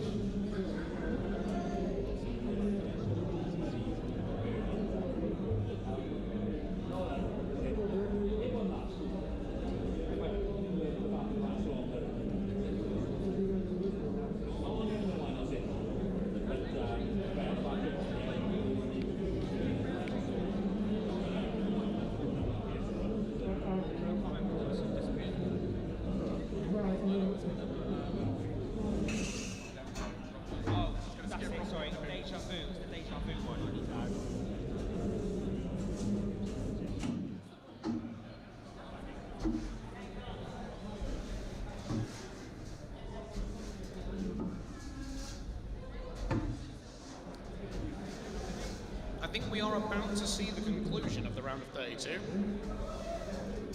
Bad for the Mucker have got their weapon working again, have they? Have you? Is the weapon working?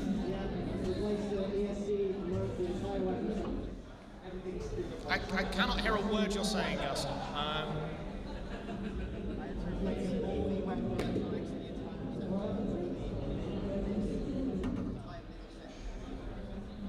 doesn't work.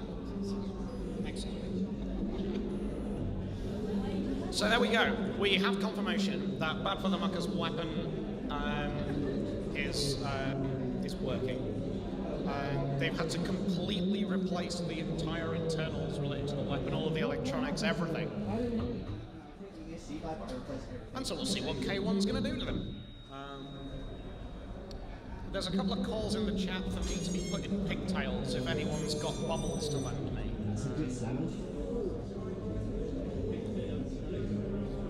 Or just rubber bands, that's the hardcore version.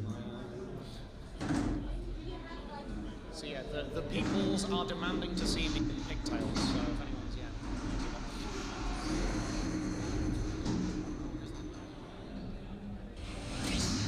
Alrighty then, in the red corner we have K1! Woo! And in the blue corner we have Bad for the Mucker! This is the final fight of the last 32. Winner, of course, goes through to the last 16 because that's how a knockout tournament works. Get ready.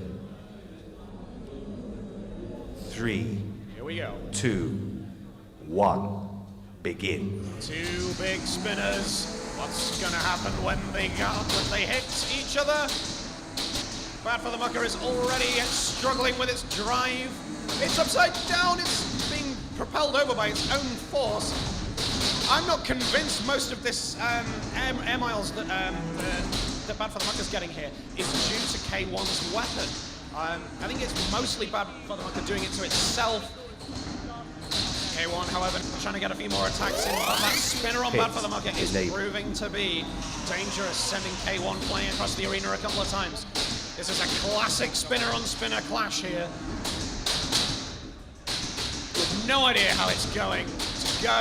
There's a lot of noise as the Bad for the Mucker mostly boings around the arena, making an almighty racket. The neighbors are going to be peeing on the walls any minute now. As in comes K1. K1 tried to go a frontal attack on Bad for the Mucker there and was immediately sent flying backwards and then into the air by Bad for the Mucker's vertical spinner. Well, whatever they did to the weapon, it has worked because Bad for the Mucker is looking very dangerous here in this here fight. K1, which has been dominant so far, is really struggling in this. The pit is available now. It's open and it's gaping and it's beckoning K1. The drive seems to be struggling on Bad for the Mucker, but it's recovered. That's a very, very powerful spinner, but it's bouncing around and on the edge of the pit. Saved perhaps by good fortune as K1 hits the ceiling of the arena twice. K1 is looking very beat up now as Bad for the Mucker comes in perhaps for a coup de grace. 10 seconds to go in the fight. 7, 6. This is a dominant display from Bad for the Mucker as it hits the ceiling with K1 again. 1. And that's Stop the end. and deactivate robots. Wow. Wow. What a fight. So, I mean, like, big kudos to K1 there because that is some resilience because that was some ferocious hitting from Bad for the Mucker. Yes. I've been provided with hair ties. It's pigtails time.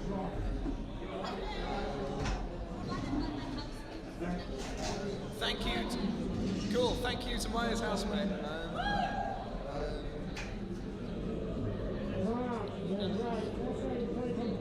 Right, we have a unanimous judge's decision, and it will come as a surprise to no one that it's for Bad for the Mucker! So we have our last 16. They're all determined.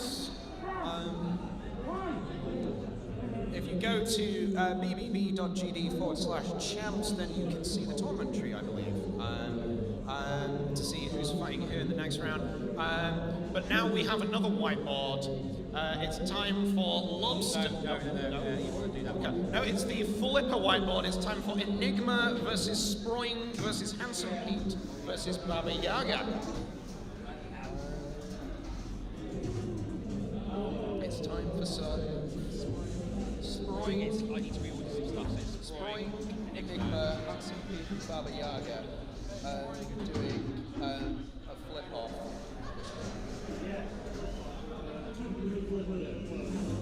These are the worst pigtails that have ever been assembled. This is very amazing. There we go, right. There we go. Oh yeah, we need Enigma. Where is Enigma? Where is that? It's literally that. There we go. There's Pigtail Cam. The people demanded it, so it's happening. You know. Make a robot that's not boring, Shaky. Then I won't be mean to you. If you rename it to Exciting Bot, that might be nice. Yeah, I suppose the floor is just being... It's okay, I'll buy you a drink later. So it's time for some Flipperama.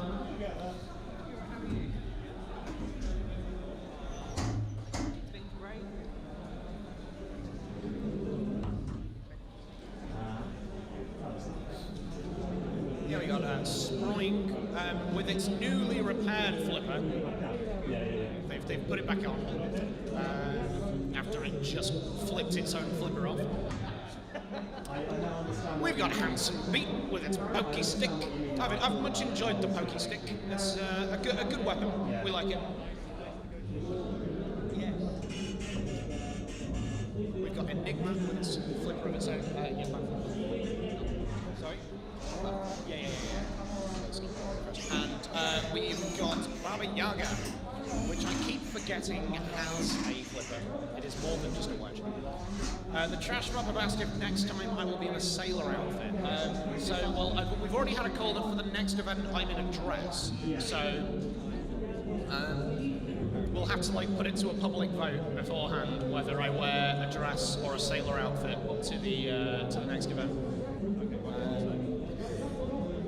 The things I do for these lovely people, and they are all lovely.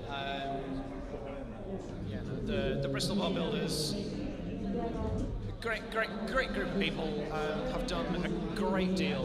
They've done a huge amount for the scene, not just here in the southwest, just for the country as a whole. And I think it speaks volumes that we've had robots from literally all over the UK have come to compete today. So I think it's just a testament to how good these guys are, and it's been a wonderful event. And we've still got plenty of it to go. I'm talking we're nearly at the end. We're not.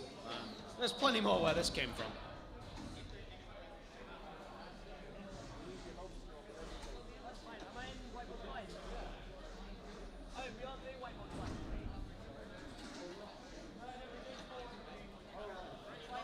All right then. In the red corner we have Handsome Pete. In the blue corner we have Enigma. By the pit release, we have Baba Yaga. And by the pit, we have Sproing. Roboteers, get ready. It's time for some flippin'. 3, 2, 1, begin. All right then, all three except Sproing go straight into the middle. Who's gonna get the first telling flip? Enigma tries, does not get a purchase on the back of Sproing. Handsome Pete poking with its stick. It's a good stick, it's doing a lot of poking. Sproing has flipped itself. It's probably going to do that a fair bit. Enigma is underneath Sproing but cannot get purchased with that flipper. Baba Yaga, we've not seen much of its lifter yet. Oh no, Handsome Pete's over! But though it's righted itself, that's okay. Pit enabled. The pokey stick really is the most devastating weapon in the competition. I don't understand why more haven't gone for it. So there we go, the pit's open, and now it's a question of how many robots can we fit in. So as Enigma is pushing Handsome Pete, and there's a flip! There we go, that's a link has come out there. I think Enigma's gone. I think Sproing has just flipped Enigma's link out. Gonna do that again to Baba Yaga? No, it's just a lift. Baba Yaga pushing Handsome Pete from the side. There's an ominous red glow from the inside of Handsome Pete. I don't know if that's intentional or not. I hope it's intentional, and not the sign of a terrible electronics failure.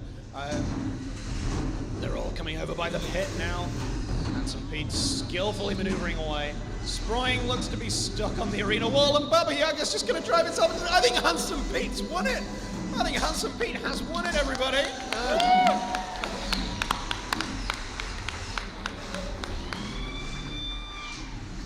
Pokey stick for the win. So someone, that's a very good point. So on the should Bob wear a dress or should Bob wear a sailor outfit debate, the answer from Jonathan Kinsman comes and says, I should just wear a Sailor Moon outfit because that's both. So that's what we'll do. That's next event that I am here commentating on, I will wear a Sailor Moon outfit. That is a promise. I've said it live on the internet. So there we go. We've had a question from Chris Bray asking, do you live stream every event? It's a blunt no. It's a no. Never again. Which I think they try. I think he's in Australia.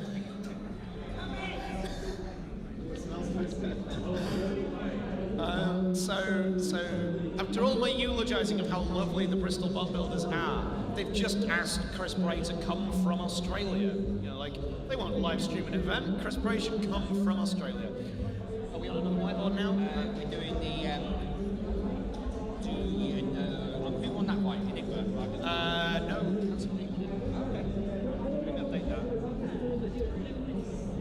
Okay, our next whiteboard is going to feature Duya, Firebolt, Tamamo no Me. I was doing so well with that name at the start. And The Wrong Trousers. Alright, so it's also time to reveal some last 16 fights. So, to the ready area, could we please have Inferno and Mr. Cat's Mouse House? Could we please have Sprocket Raccoon and Luchador? Resistance and End Boss? Rust in Pieces and Night Fury? And Vertex and Ouble? Ouble? Ouble Juble?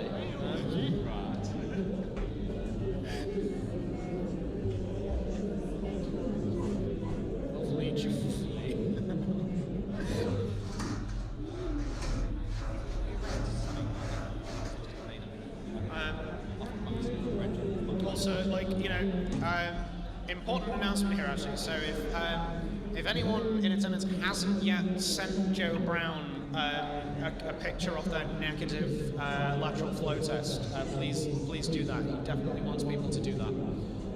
To send, you know, confirmation that you've tested negative to his Facebook.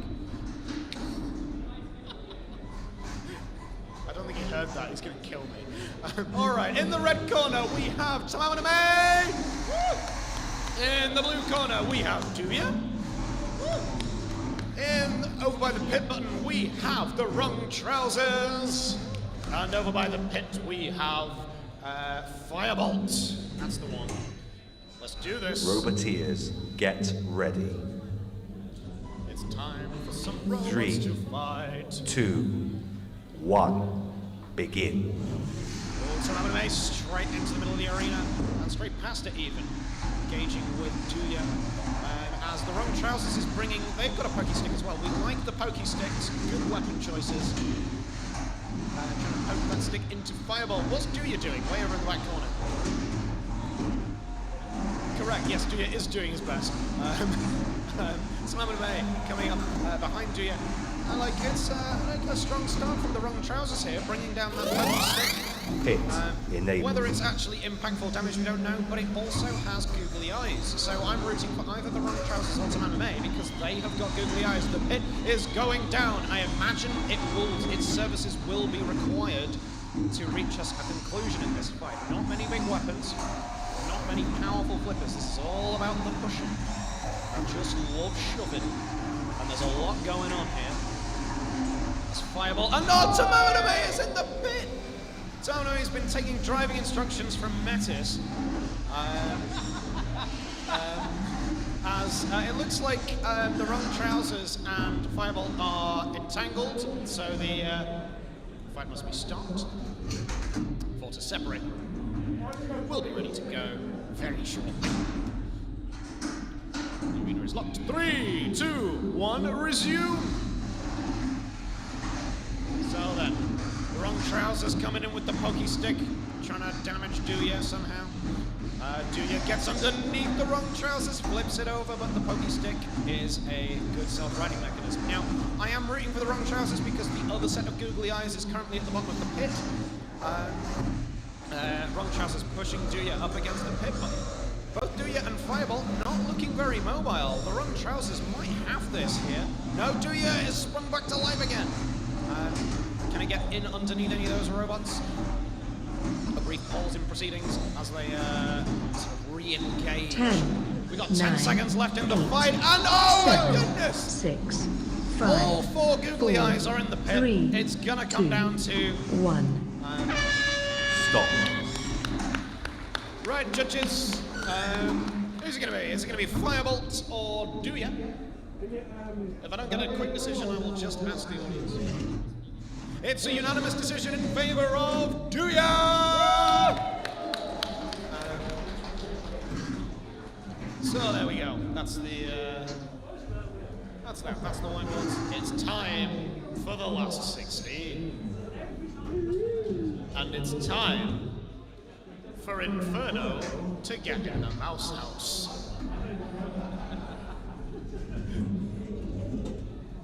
That's definitely how that fight's going to go. May we please have Chuck and Exciting Bot to the ready area, please.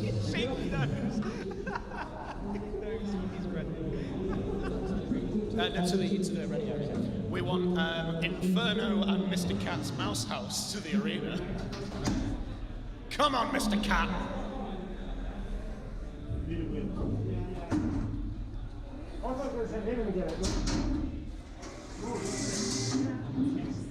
It's exciting. Go on, yeah, can we get cam here, close up cam here? Look, he's exciting now. He's exciting, but like, oh wow. See? It's not hard, is it? It's not hard. Brilliant stuff. You're doing a champion's job. How do you make your robot more exciting? Just rename it. It's not hard. Didn't even need to do any rebuilding. All it took was some marker pen. Come on, Mr. Cat.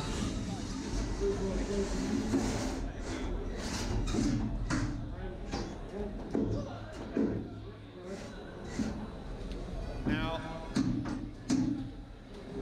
I hope Inferno realizes here that it's not allowed to win. The cat must go on. So then, in the red corner, let's begin. Our round of 16 in the red corner is Inferno! And in the blue corner, it's Mr. Cat's Mouse House!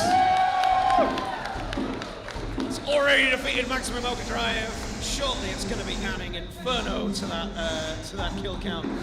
Let's go! Roboteers, get ready. Come on, Mouse House. Come on, Mr. Cat. 3, 2, 1, begin. Get him in the bucket! Go on! Oh, no! Mr. Cat! No! Oh, no, I can't watch! No! How could you? Oh, no, there's no words. Mr. Cat, no! No! The poor thing. Hits enabled. This is honestly, it should be stopped. This should be against the rules. Disqualify Inferno immediately. This is, oh my goodness. Come on, Mr. Cat. Come on, Mr. Cat. You can do this. There's just bits of Mr. Cat everywhere. 9 lives, more like 9 component parts. Inferno goes through to the quarterfinals, but I can't say I'm happy about it.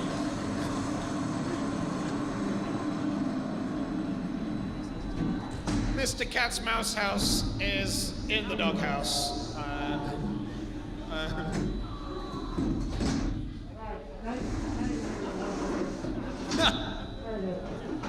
Well, that was fun while it lasted. Can we have a big hand for your people's champion, Mr. Cat's Mouse House?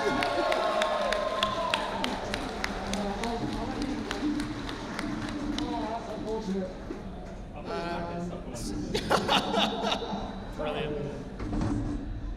Hang on.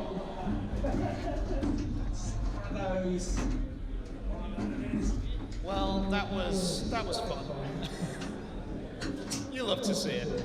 Can we please have procrastination and drizzle to the ready area, please? I hope Rory didn't want these magnets back. That's I've got it. Dave, can you pass me the cap? I want to wear the cap.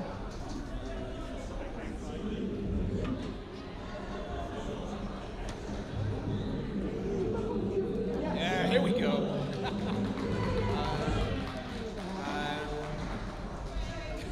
So this is how I'm doing it for the rest of the day. Got pigtails and a cat. It's like Buckaroo. If anyone wants to pile any more like component parts of robots on me, please feel free to. The rest. I can sit here like petting it like Dr. Evil. Hello.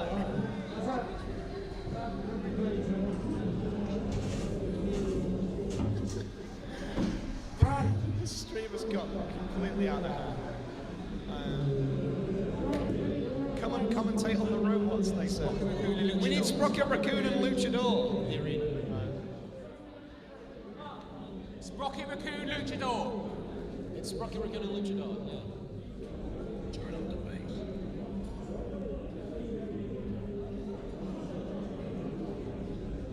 Well then.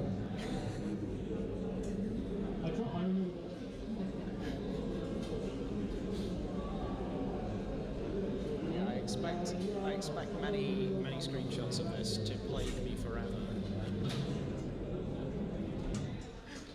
A lot of fun deburring this floor.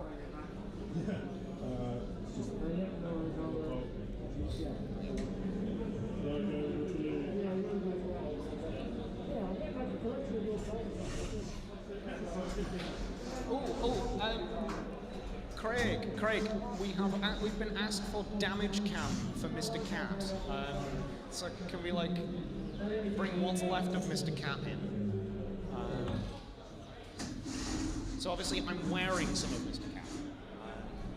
Damage cam just kind of like. Where's the damage over there? No, that's the damage cam. There we go. So that's the actual bit that's left.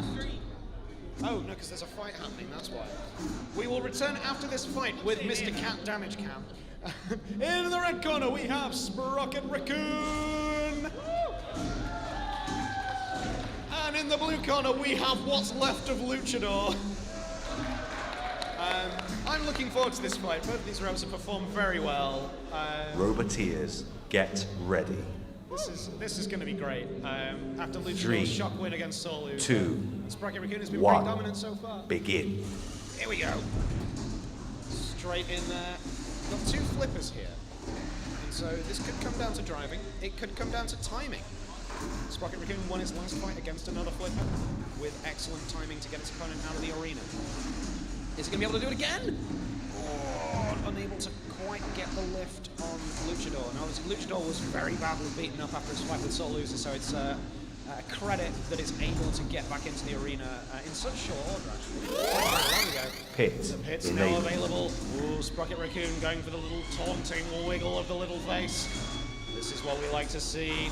Time for some competitive edge to this fight. Sprocket Raccoon coming back in, repeatedly hammering Luchador against the side of the arena, but unable yet to get a telling flip.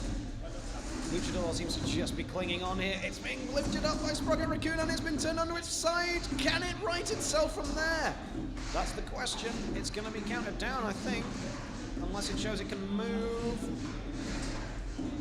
Luchador, it's just about moving, but it's not in a good way. Up on its side, up on one wheel. Is Sprocket Raccoon coming for the coup de grace? No! Sprocket Raccoon has righted its opponent. Good sportsmanship. whether it was intentional. Well, it was good sportsmanship if it was intentional. It's a bad move if it wasn't. Coming in there, still dominating here. Sprocket Raccoon though. Getting. Ooh. Luchador managing to avoid the pit, but now it's up on its side again. It doesn't look like it can move from there. It's wiggling its flipper. Is it going to be able to get on its wheels again? I think this might be it for Luchador. Luchador going down in a blaze of glory. There we go. Sprocket Raccoon is through to the quarterfinals.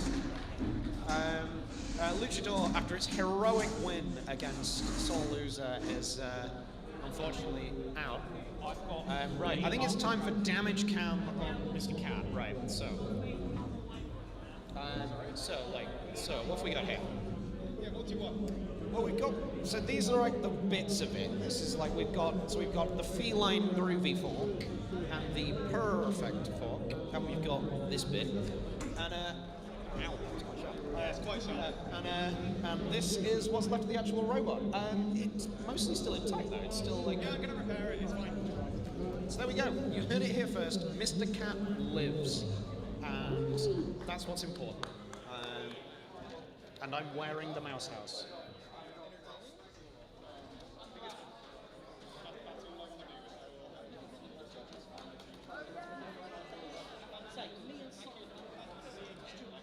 Can we have? He's off now. He has to go. Can we have a big hand for our photographer, John, please?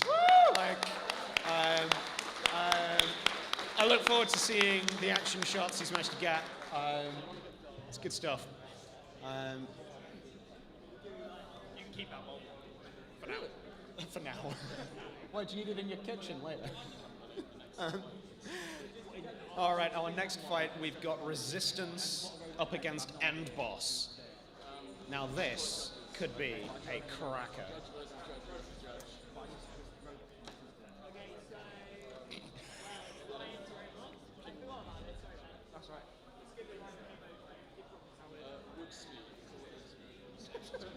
Right, so there we go.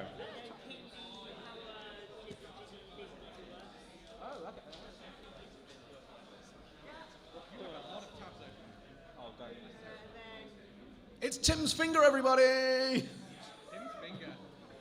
Oh. That's a story right there. Uncle Tim's soapy finger.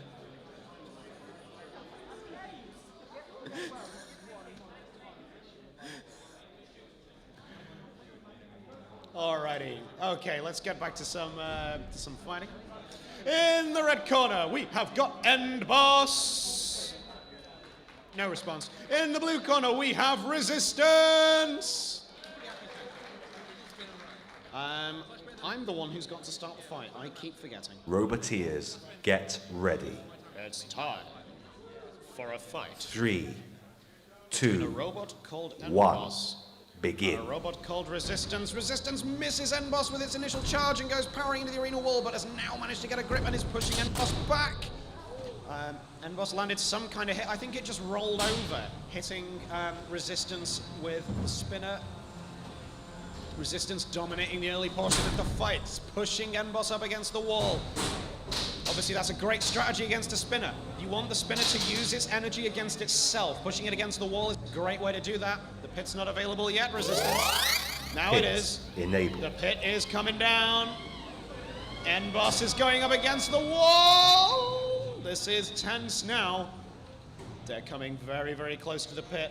Can End Boss maneuver its way out of that? Or is Resistance gonna... Oh, there we go, End Boss taunting, saying, come and get me. I'm safely the other side of the pit. They're now just gonna stand here and look at each other. This is like robot Mexican standoff. And there we go, I think End Boss is headed for the pit here. There we go.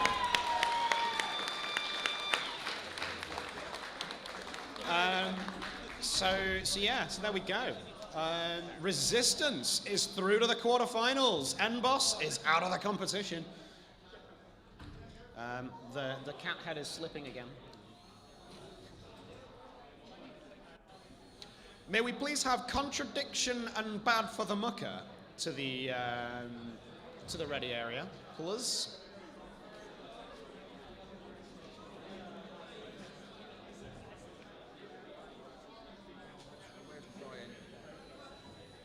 Next up in the arena, we have Rust in Pieces and Night Fury. That should be a good one. We finally get to see if the wide strategy is going to work. I mean, it's worked so far. It's one Rust in Pieces, 2 fights. Maybe width is the way to go, Shaky. Maybe width is the way to go.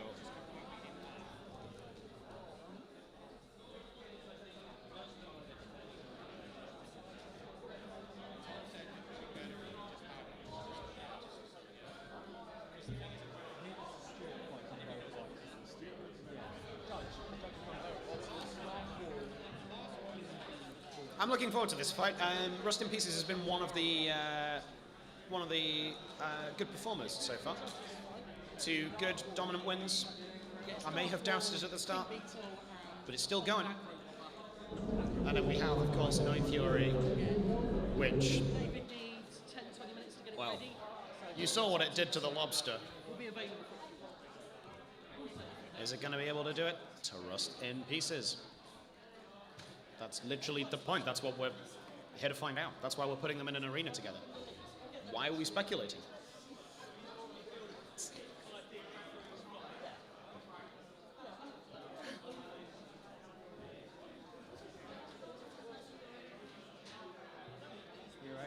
Look at that. This is for the All-Star Rumble later.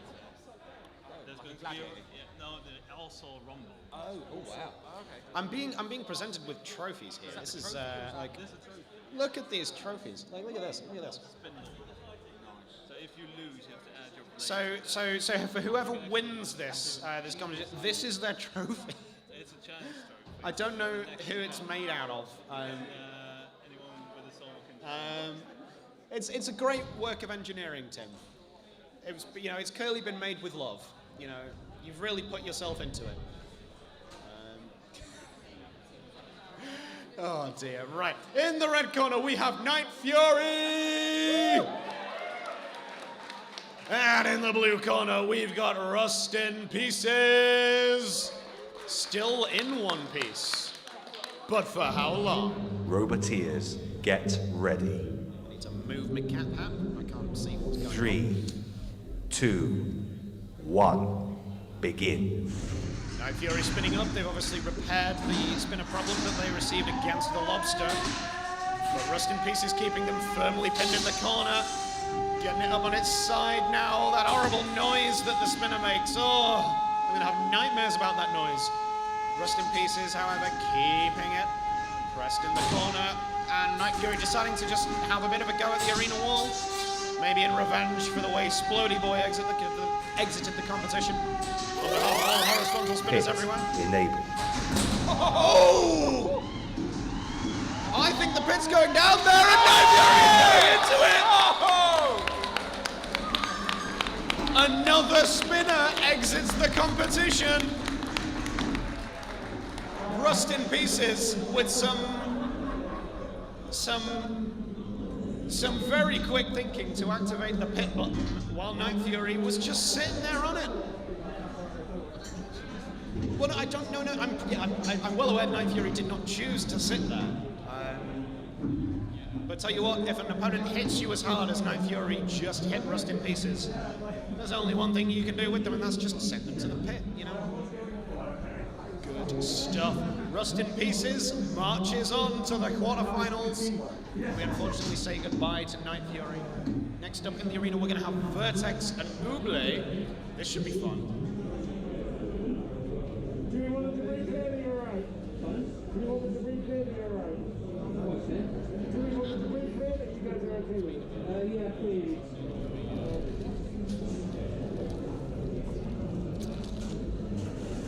Right, moving on to the next bit of Bob's snack bag. I've got some 10, chocolate raisins. 9, 8.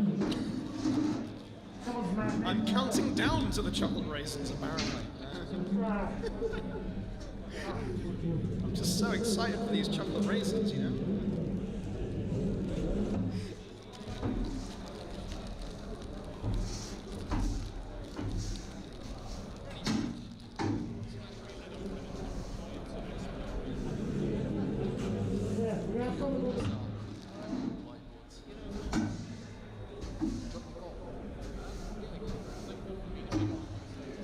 Okay, so we need the following robots for the whiteboards after the round of 16. So we need Good Boy, Splody Boy, Crossblow, and Non-Fragile.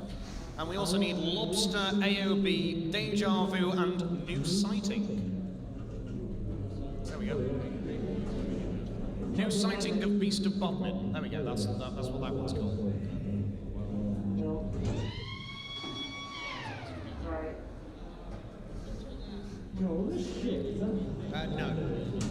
There is going to be a judges' rumble as well, but we're going to make the judges actually do some fighting themselves.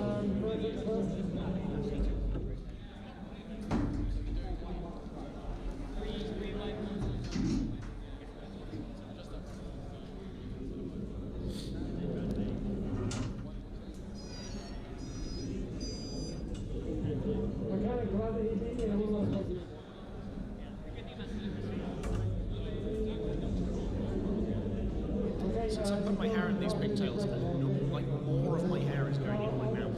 It's just surely what these are supposed to stop. Alrighty, we have got some robots. One of them is in the arena even.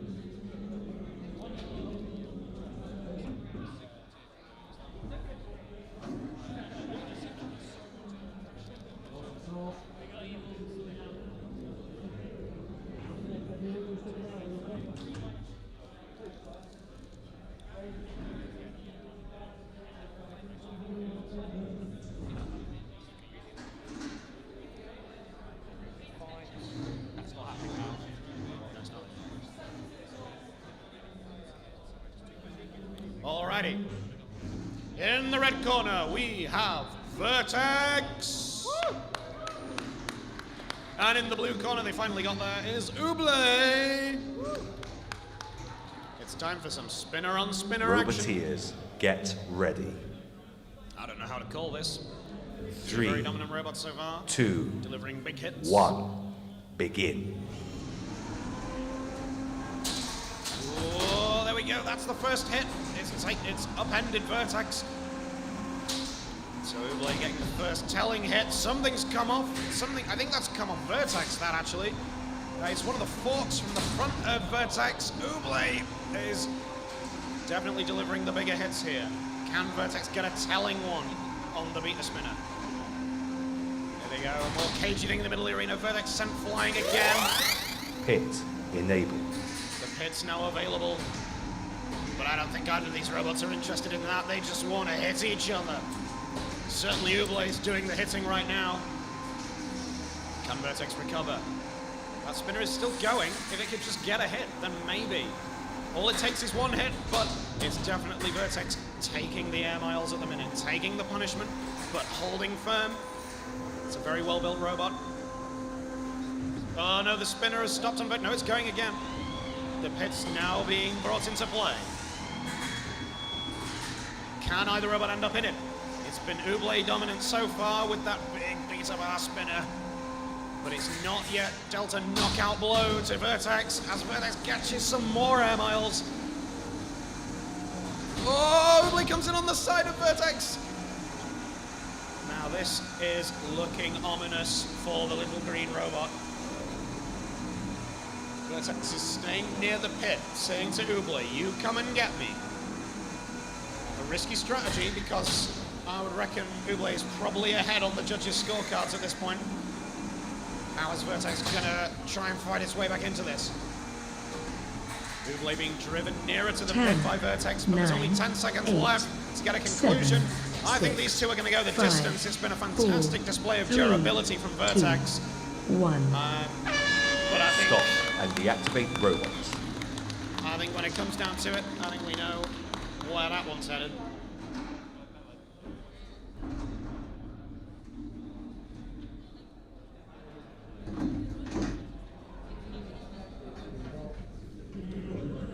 So, we will obviously leave the judges to deliberate. They do have to make a decision.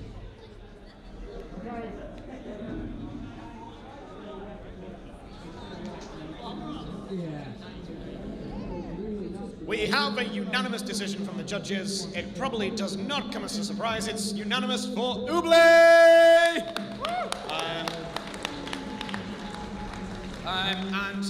like commendation to Vertex. There was took a lot of punishment there and was still going by the end.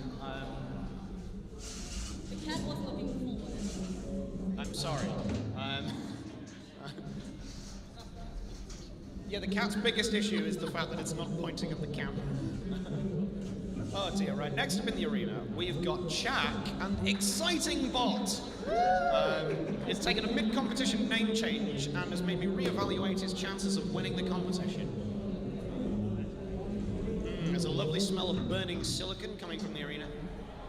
You'll love it. That's all part of the fun. You can take your bar around. Yeah.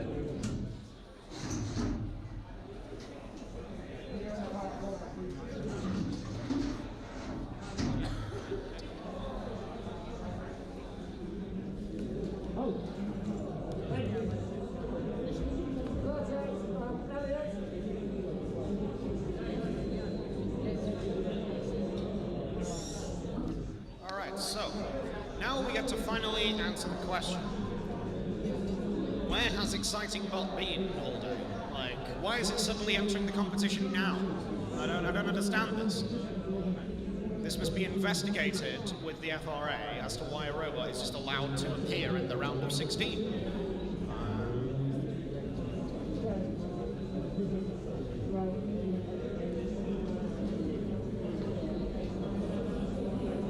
It's going up against Chak.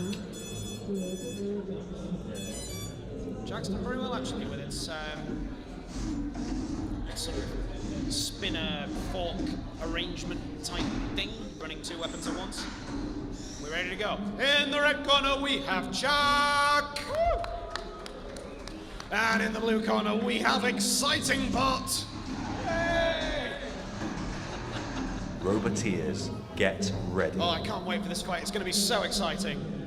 3, so much is going to happen, 2, and all of it's going to be great. 1, begin. Here we go. There, look at that. Oh, that's just the best thing I've ever seen. The excitement is palpable. Chak is underneath Exciting Bot now, though, with that spinner that's more noise than damage. Definitely proving an annoyance, though, to all of Chak's opponents so far. The Exciting Bot has got its pokey sticks around Chak.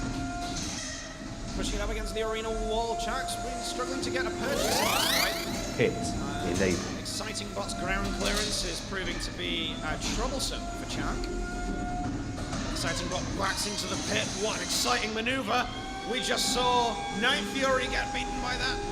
If you can get your opponent over the pit before... Oh, it's going to go into the pit. That would be exciting. I'm not going to lie. Chak is now being pushed towards the pit by Exciting Bot, but he is away. It's a bit of a cagey affair. More noise from the Chak spinner. Is there going to be any telling damage from it, though? As they come towards the near corner. That's my blind spot. There we are. They're away on the other side now as Exciting Bot has excitingly got its pokers on top of Chak yet again. But still they duel. It's become more of an elaborate dance in the middle of the arena. They've got about half a minute left to reach a conclusion. Chak being pushed towards the pit by Exciting Bot, but it's managed to escape, or has it? It's on the edge! There's wheels hanging over the edge. Exciting Bot has to be careful. Does not want to end up hitting itself. Chak is now stuck, it would seem, on the edge of the pit. 10 9, seconds to go. 8, 7, 6. I think this might end up going to the judges 4, here. 3, Exciting Bot 2, clearly thinks it's done enough. 1. Chak is just holding Stop out. and deactivate robots. That was a good fight. Thank you for that, both. That was very exciting. It was very, very exciting. That's all I can say. That was, wow, what an exciting robot.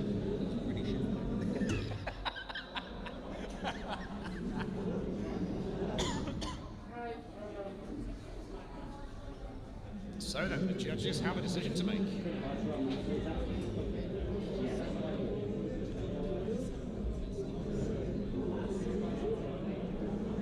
Next up in the arena, we're going to have Procrastination and Drizzle.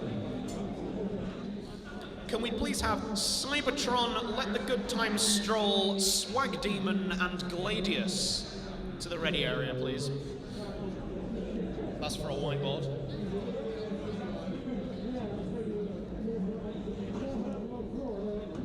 Oh, we didn't do this on Mr. Cat's damage cam, so this is actually what's happened to the mouse house. Look at that. It's not going to hold much robots anymore. We have another one! Look at this! He's back! He's alive! Look! We have Mr. Cat! He's alive again! Are we going to see him in a whiteboard? There we go. Mr. Cat Resurrection. That's what we love to see.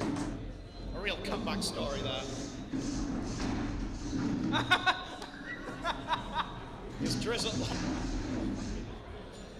That would be really impressive even for Tom Brewster to end up in the pit even before the fight has begun. Right, this could get loud. In the red corner, we have Procrastination. Woo! And in the blue corner, we have Drizzle. Yeah, so expect a big bang. Roboteers, get ready. This 3, could be it. 2, 1, begin. One of these robots is going to the quarterfinals. Here we go. Drizzle gets the first telling hit in on Procrastination. They continue to bounce around the arena. Drizzle's trying to break its way into the pit, but I think Procrastination is done for. That'll do it. The Seagull will steal no more chips. Drizzle is through the quarterfinals. Pits enabled. The pit's enabled. This is what happens when you give me written jobs. Have we got a judge's decision?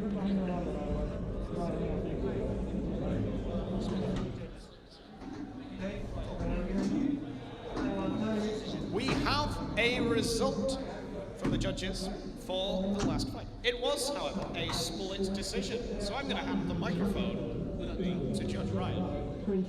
Ryan, I'm giving you a microphone. You're going to. You need to announce Do I a have to split sing decision. now? I don't want to sing. Oh, the judge's decision. Okay. Yeah, you said it was a split decision, so. I thought you were going to ask me. Yeah, my vote went to Chuck.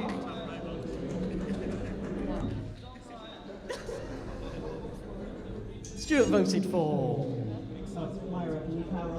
Exciting boy. So that's one vote each for Chuck and Boring. Well, that's how. Boring vote. And there we go, Exciting Bot has made it through to the quarterfinals. How exciting! We want more pizzazz. What?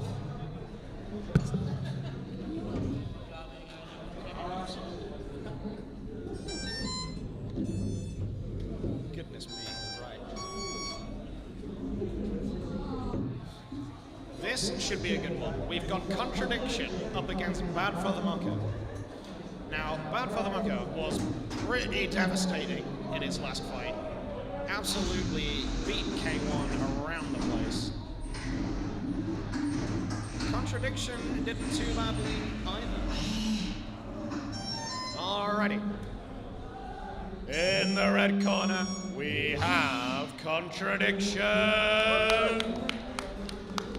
And in the blue corner, we have nobody. This is the last round of 16 and we've got a couple of whiteboards.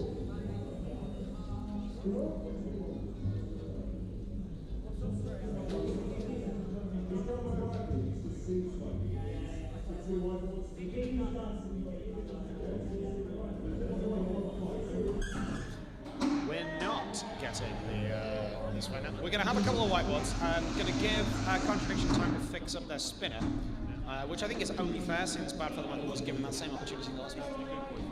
It's time for the Boy Bowl. Good Boy versus Splody Boy versus Cross Boy versus Fragile Boy.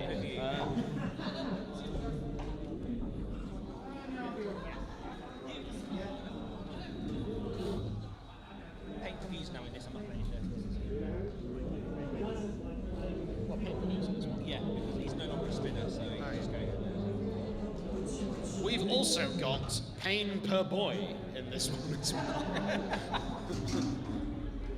In the Boy Bowl.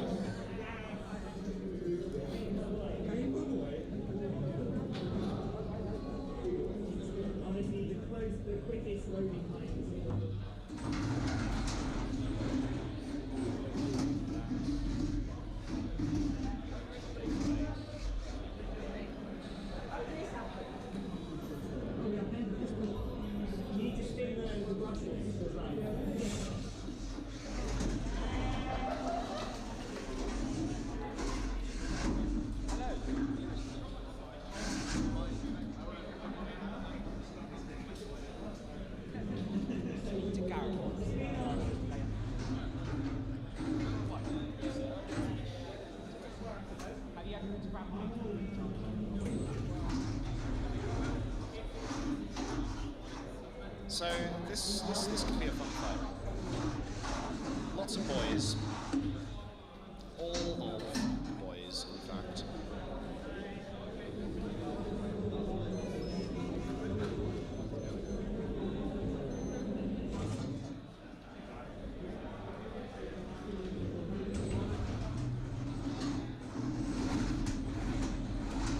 All right then. In the blue corner, we have Good Boy. Over by the pit, we have Splody Boy. By the pit release button, we have Pain Per Boy. Also by the pit release button, we have Cross Boy. And in the red corner, we have Fragile Boy.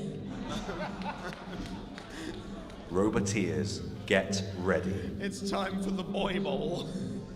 3, 2, 1, begin. So there we go. All the boys are convening in the middle.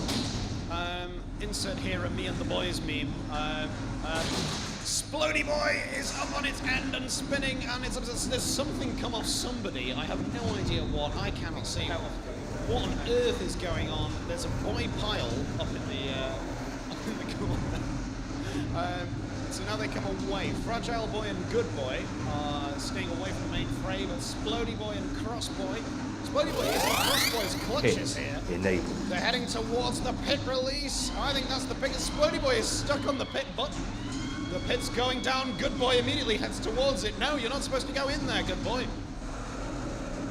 Fragile Boy and Good Boy engaging in a pushing match as Cross Boy and Pain Per Boy try and get Splody Boy out of the arena, but I don't think that's happening.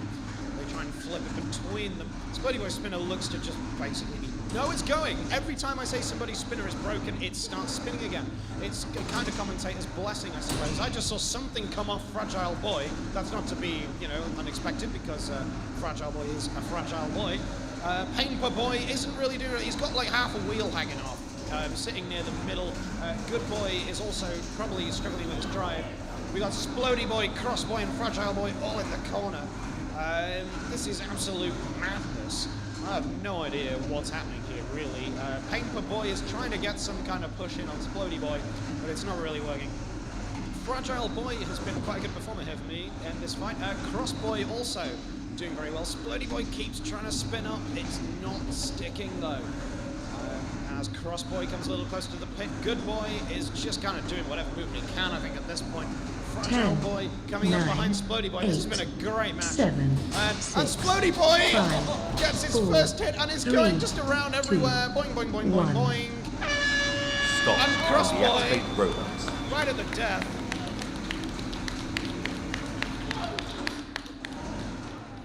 So, judges, good luck with that.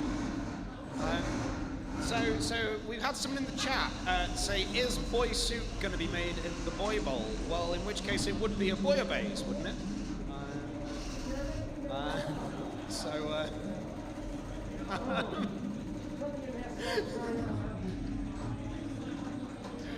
Oh dear, right. Well, the judges decide who was the best boy.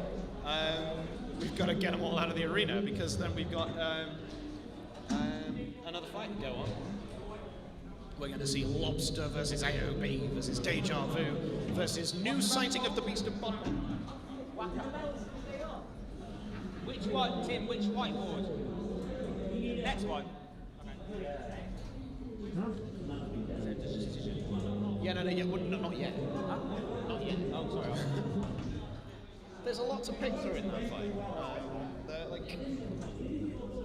I don't envy the judges having to make a decision on this because that was quite a fight. That was a great fight.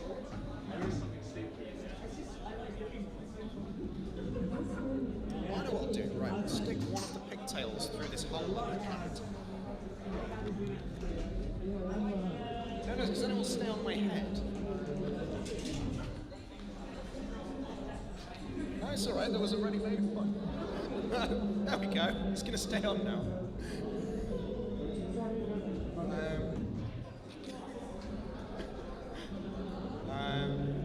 Oh, here we go, yeah, the boy puns are coming in. Oh boy, that was something. Glad there were no lipo fires, otherwise there would have been a boy-barbecue.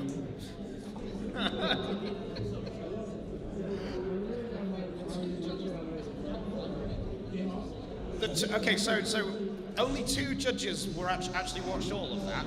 For shame. Right.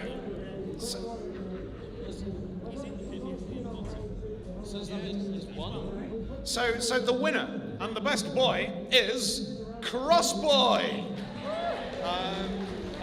A decision apparently made because he managed to go in the pit without touching the bottom, and that's that. That makes him bottom boy, apparently. Behave yourself. Goodness me. Right then. The pumpkin is back. You'll love to see it.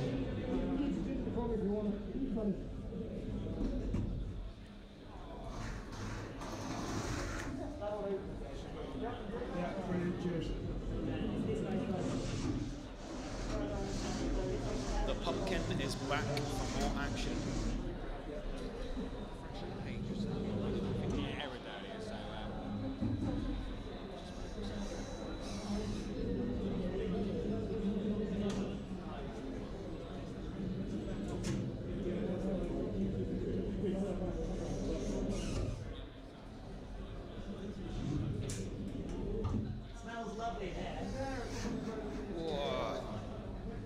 Starting to get that sort of late in the day robot combat smell. Burning silicon and paint. Some strong pulp going on here.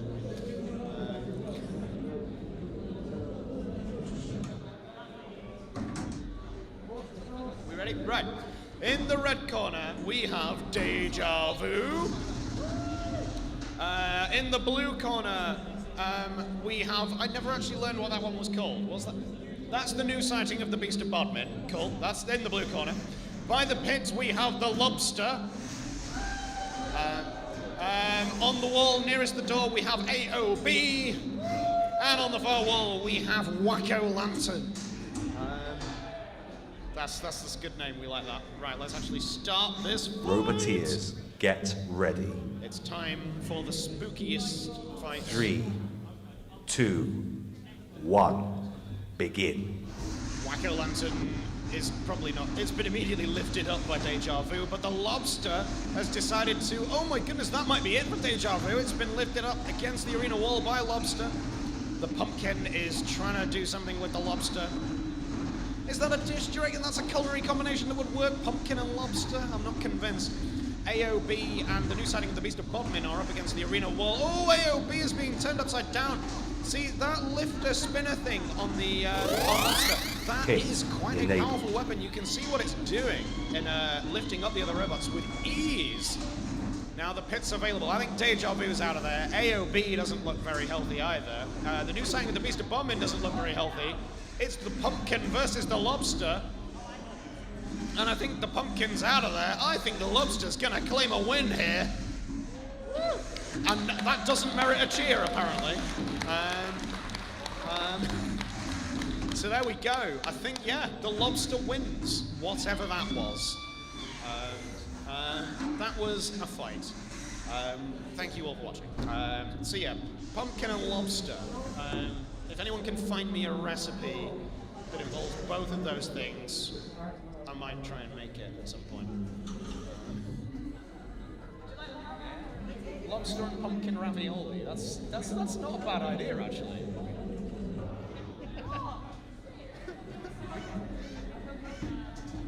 Right. Joe, are we getting the next main conflict? Is the whiteboard? Oh, we're doing another whiteboard, are we? And then contradiction, yeah? Yeah, because we still now. have. Yeah, I'm going to start rounding up. Well, I don't know. I'm going to start rounding up.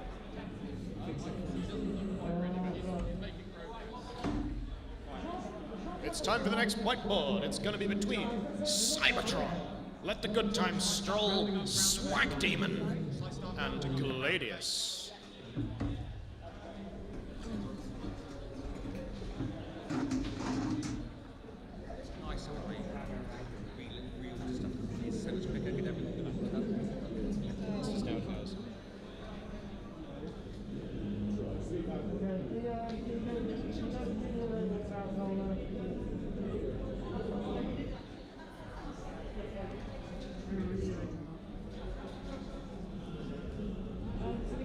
Are we just going to leave the pumpkin in there as an obstacle? That'd be a good one.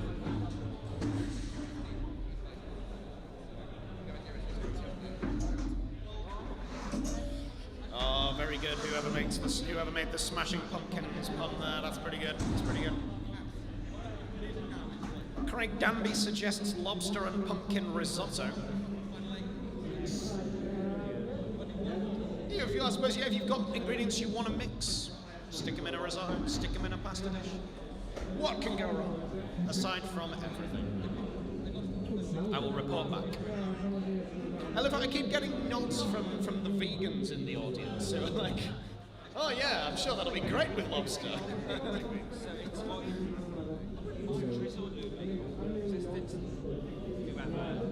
Pumpkin and lobster mac and cheese. No!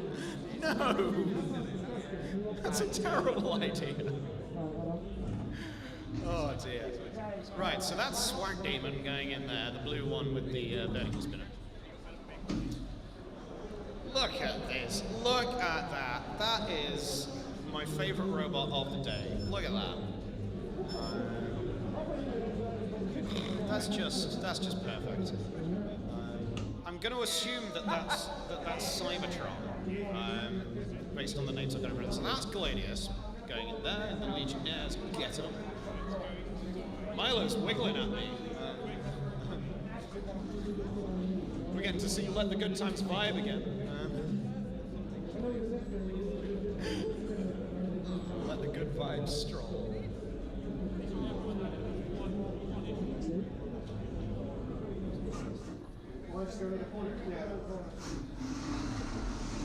Have me some more raisins.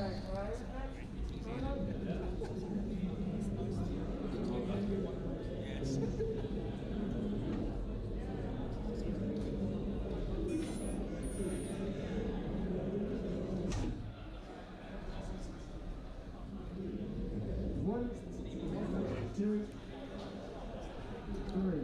Can I just get a reminder to people who are standing down here and watching, like, we'd prefer you to go up there so you're not in anybody's way.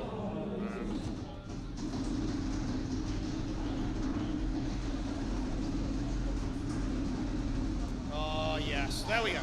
In the red corner we have Swag Demon. In the blue corner we have Gladius. By the pin release button we have Let the Good Times Stroll. And by the pit we have Cybertron.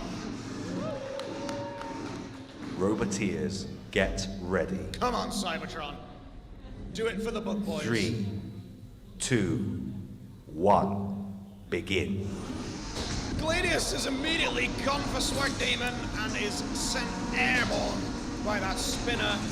Swag Demon now focusing his attention on Let the Good Times Stroll. Maybe that's a tactical thing to take out the other threat. There is a spinner on the bottom of that bug, and we love it. It's stopped now. Gladius is upside down. There's little bits of plastic everywhere. I don't think Let the Good Times Stroll is in a very good way here. Swag Demon is dominating this fight. Oh my goodness, Cybertron! I think that's it for Cybertron.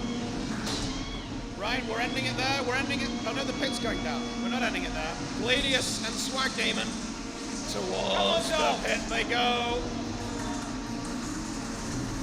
Gladius holding out so far, but there he goes. Into the pit. Swag Demon takes the win. That's not much of a surprise, really, is it? Really, let's, you know. I don't think there's enough left of Cybertron for me to wear that, unfortunately. Stick it on the other pigtail.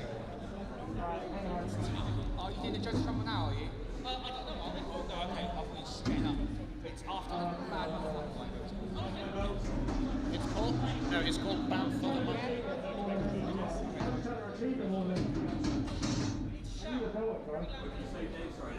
Are the judges fighting now?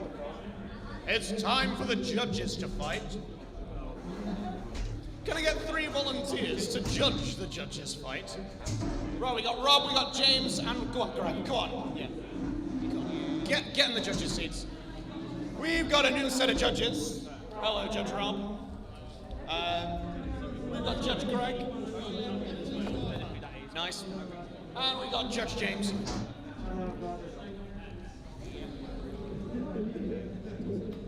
Now remember, your judging categories for this fight are style and vibes, okay? Are we clear on that? Those are the rules? Style, vibes, daring do, and a certain je ne sais quoi. Okay? You're gonna need a pen. Have we got a pen anywhere? Judge Rob needs a pen. It's probably to remember those judging categories. We got a pen. Well done.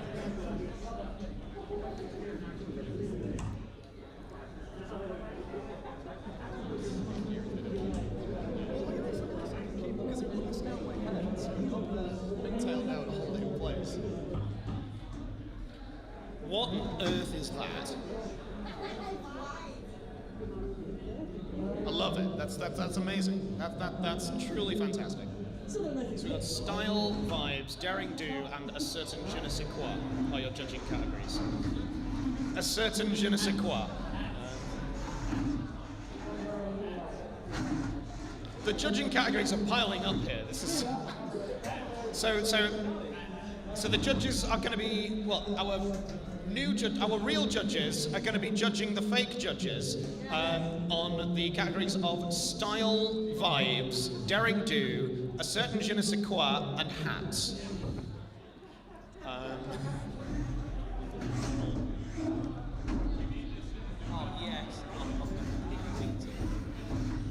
So we've got a little 101 minibot there, we like that. So we've got... Not yet, don't fight yet. The arena's not closed. We have a hat, someone's wearing a bin bag as a hat.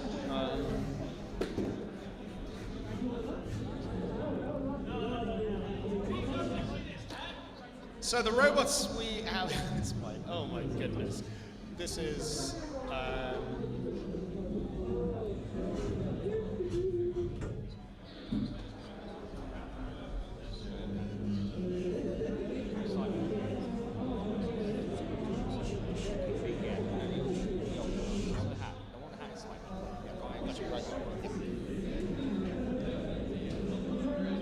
Alright then, so we have in the red corner, being driven by Judge Stewart, Agro of a Smitters Edition.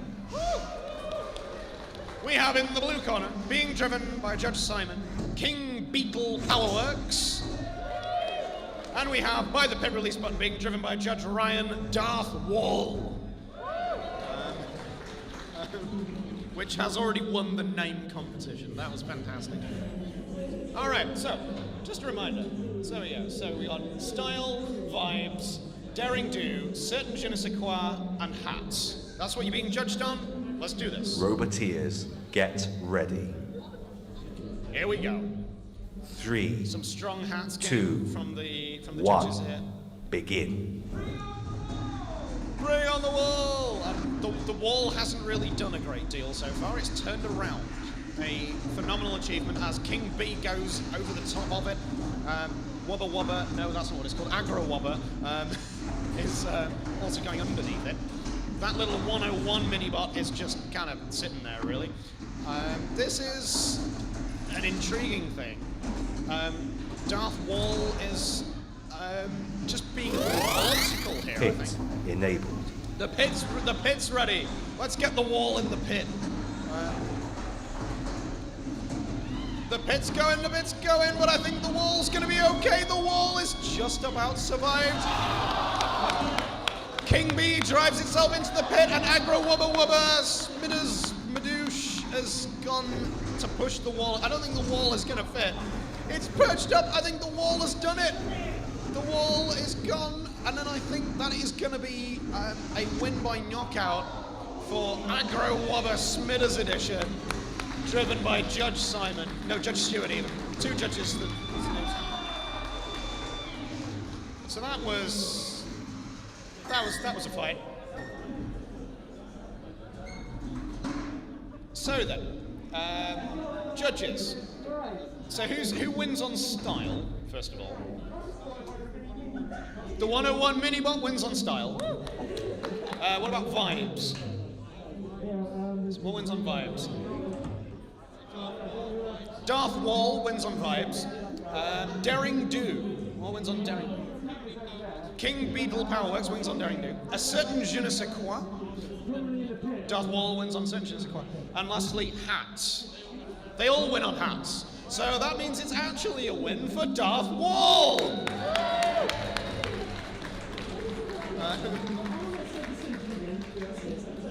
Alrighty, let's get back to the actual serious stuff. We're going to have contradiction and bad for the mucker in the arena very shortly for the last of the round of 16 fights.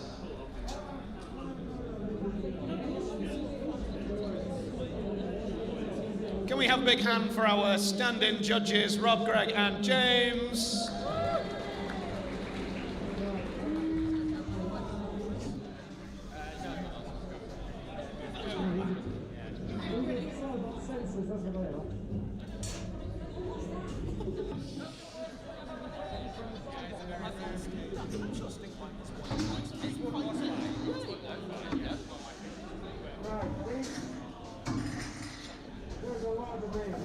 Alrighty. Well, that was fun. Right, come on, yeah, talk to me, Judge Ryan. Right, get your mic on. I think we really showed them all how it's done there, didn't we? Yeah, I think that's definitely how you do an actual fight.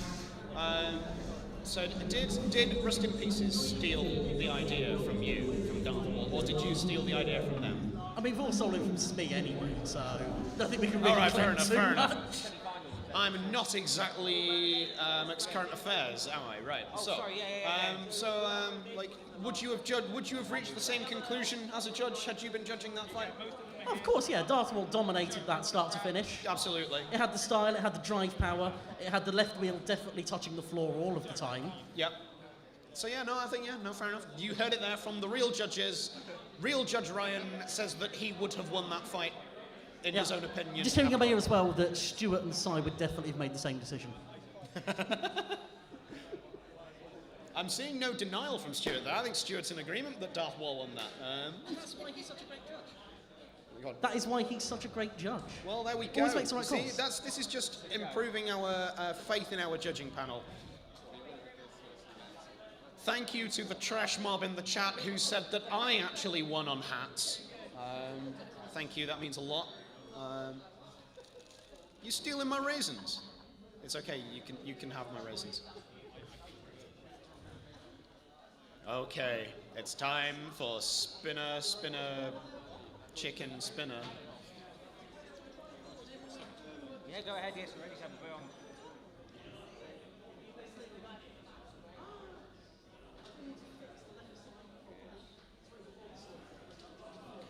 All right, this is our final fight of the round of 16. I hope you're all excited for this, because I am excited for this. In the red corner, we have Contradiction.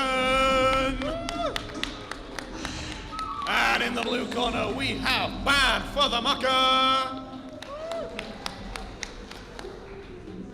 There might be a big bang in this. Roboteers, I'm just gonna get ready.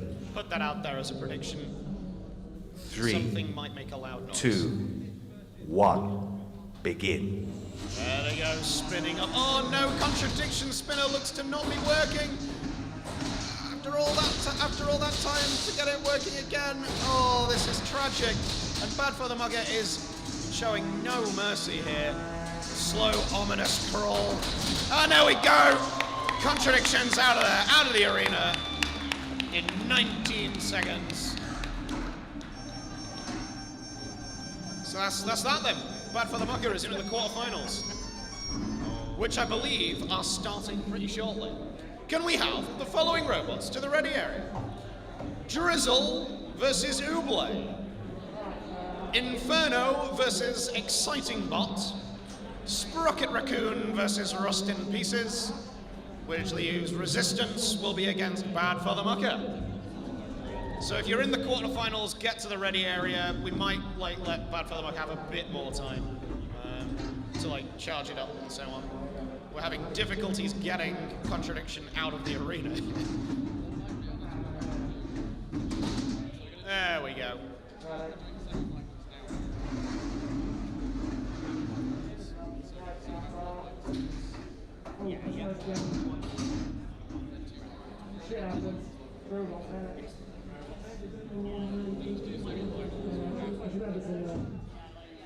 Yeah, sorry.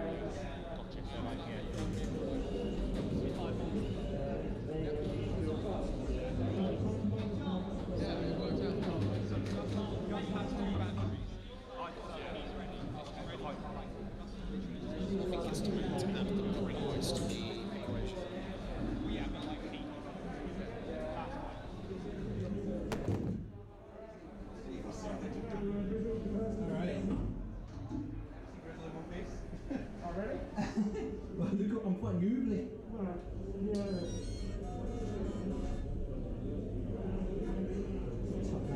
Alright, cool. Okay, you're having a good day, though. Any tips? What tips about fighting that? Yeah. Don't. No, just straightforward. You don't need that link, it's fine, stick it out. I'll do that if you do yours.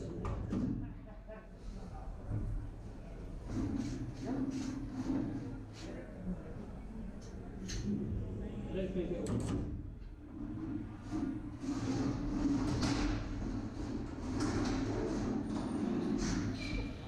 Right, those who wanted crisp ASMR are probably going to get it. In the red corner, we have Drizzle! Woo! And in the blue corner, we have Ouble.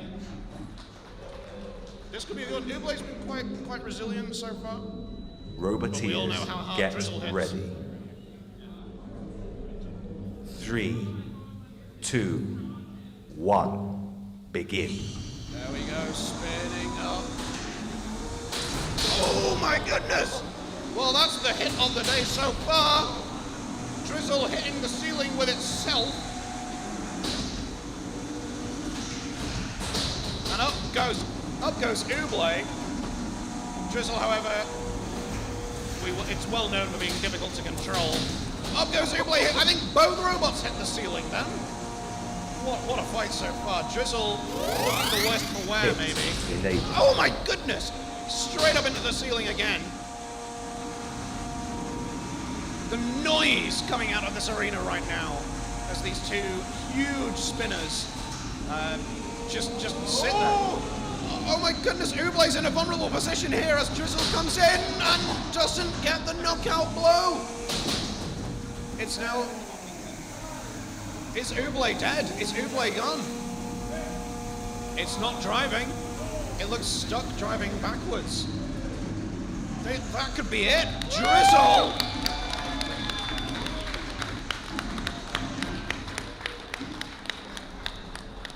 Drizzle is into the semi-finals. How many times did a robot hit the ceiling in that fight? Stephen, I think we need to get the replay of that, get an official count of the number of ceiling hits that we get. Okay, right, we're watching the replay.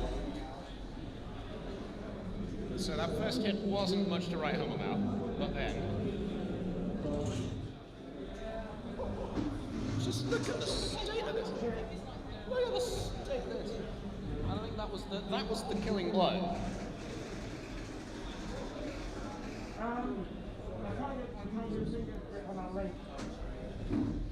You love to see it. You love to see it. Yeah, next minute. Next in the arena we have Inferno and Exciting Bot. Way! It's so exciting.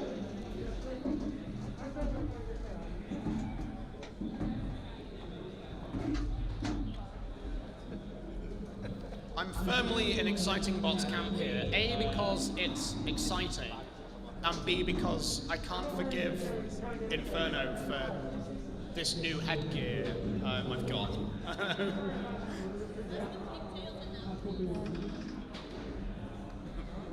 Drizzle's got fans in the chat.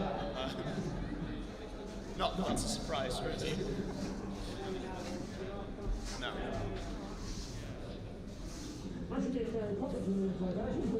Gus from Bad for the Mucker has asked the people in the chat if he's got any fans in there, because currently Drizzle is winning the popularity contest there.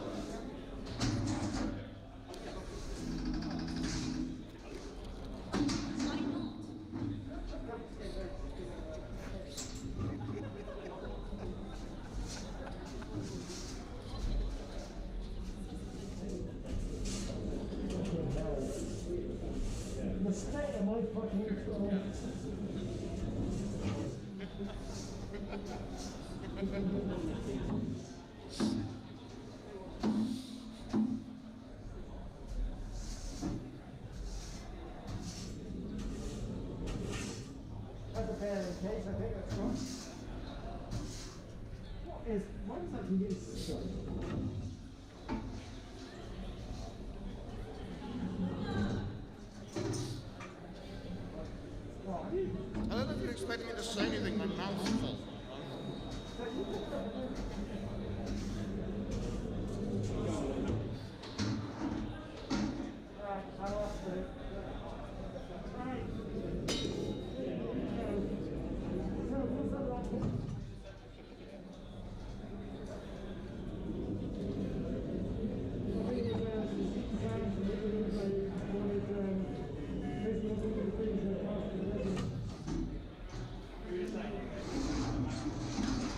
To say that's actually the optimum way to eat Pringles. You get the stack as high as you can and try and fit it as much as you can in your mouth.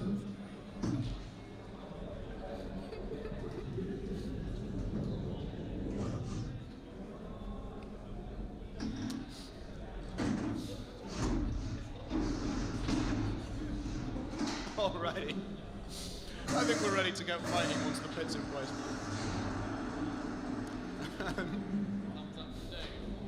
So, in the red corner, we've got Inferno! And in the blue corner, we've got Exciting Bot!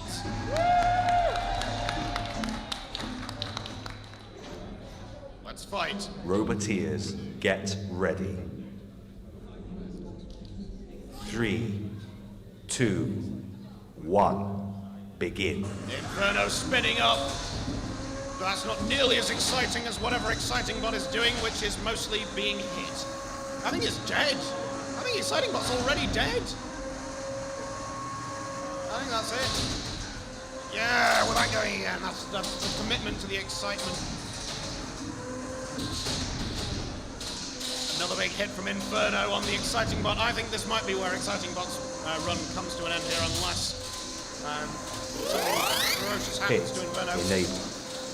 Exciting Bot trying to get a push in, keeping its wedge next to the spinner, and I think that's it. I think that could be it. Inferno is spinning in celebration.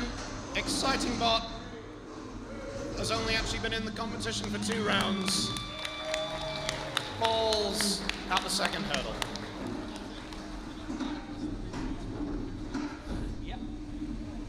that was exciting. Right, next up we got Sprocket Raccoon versus Rust in Pieces.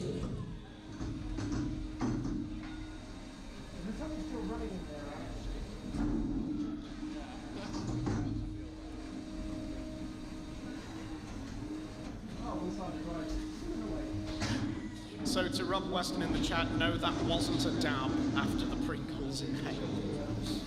I kind of wish it was now, though. I missed a chance.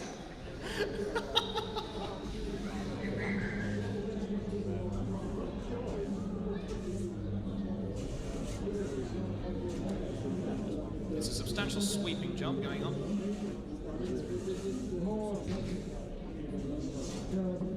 Who's Alex driving?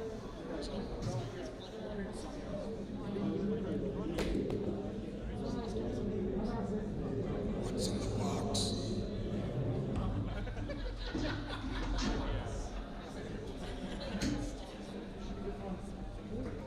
I can't even see it.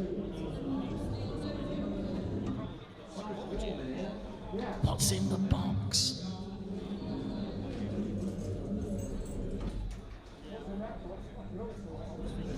It's okay. It's okay. He's out of the competition. He can't be bribing anyone. Okay.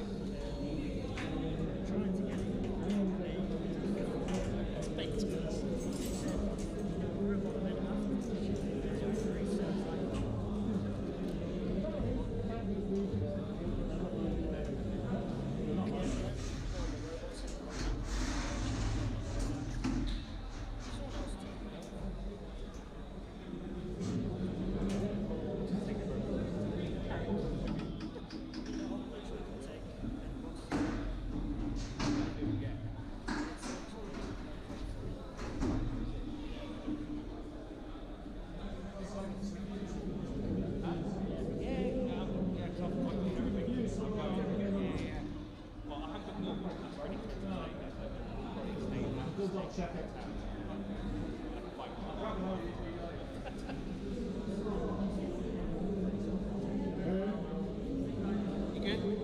No. We can do resistance and bad for the mucker. Right, cool. Put them in and I'll swap. I don't know.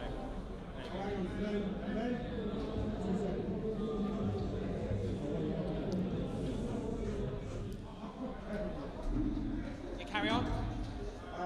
Next one, we'll give her a minute.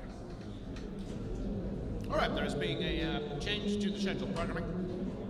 Sprocket Raccoon are just going to do a bit of repairs, and we are going to see. We're going to see Resistance up against Bad for the Mucker. This should be a good one.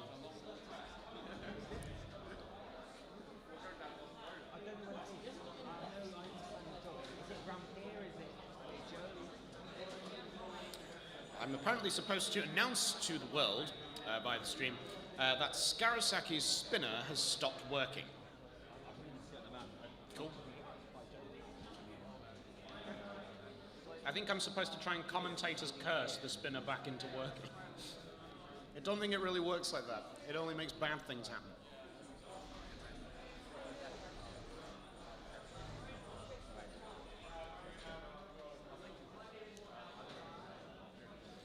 So we've got Drizzle and Inferno in the semi-finals. Don't yet know if they'll be facing off against each other. That'll be a good fight. That'll be a good fight. This will be a good fight. We got Bad for the Mugger up against Resistance. Over in the red corner, that's Bad for the Mucker. Woo! Eventually, when they get in the red corner. In the blue corner, we've got Resistance. Woo! Let's do it. Roboteers, get ready. Big hits incoming here. 3, 2, 1, begin. Resistance straight in there. Straight in, smashing into Bad for the Mucker before that spinner can get going. Oh dear, Bad for the Mucker looks pretty stranded there. The spinner, because of its shape, cannot really start while it's like that. Unless unless it rights itself, this could be big trouble for Bad for the Mucker. It's being counted out. Can't even drive away from the wall. I think Resistance is going through to the semi-finals here. I think that's it. Bad for the Mucker's counted out. Pit enabled.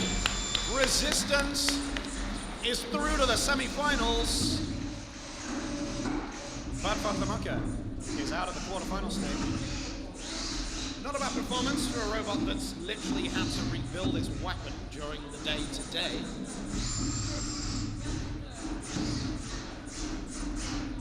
I want to know when Craig's going to sing karaoke.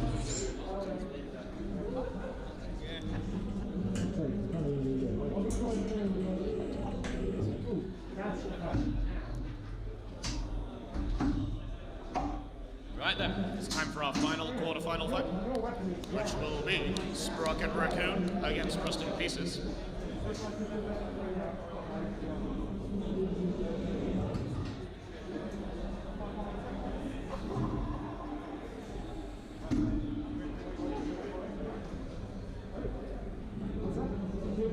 Currently 2 spinners in the semi-finals, and they will, along with one forky wedgie thing, they will be joined by another wedge.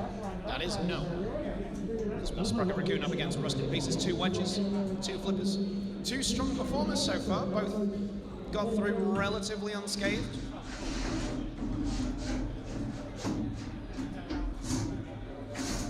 We shall see if that's gonna play out.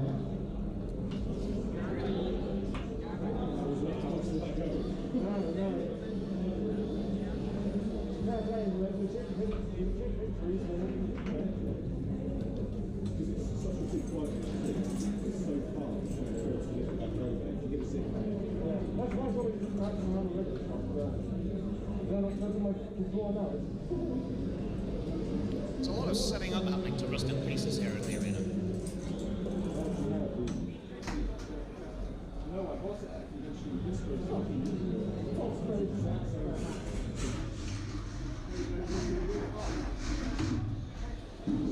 All right, here we are. The last of the quarterfinals. In the red corner, Rust in Pieces.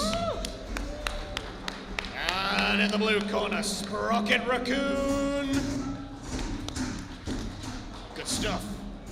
Roboteers, get ready. This is going to be a good driving match, I can feel it.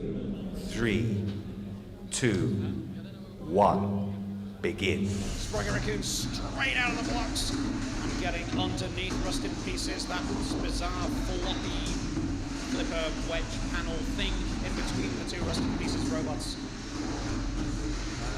Not providing much resistance to Sprocket Raccoon's burrowing efforts. I know a raccoon isn't normally a burrowing animal, but in this instance it's trying to be one.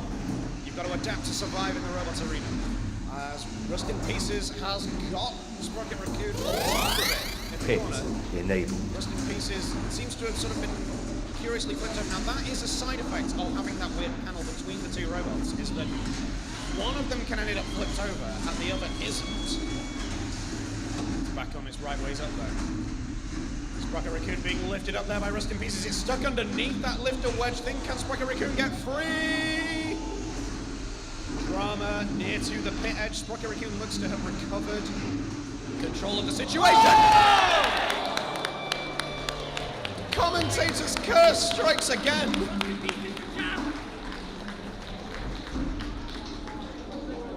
That really was, I'm so sorry, that was commentator's curse. Sprocket Raccoon regains control into the pit. I am very sorry. Rust in Pieces is through to the semi-finals.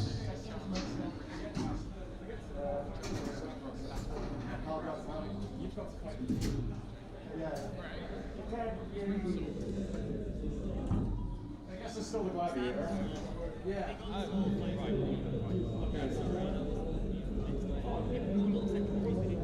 All right, then that gives us our final 4 robots. Do we tell them who they're fighting now? Is now the time? Yeah. Our semi-finals will be Drizzle versus Resistance, and Inferno versus Rust in Pieces. They're going to have a bit of a time now to get their robots prepared. We've got another whiteboard coming up for you, which is going to feature Attitude Adjuster versus Tosser 2 Double Flipperoo, Don't Be a Brick, and Squish. Excellent robot naming game here. So yeah, if those robots can get to the ready area. Attitude Adjuster, Tosser 2 Double Flipperoo, Don't Be a Brick, and Squish. That's what's going on here. Hi, Tim. I don't know what you're going to. Well, do you want to grab a mic and then we can annoy each other? Yeah, go on. We got grab all of that. The stand is pretty good. We've got Tim. This is Tim. This is our referee. You're not refereeing this one, does it not need refereeing? Got to ensure the fair play doesn't transpire in the whiteboards. I mean, that's part of it. Okay, that's fine. No, we can do that. All right, it's a better trophy than the other ones.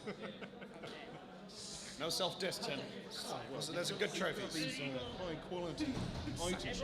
Right, hold the mic because people cannot hear you. Yeah. Just like that. Just like that.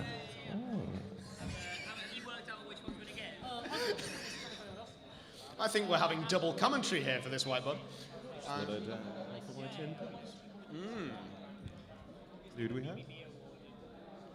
have? So we've got, we have Attitude Adjuster is already in there, in the blue corner, at least that looks like. We've got Tosser 2 Double Flipperoo.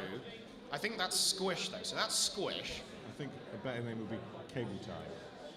Because that's all I can see. There's cable ties everywhere. Like, I mean, that's how you hold your armor on, right? That's how proper robots do it. That there looks like Tosser 2.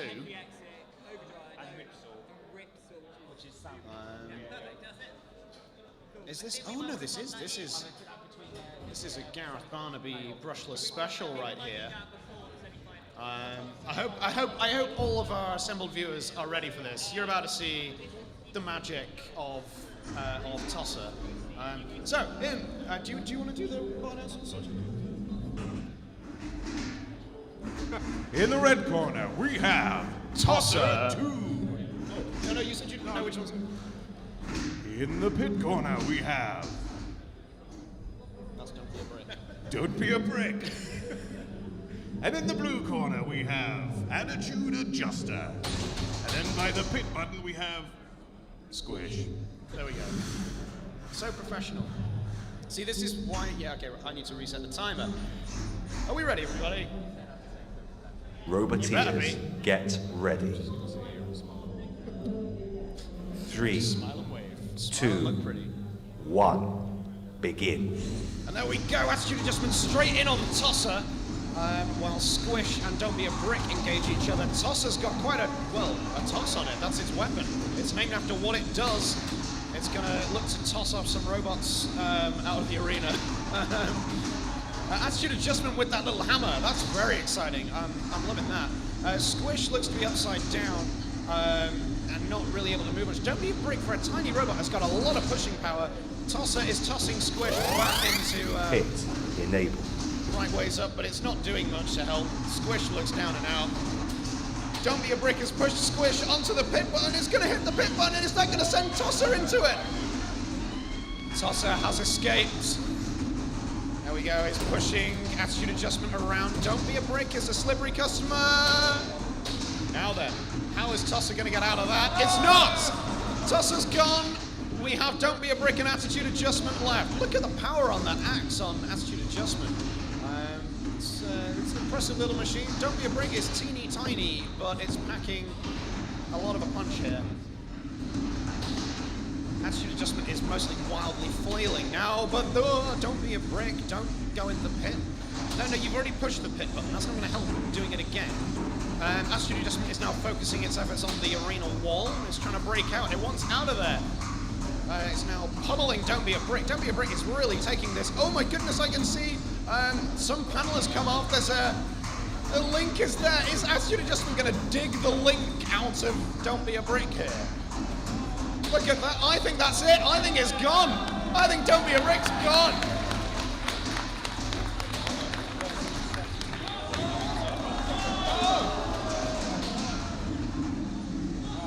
I mean, there's not much time left, but like... 10, 9, 8, Don't Be a Brick lives. 7, 6, 5, 4, Can we get 3, reach a 2, conclusion? 1. It's like watching a ballet. Look at that. Right, so we won't go to the judges on this one. We're going to go to Tim. Yeah, well, you didn't do much commentary then, so you can just provide your... So who won? I reckon there was a lot of aggression from Attitude Adjuster. He's checking his notes. Just checking the notes, yeah. And Squish was entertaining in a sort of I'm going to keel over and die kind of way. Tosser did a lot as always, flipping around going crazy, but yeah, I reckon it's Attitude Adjuster just because, well, he's beating the living daylights out of him, wasn't it? Sounds good to me. Attitude Adjuster takes it. Good performance from Don't Be a Brick as well, though. Thank you to my co-commentator, Tim.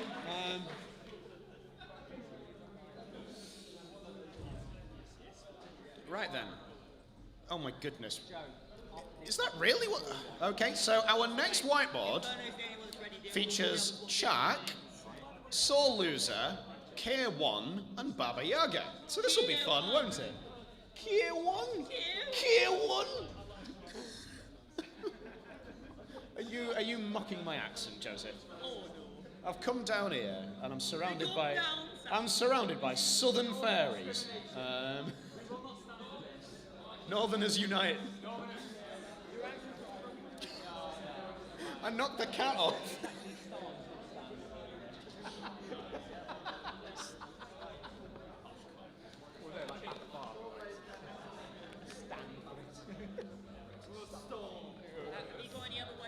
That's it. Okay, we're going to need some. Well, I guess so. After semi-final, what these are. Well, this is entertaining. You get to watch me struggle to put a bowl on my head. Let me check. There we go. It's back on. Northerners represent. Yeah, it's like we don't need to play into the stereotype that Northerners just like fighting.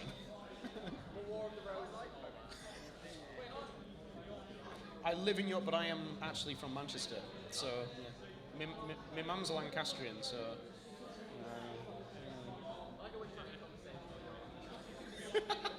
yeah, no. Yeah, so everyone on the stream is just going to hear what I'm saying to James, and not what James is saying back. Safe to say, it's about the North. Hey, we got someone in chat who is going Team North.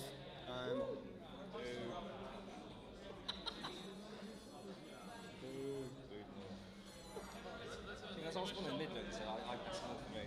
What's the Midlands? That doesn't exist. Yeah, that's true. Well, Nîmes North, so... Well, I'll accept that Liverpool exists, but everywhere else doesn't. Liverpool exists. I really like Liverpool. It's like my third home. You heard it here first. Liverpool is the only place in the north. According to this southerner. You what, me?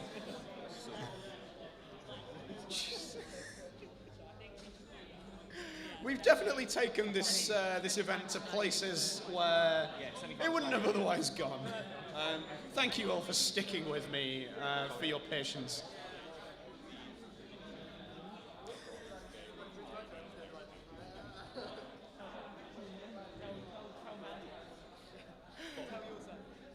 In a minute, can you say to everyone that we will run a gladiator, okay? On the condition that everyone is very nice and very helpful and very tidy. They clear up their table. I've got an announcement, everybody. It's from Craig and Joe. They have said that they are going to run a gladiator. If everybody is nice and tidy and clears up their own pit stations promptly. Are we all in agreement with that? Yes, Mr. Bob. When? Yeah, when? After the semi-finals. After the semi-finals, there will be a gladiator. but we want you to be nice and tidy. Hello, Craig. Hello. The rough plan is we'll do this whole fun. Then we'll do the semi-finals. Then we'll do the gladiator. Then we'll do the third place playoff and the final. And then we can all go home satisfied with our wonderful day. Please tidy your stuff away when you are done, guys. Make our lives easier. Please, please. We've got to be out of here on time. Please, please. We do have to be out of here on time. We're on church time. They've got to be ready for tomorrow.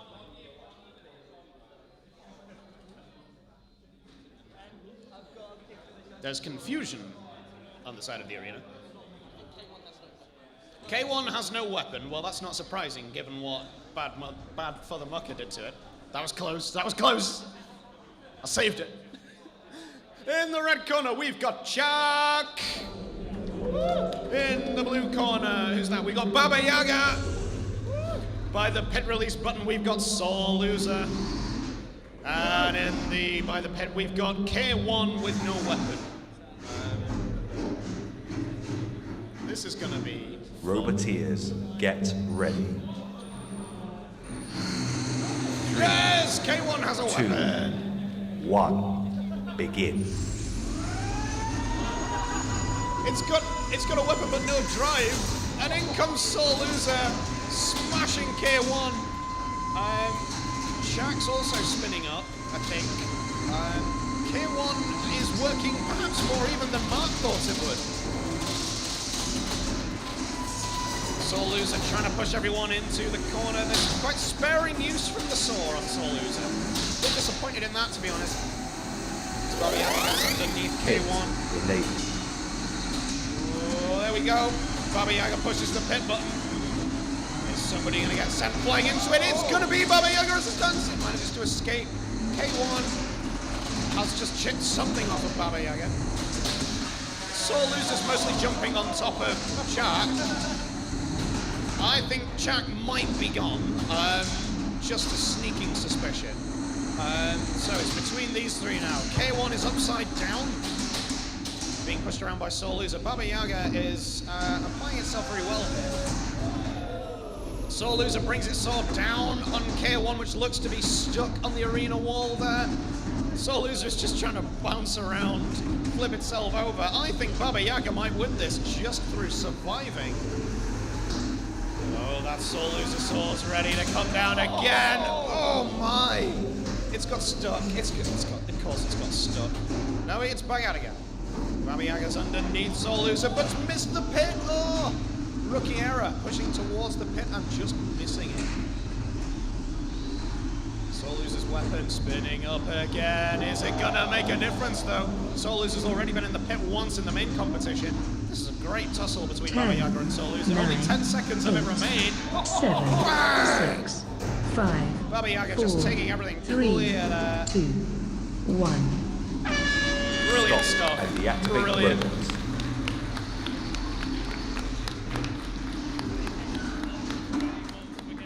Right, we haven't had the audience judge a fight yet. So sorry, judges, you're not gonna judge this. Right, we're gonna do an old classic. We're gonna do a clapometer here. So you've actually got to participate, audience. You can't just sit there quietly. So, if you thought that Baba Yaga won that fight, give me a cheer right now. And if you thought that Soul Loser won that fight, give me a cheer right now. I think that was pretty clear. We're going to give that one to Soul Loser. Big kudos to K1 for doing better even than his driver thought it would. Good stuff, good stuff. Right, so we've just had our final whiteboard. It's time for our semi-finals, which I will remind you are Inferno versus Rust in Pieces, followed by Drizzle versus Resistance. Who's excited? I'm excited. Oh, what? There's a saw room. Oh, no, there's another whiteboard first. Don't mind me. I don't know what I'm talking about.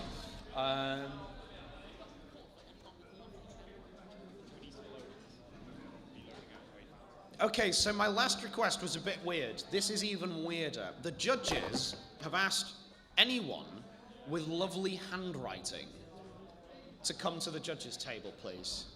They need someone with quote-unquote lovely handwriting.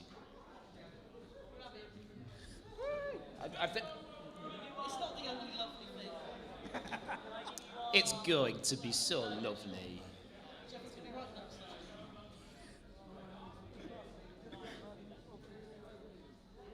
Also, actually, well, no, if it's down here in the southwest, it'd be lovely, wouldn't it? Like, if it's in the south, it's lovely. That's the,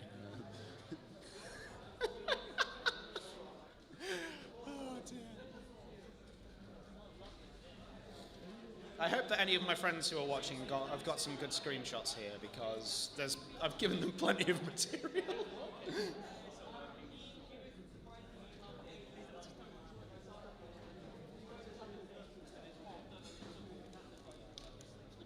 Thank you, Ian. I did need that reminder to stay hydrated.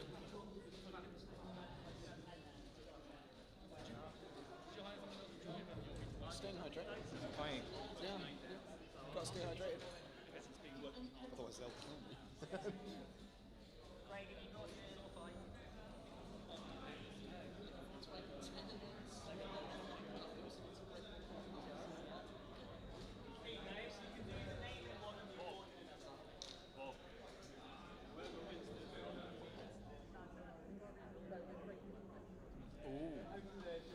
Okay.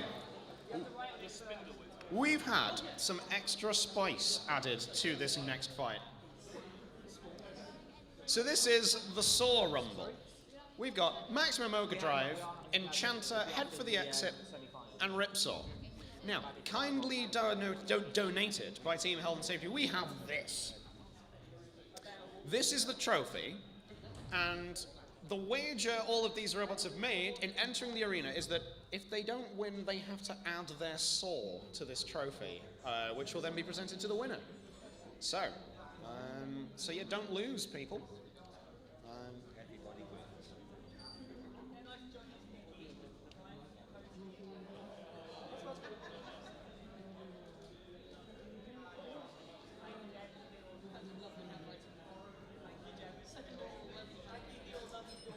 Just realised I've added Bourbon to the Gladiator because he was competing at the event, but he's not here. So it's like, yes, Bourbon's competing at the Gladiator. I'm not reading all of them out. No.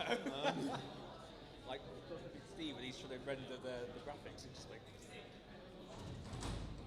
Meow.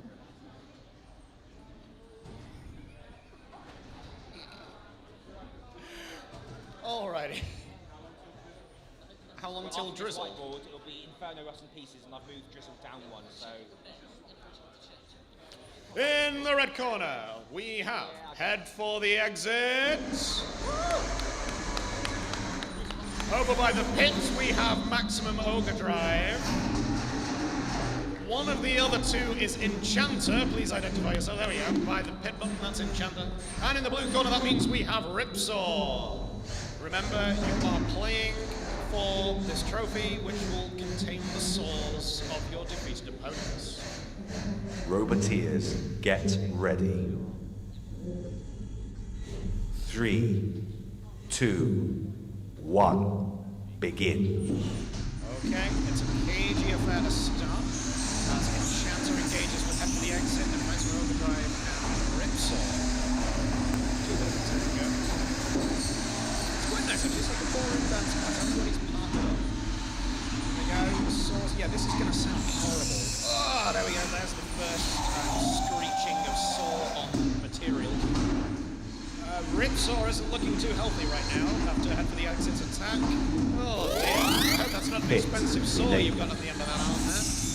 Oh, what a horrible noise as Maximum Ogre Drive digs into Enchanter's belly. Head for the Exit isn't looking too good either. Enchanter's now coming back. It's got Maximum Ogre Drive up against the wall and aiming for penetration with Saw.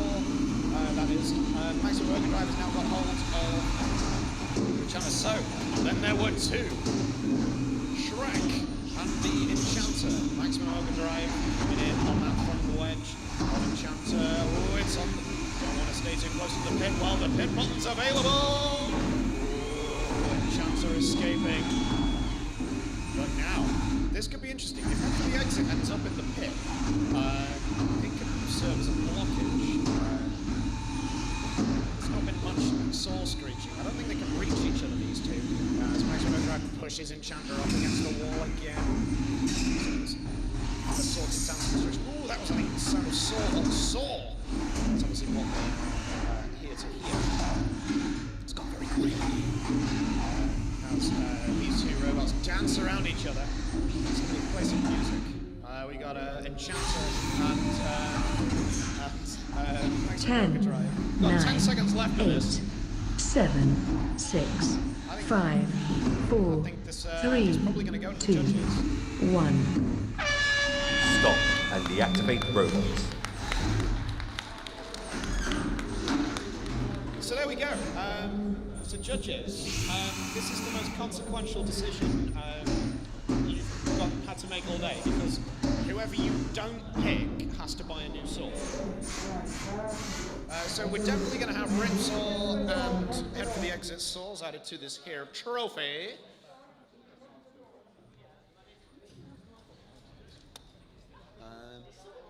So, judges, I hope you were watching that. I hope at least like a couple of you were watching that anyway.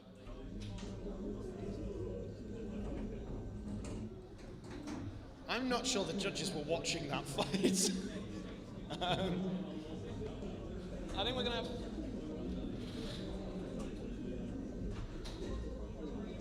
So, right, Simon, it's clear Ryan didn't watch that. So Simon and Stuart, I need a decision from the two of you.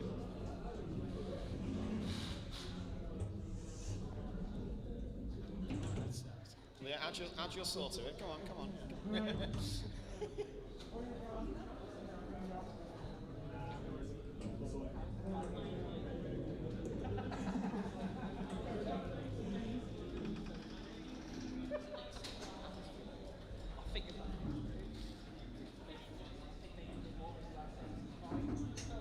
Microphone's gonna come off you.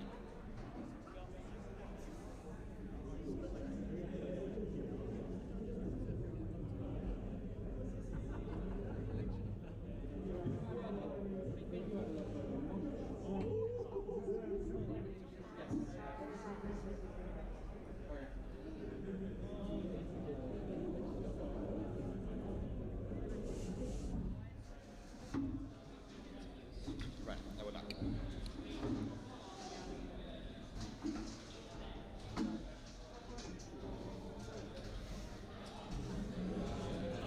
Okay. We have a decision. It's very close. And the winner of that lovely trophy and the souls of its defeated victims, by unanimous but very close decision, is Maximum Overdrive!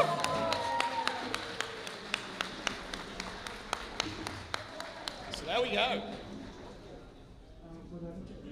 I think it's time for some semi-finals. Do you think it's time for some semi-finals? No, apparently. Like, the enthusiasm really is palpable in this room.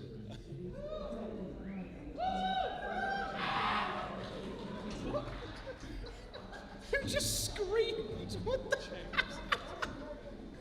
Goodness gracious me. All right, we're going to have Inferno and Rust in Pieces in the arena very shortly. Well, Rust in Pieces is already in there. Right, Ryan, are you going to watch this fight? It's kind of, important for the main competition, Well, you can look at that lovely handwriting later.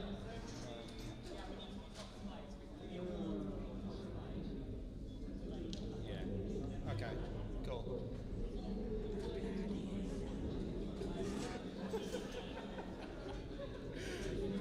Just played it on when we loaded the robots into the Gladiator's theme tune. I don't think we can get away with it. No, it's 30 years old. Copyright.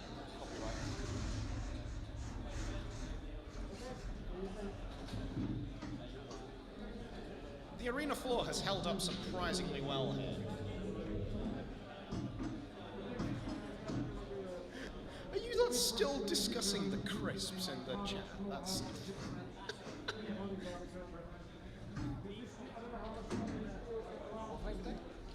there's the green ones, there's also some blue ones. Well, you have the green ones then, I'll have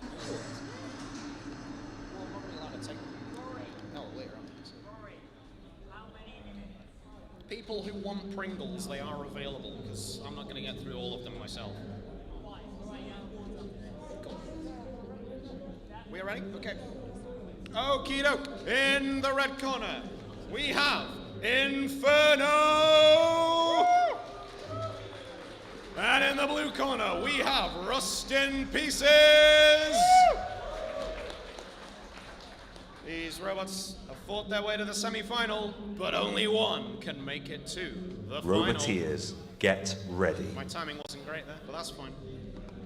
3, 2, 1, begin. Rust in Pieces slow across the arena, and Inferno's immediately gotten behind it. He's trying to shred that panel in between the two robots. I think that could be the robot's weakness. I don't know if they are controllable separately. Inferno is on top of the wedge. The sticker has come off. Significant damage. Inferno has been flipped over. Rust in Pieces is not going down without a fight here. Inferno rolling up on the top of the wedges again. The sort of waggly stick fork things down the side of Rust in Pieces. The pit is open.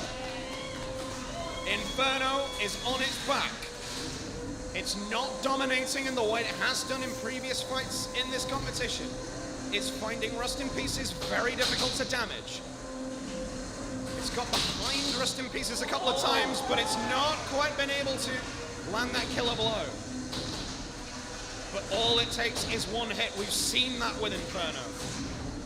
I think it's separated. The two have been separated. Is this now going to play into Rust in Pieces' hands? Oh, no, we're stopping that. We're pausing that. Do we... Oh, we have an exposed LiPo battery. So we're going to lose half of Rust in Pieces.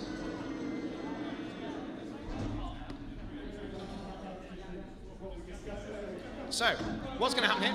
We're going to take out the half of Rust in Pieces that has the exposed battery, and thus is the fire hazard. And we're going to carry on with just the other half of Rust in Pieces.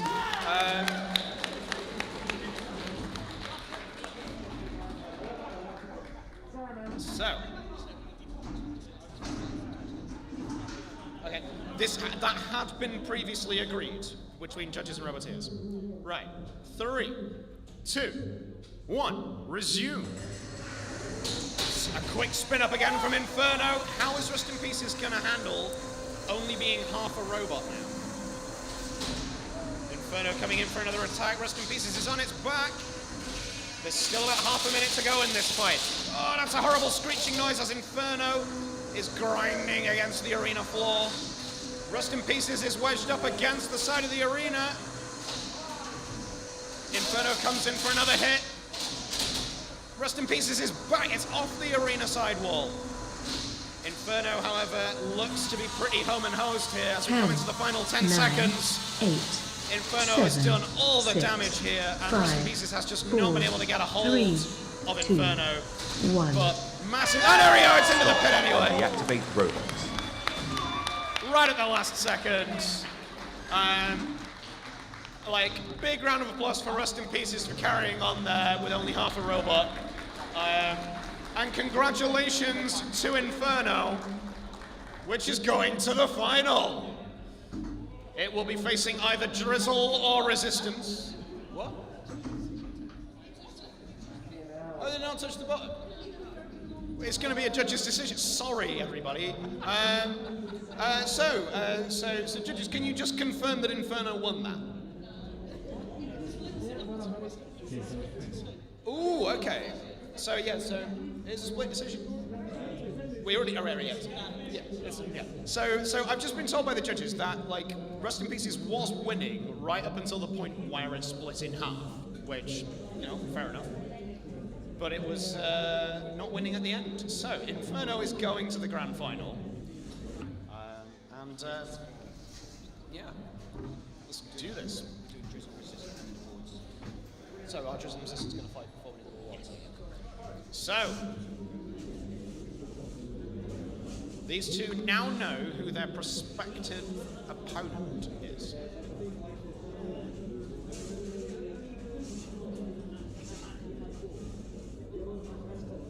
They know that if they win this fight, They're going to have to take down Inferno to win the whole thing, to win this gorgeous trophy. I mean, look at that. It's going to be the envy of all. Yeah, this is the winner's trophy. There's smaller, worse versions of it for second and third. Rust in Pieces has got to stick itself back together again for the third place playoff. Resistance and Drizzle. I didn't get any of my Pringles before. You got 3 down all those points for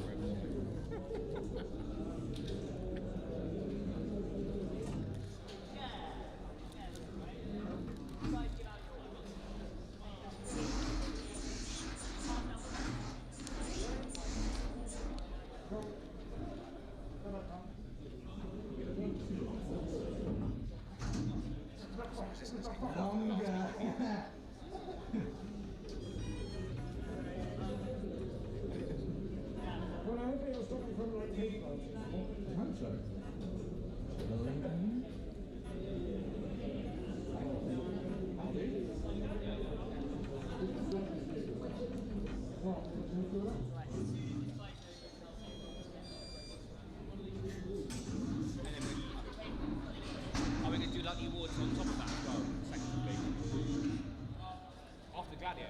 Okay, fine. In the red corner, we have Drizzle! And in the blue corner, we have Resistance! One of these two robots is going to be joining Inferno in the grand final. Let's find out who. Roboteers, get ready. 3, 2, 1, begin. There we go. Drizzle has spun up. But Resistance's forks are holding it at bay. Drizzle goes ping off the arena sidewall. Is that it? Is it gone? Is it gone? Is the spinner working? It is. Now that's obviously the Resistance game plan. To keep Drizzle at bay with those forks, but Drizzle lands a telling blow there, and Resistance catches some air miles. The two are locked together and go for a little jump together. Hit enabled. Drizzle's resilience on that spinner is worth noting. Obviously, Resistance also has to resist the hit of it. As it's starting to push Drizzle around the arena now, trying to get Drizzle to hurt itself against the arena wall. It's got Drizzle on top of it now. Can Drizzle escape? Yes, it can. The pit is coming down.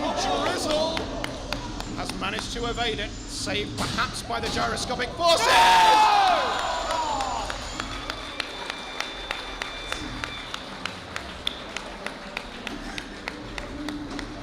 Resistance shoots, Resistance scores, and is heading to the final. The Drizzle fairy tale ends in the pit, as it so often has before. It's Gladiator time. If you want your robot to be in the Gladiator, like, get it in the arena now. And for those who are watching at home or in attendance who don't know how the Gladiator works, basically we put a load of robots in the arena and they fight until there's only one left. It's usually a mess. There's usually not a lot of room. We will frequently have to pause the fight to remove robots from the arena. But there we go. I'm glad the people in the chat enjoyed Pringles Cam before that fight.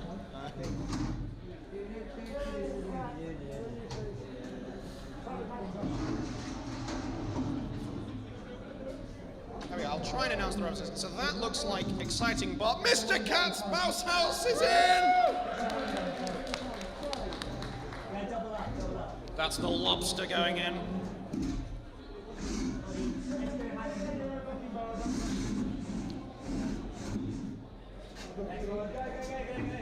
They're attaching some duct tape. Sting binder is in. Good. We like to see it.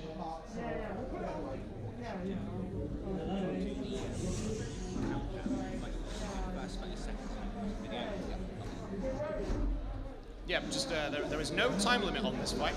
It's just last robot standing. There's Metis. Hopefully the concentration of robots in the arena will mean it won't be such a clear path for Metis to drive itself into the pit. Handsome Pete is in there with its waggly pokey stick thing. Lobster and Mr. Cat are getting very intimate in the corner by the pit button.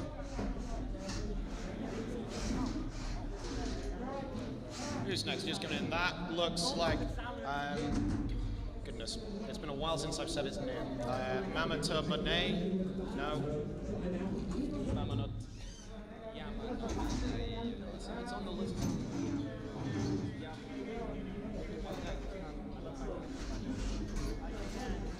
Tamamoname, there we go, we got it there. Griefcase is in.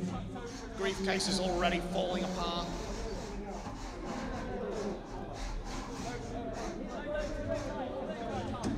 Darth Wall is coming in. Bring on the wall! That's what I want to see. That's what I want to hit. Duya is coming in. That's Duya. Stop leaving stuff on top of the arena.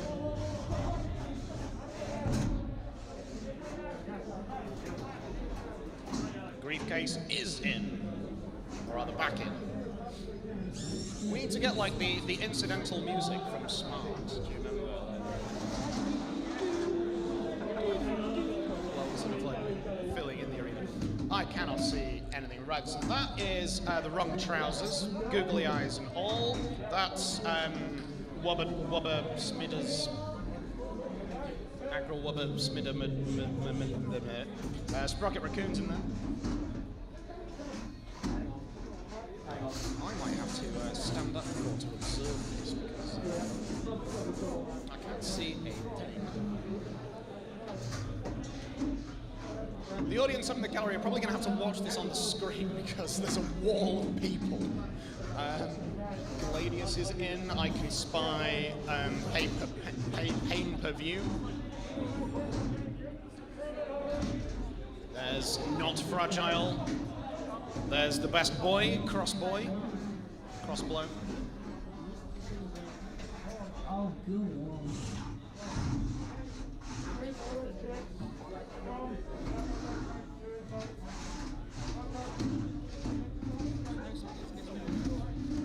That looks like good, but no. Good boy and Squish coming in.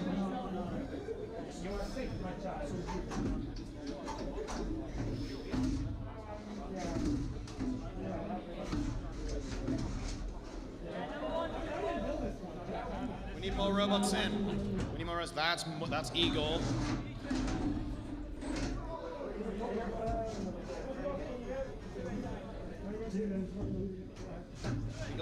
That is Spotty Botty, and I have no idea what that is, but it's got Thomas the Tank Engine on it. Confused and something. Confused Underling? Something like that.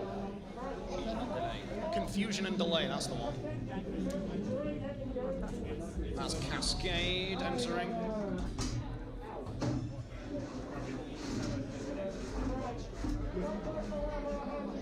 Sproing isn't there.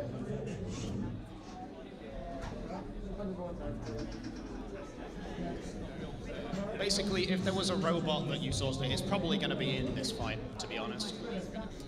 I'll do my best to announce them as they get in. Anyway, there's AOB. A lot less orange than it was when we started.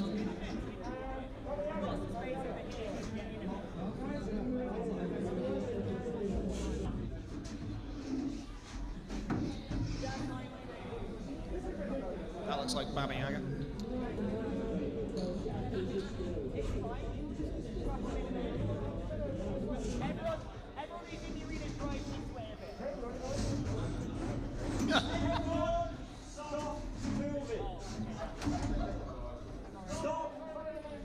Quiet, please.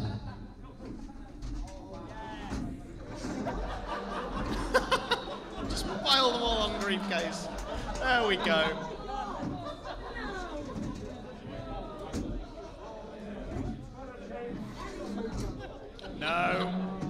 Everybody behave yourselves. There's a few being hidden behind the wall. Does that count as like fortification?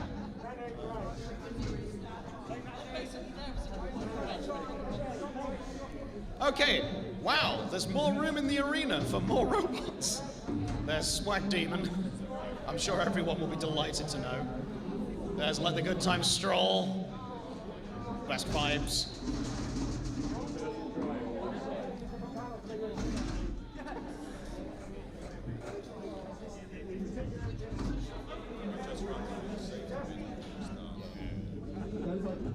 I hope, like, the viewers at home have, like, gone and made a brew, because we're going to be here for a bit, yeah. There's Bad Father Mocker. There is Enchanter. So, but Enchanter should have given its sword to Maximum Overdrive already.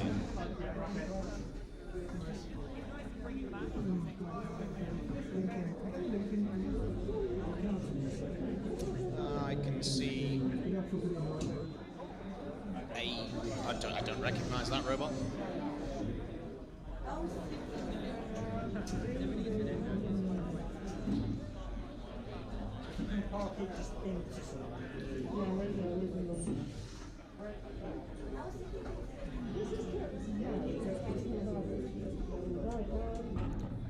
No! No! End boss is going behind Stingbinder. Boo! Splody boy.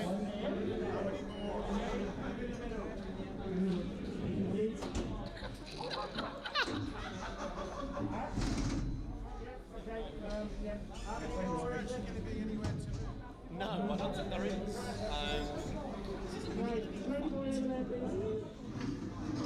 Who's going to be emote like last?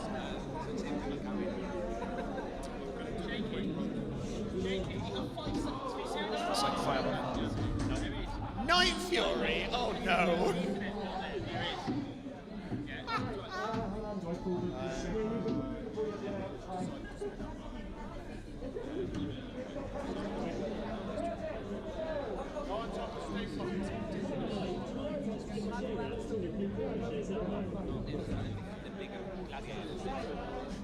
Shout out to Emma Bendel, who has announced in the chat that they are folding laundry.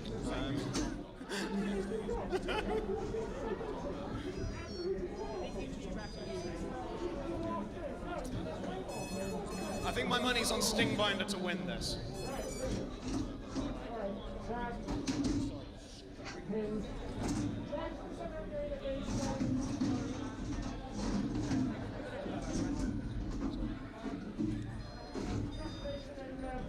Don't be a brick. There we go. More robots! Oh no, procrastination. How many more? There's not enough people here to drive them.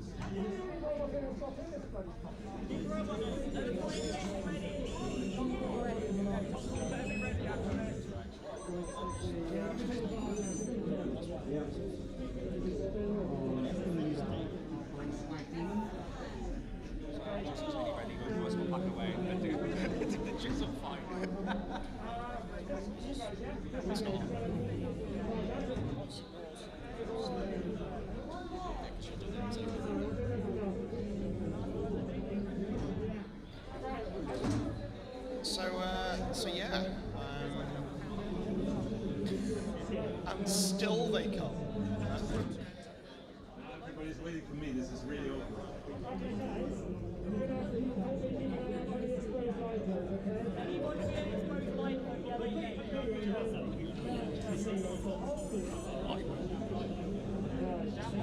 Okay, Tim's gonna give everyone the safety briefing for this. I think it's very necessary. 1, 2. Everyone listen. Right, this is a lot of fun, but there's also a lot of potential for fires. So let's listen up. If the pit is full, we stop the fight.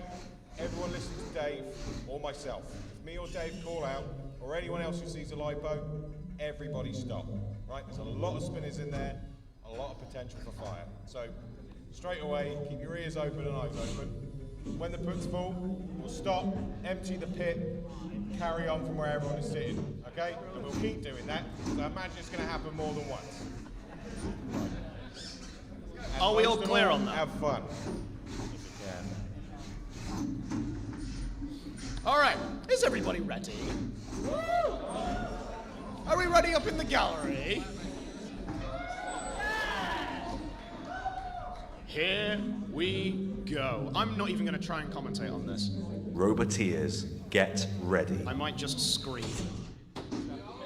3, 2, 1, begin.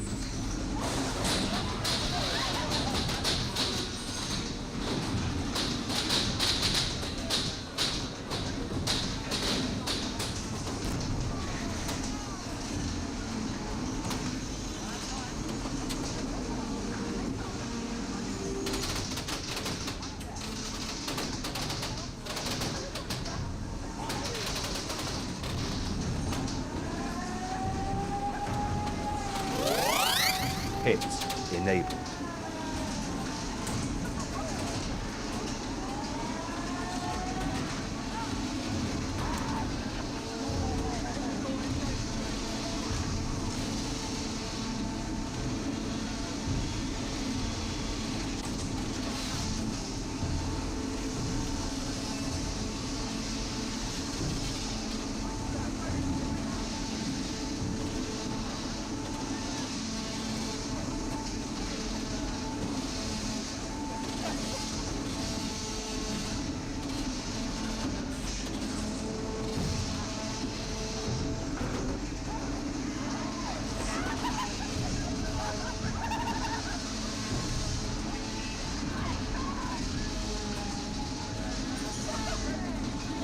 Cease. The pit is full. Stop. Stop. Yeah. Empty the pit. Any robots that want to go out?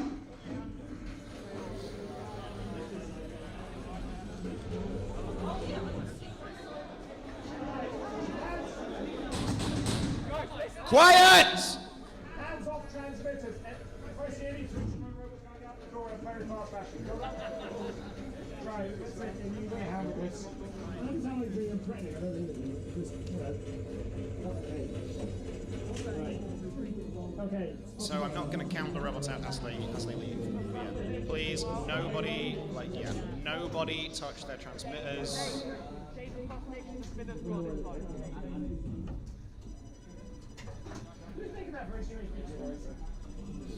Okay.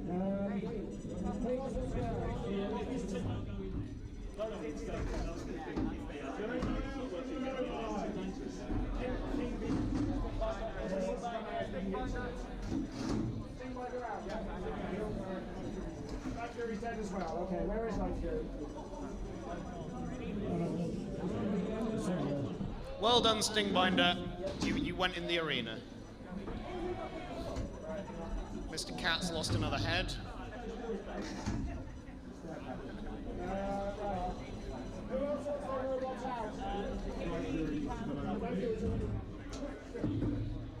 Can we have a bit more quiet, please, so we can, like, hear each other, please?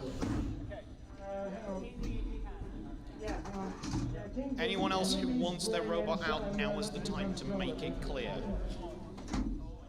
Anyone else who's a robot?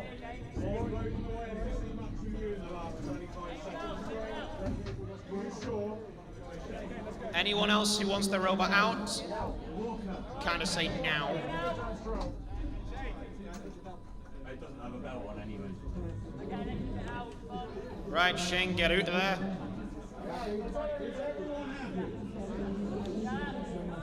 Everyone who's still in, you are happy to stay in. Get the arena locked first. 3, 2, 1, resume!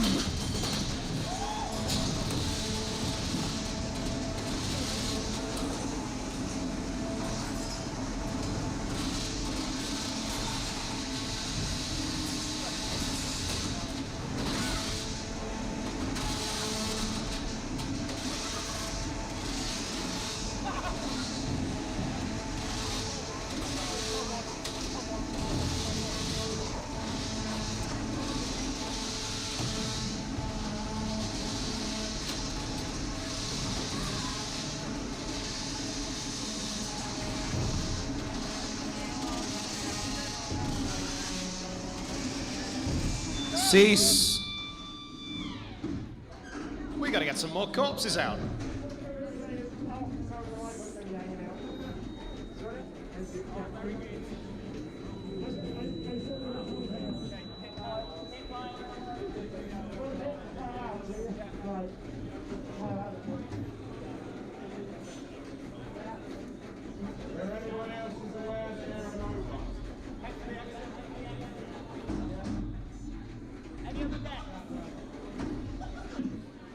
Anyone else want out?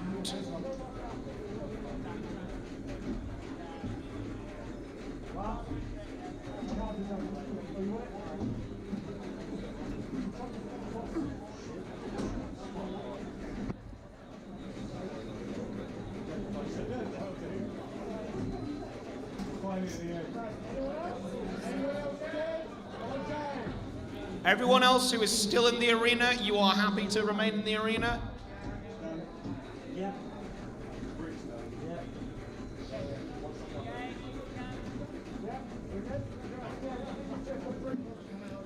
The mouse house is out. Mouse house number 2. Give it here. I can put it on top of the one I've got on.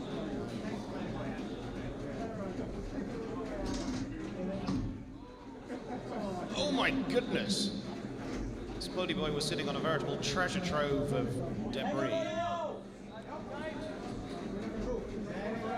All right. We're locking him up for round 3.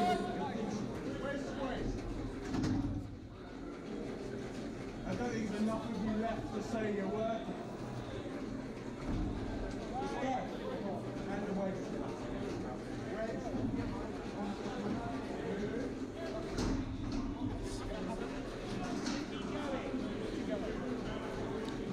Three, 2, 1, resume.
Nice. Right then, we might actually come down to a manageable number of robots after the dead are cleared. Cool.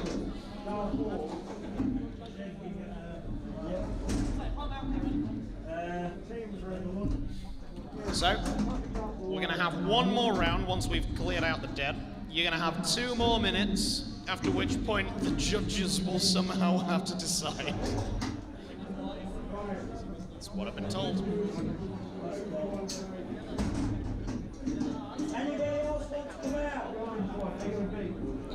Anyone else who wants to be removed, speak now.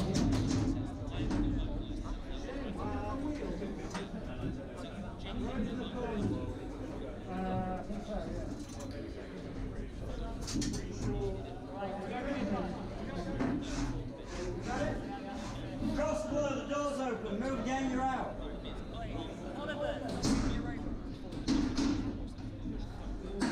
Right, are we all clear? You've got 2 more minutes, after which point it's the judges.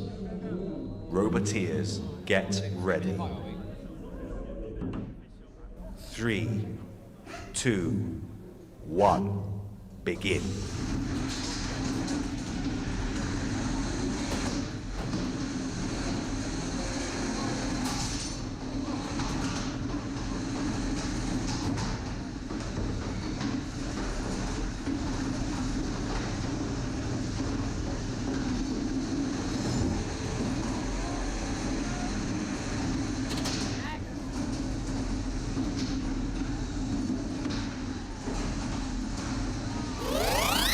Hit enabled.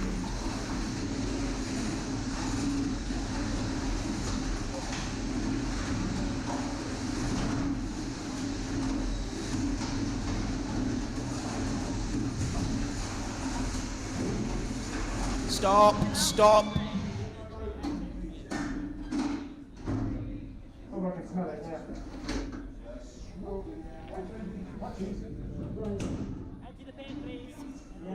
Right, we're emptying the pit. So that was a premature stop because we spied smoke. We don't want to fire. That would be bad, wouldn't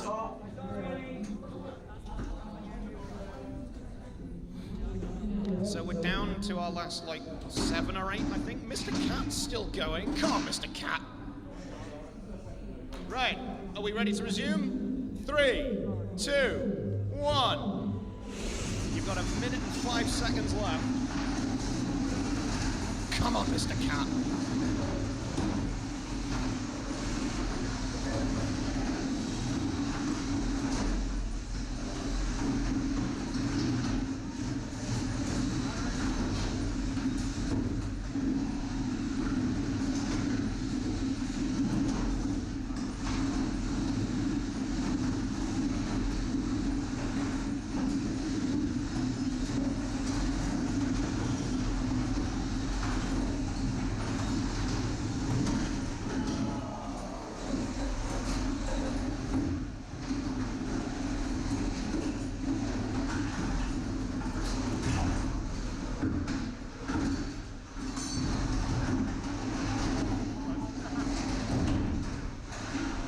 Ten, 9, 8, 7, 6, 5, 4, 3, 2, 1. Stop and deactivate robots. Well, that was spectacular. Right, while everybody gets cleared up, and I do mean cleared up, you promised that you would be nice and tidy up after yourselves. Our 4 remaining robots, by my reckoning, we have Crossblow, Handsome Pete, The Wrong Trousers, and is that Exciting Bot?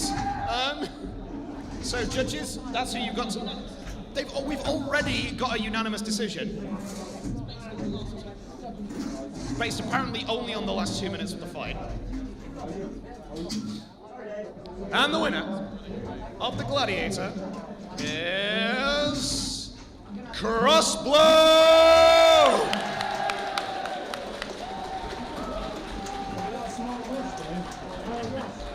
but it was actually Mr. Cat. Yeah, we're all in agreement here. Mr. Cat won. So the third place playoff between Drizzle and Rust in Pieces is going to happen eventually, but there is it's time for Rumba time.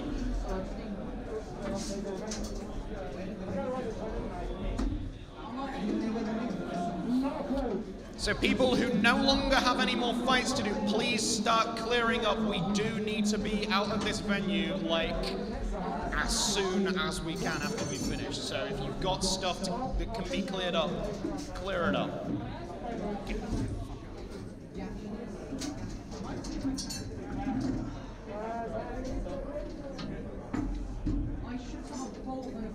There's a wing there, we'll find it later. There's 2 wings there. Just there. Oh shit, sorry. There you go, that's me ball. That's me ball there. What ball was that? Oh, big chunky one. Yeah. Hello.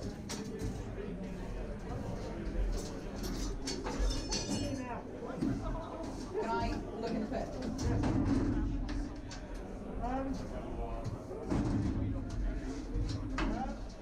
Who is it who wanted to make something out of the debris in the pit earlier? Was that,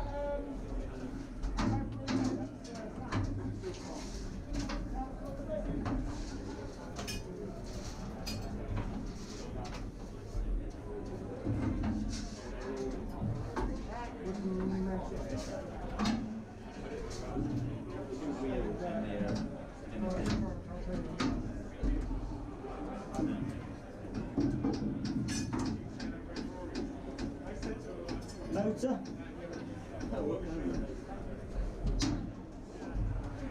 You might have to get later.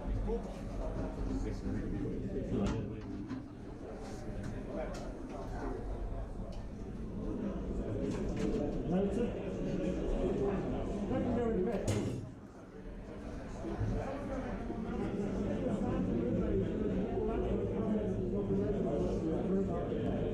Right. Ready for the next fight?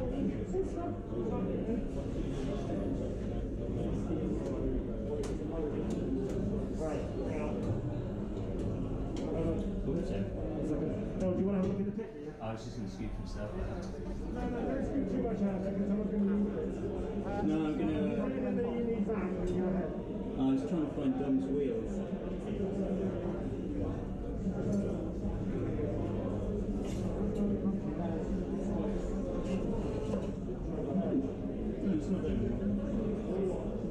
His wheel's still his hubbing, so I was like, oh, I'm trying to find it. But it's not. Well, I took it out, but it's gone, so I'll just wait.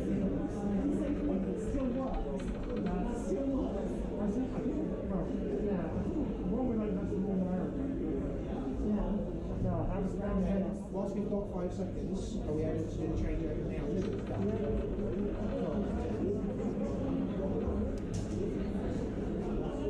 Cool, right. You come and be quickly.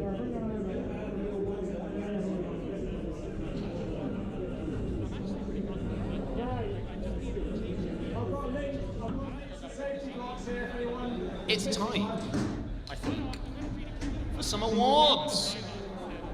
Because it's not just about the who wins, although that is quite important. We've also got additional awards to give out. So I'm going to hand mic number 2 to Ryan, and I'm going to turn his volume up. So, talk us through these awards and give them out. I think this is what the lovely handwriting was for. Yeah, so first of all, thank you very much to Jevon Woodrow for his lovely handwriting. Anyone who receives one of these awards will agree it is very lovely. So I have 2 to hand out. First of all, what we have dubbed the Safe Hands Award for what was by far the most impressive catch of the day during one of the first round fights. That goes to Handsome Pete. Come get it, Handsome Pete. Handsome Pete wins the Safe Hands Come on Award. up, why not?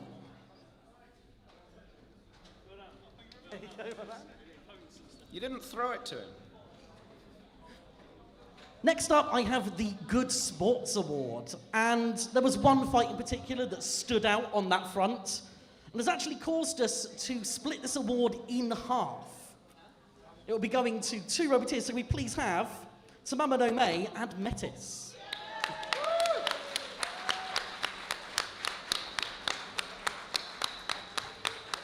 Again, this is quite an early fight, but for those who don't remember, there was a lovely exchange of saves from the walls that kept the fight going and gave us an absolutely excellent little rumble. You get sports, you get good. Right, okay, the awards continue. So these are from me. So size Perky Drive System Award. Okay, so I like the way some machines move, and I really like the way Sprocket Raccoon moved. So I'm giving him an award for the Perky Drive System.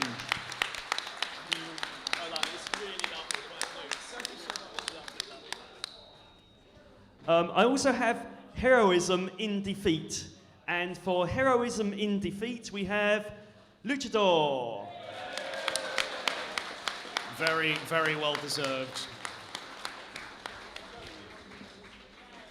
Well done, it's a lovely machine, thank you. Now, this is the award I've been really, the judges know I wanted to give this. I think there should be a slider in this game for Daring Do. Now, you don't know what Daring Do is, but I know what Daring Do is, and I think there should be more of it. And I'm giving this award to Gladius, because in his first outing, he was near the pit, he was going crazy, I loved it, it was very entertaining. So thank you very much, Gladius, for the Daring Do award. It is a good scoring category, and it should be in standard. I've only got one award to give out, and they give me the last one, but this is my favourite one that I like giving out at all the shows. This is the best looking robot, and I don't just look for pretty flashing lights or pink or anything else.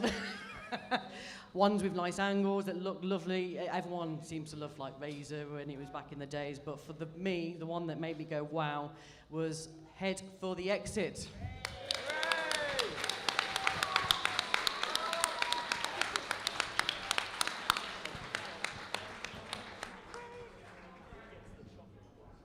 I've got 2.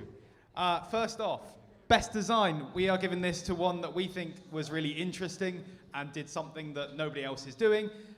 Let the good times stroll.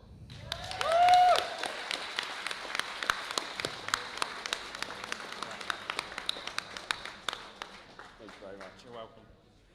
Secondly, best newcomer award. Not necessarily, you know, the one that's gone the furthest, but the one we think that shows the most promise and is really interesting, and that's gone to Spotty Potty. Also wins the award for Spottiest Bot. Definitely the spottiest bot of the day as well. That's more important. You're welcome.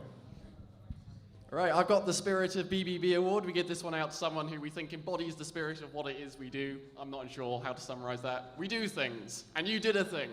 And it also says, "You're all right, mate," on it. And we've given that to AOB.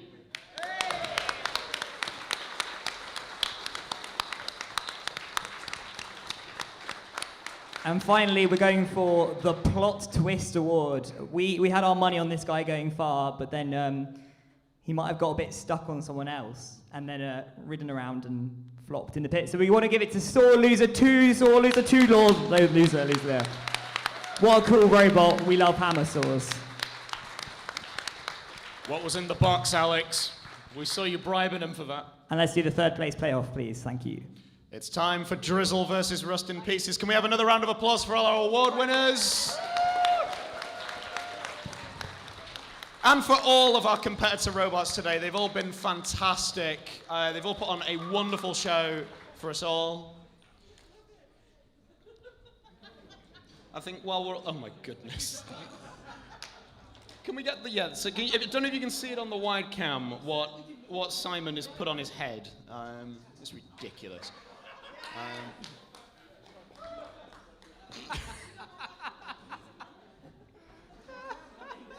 Right, while we're setting up for this, I'm going to start doing the sort of the general thank yous and so on. So I think, first up, well, we've done the thank you to all the robots. I want to give a huge thank you to Ben and Stephen for sorting out all the tech and all of the behind-the-scenes stuff. Can we have a big hand for Ben and Stephen, please? For our judges, Ryan, Stuart, Simon, you've been excellent. For Dave and Tim, our arena monitor and referee, also to Shane. Shane did some of that. For Craig, Joe, and Gareth for putting this whole thing together, having the crazy idea to keep doing this. They're the reason we're here. Speaking of here, huge thank yous to St Micheals Church for having us. We've had venue troubles in the past. This has been wonderful and an amazing venue. And so yeah, big thank you to them, to everyone in the chat, on the stream, for keeping me entertained, for our audience up in the gallery for sticking through it. You've been fantastic.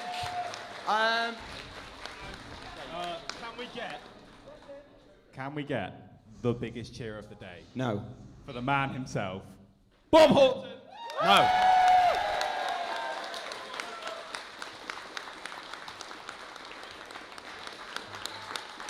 Right, somebody pass me the tissues. It's time for Drizzle against Rust in Pieces.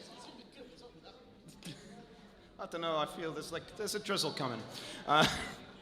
Alrighty, it's your third place playoff. In the red corner, we have Drizzle. Woo! And in the blue corner, we have Rust in Pieces. They've managed to stick themselves together again. Here we go. Roboteers, get ready. I'm very excited.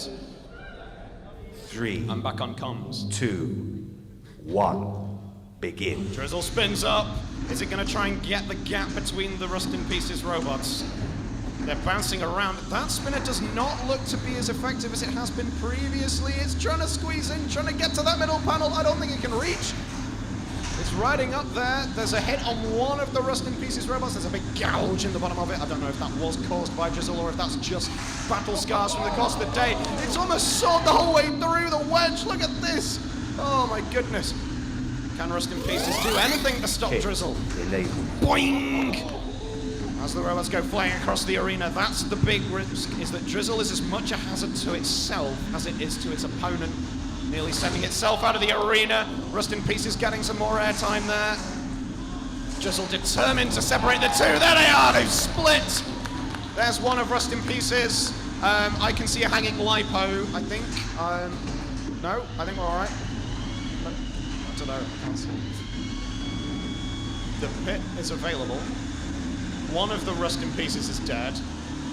The other one is trying to revive it. Drizzle is on the march. And I think that's it. I think that's it. No. Take that half. All right, no. Yeah, cool. That's not it. It's happened again. Yeah, we're going to take out the dead half of Rust in Pieces. I know. Yeah, I know how it works. I'm just a liability. So we're going to take out the dead half, and then we're going to smash up the living half. So don't let us down here, Tom.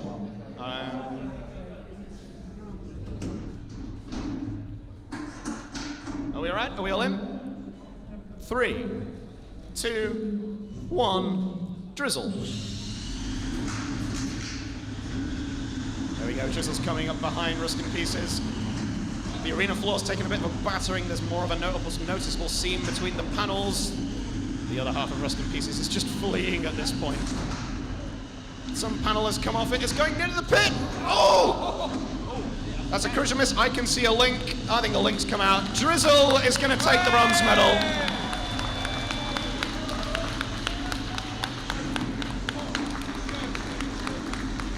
Ten, 9, 8. Oh no, I'll stop the camera.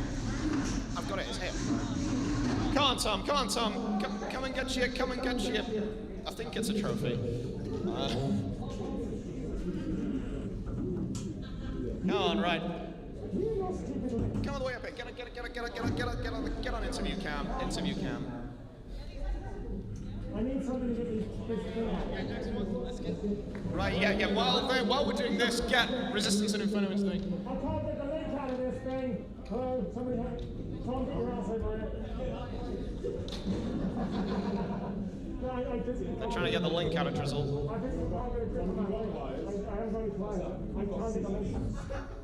There we go. Scissors.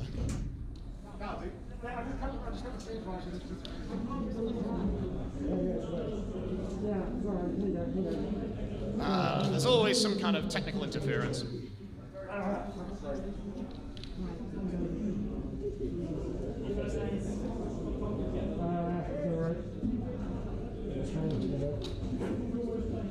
I can't give Drizzle their prize until they fix the robot. Alright, so, no, come in, to my left, get it. Big congratulations, everybody, to your third place robot, Drizzle!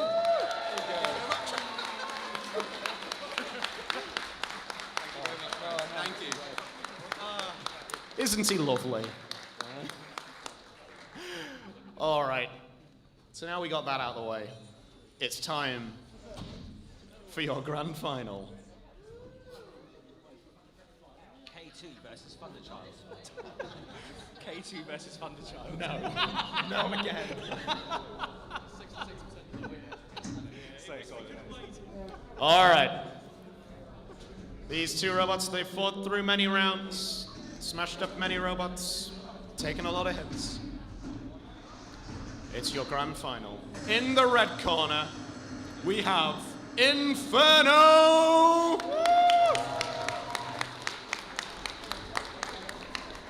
And in the blue corner, we have Resistance! Both of these robots have been fantastic throughout today. Both worthy winners, so let's see which of them does. I cannot call this. Roboteers, get ready. You 3, cut the tension 2, 1. with a saw. Begin. Inferno spins up. Resistance goes in on the drive and is immediately sent flying by that spinner. Wow, that weapon on Inferno is pretty powerful. Let's make no words about that as Resistance gets another launch across the arena. It's making a big rattling sound on the arena floor. Resistance not yet really able to engage itself as it catches some more airtime. I think it's just trying to right itself at the minute. Oh no, Inferno's coming up behind it! Oh, that's where the serious damage could be done. The pit is now available. Resistance isn't looking to be offering much by way of resistance. It's twitching. There's a little move there. Look at this. And Resistance is counted out.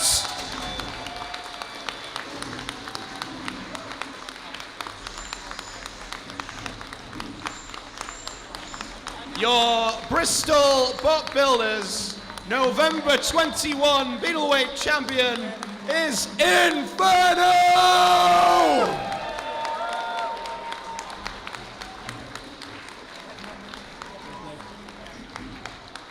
Whew. Well, that was fun. I'm going to do some trophy presentations, but I'm going to let people get their robots out of the arena first. After all the trouble we had with giving Drizzle's trophy out.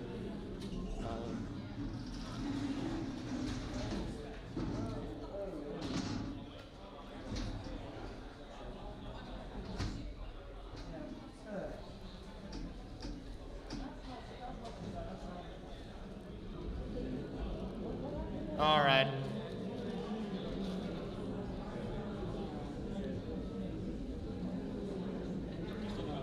Gareth is obviously pretty concerned for his robot. We're going to, right, Gareth, come on up here. Come on up here. We've got some prizes to give out. They don't look very good. That's because they're not very good. Tim put a lot of effort into them. Come here. Many congratulations. You said earlier on that you thought you could go out. You almost did. A fantastic performance with a fantastic robot. Your runner-up, everybody, Resistance! And, well, you've just been wrecking robots all day. That's all we can really say about that, can't we? Yeah. Your champion, Inferno!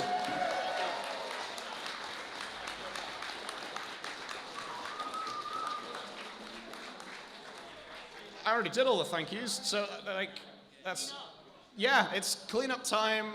Thank you very much to everyone who has watched, everyone who has participated, everyone who has organized. We'll see you next time.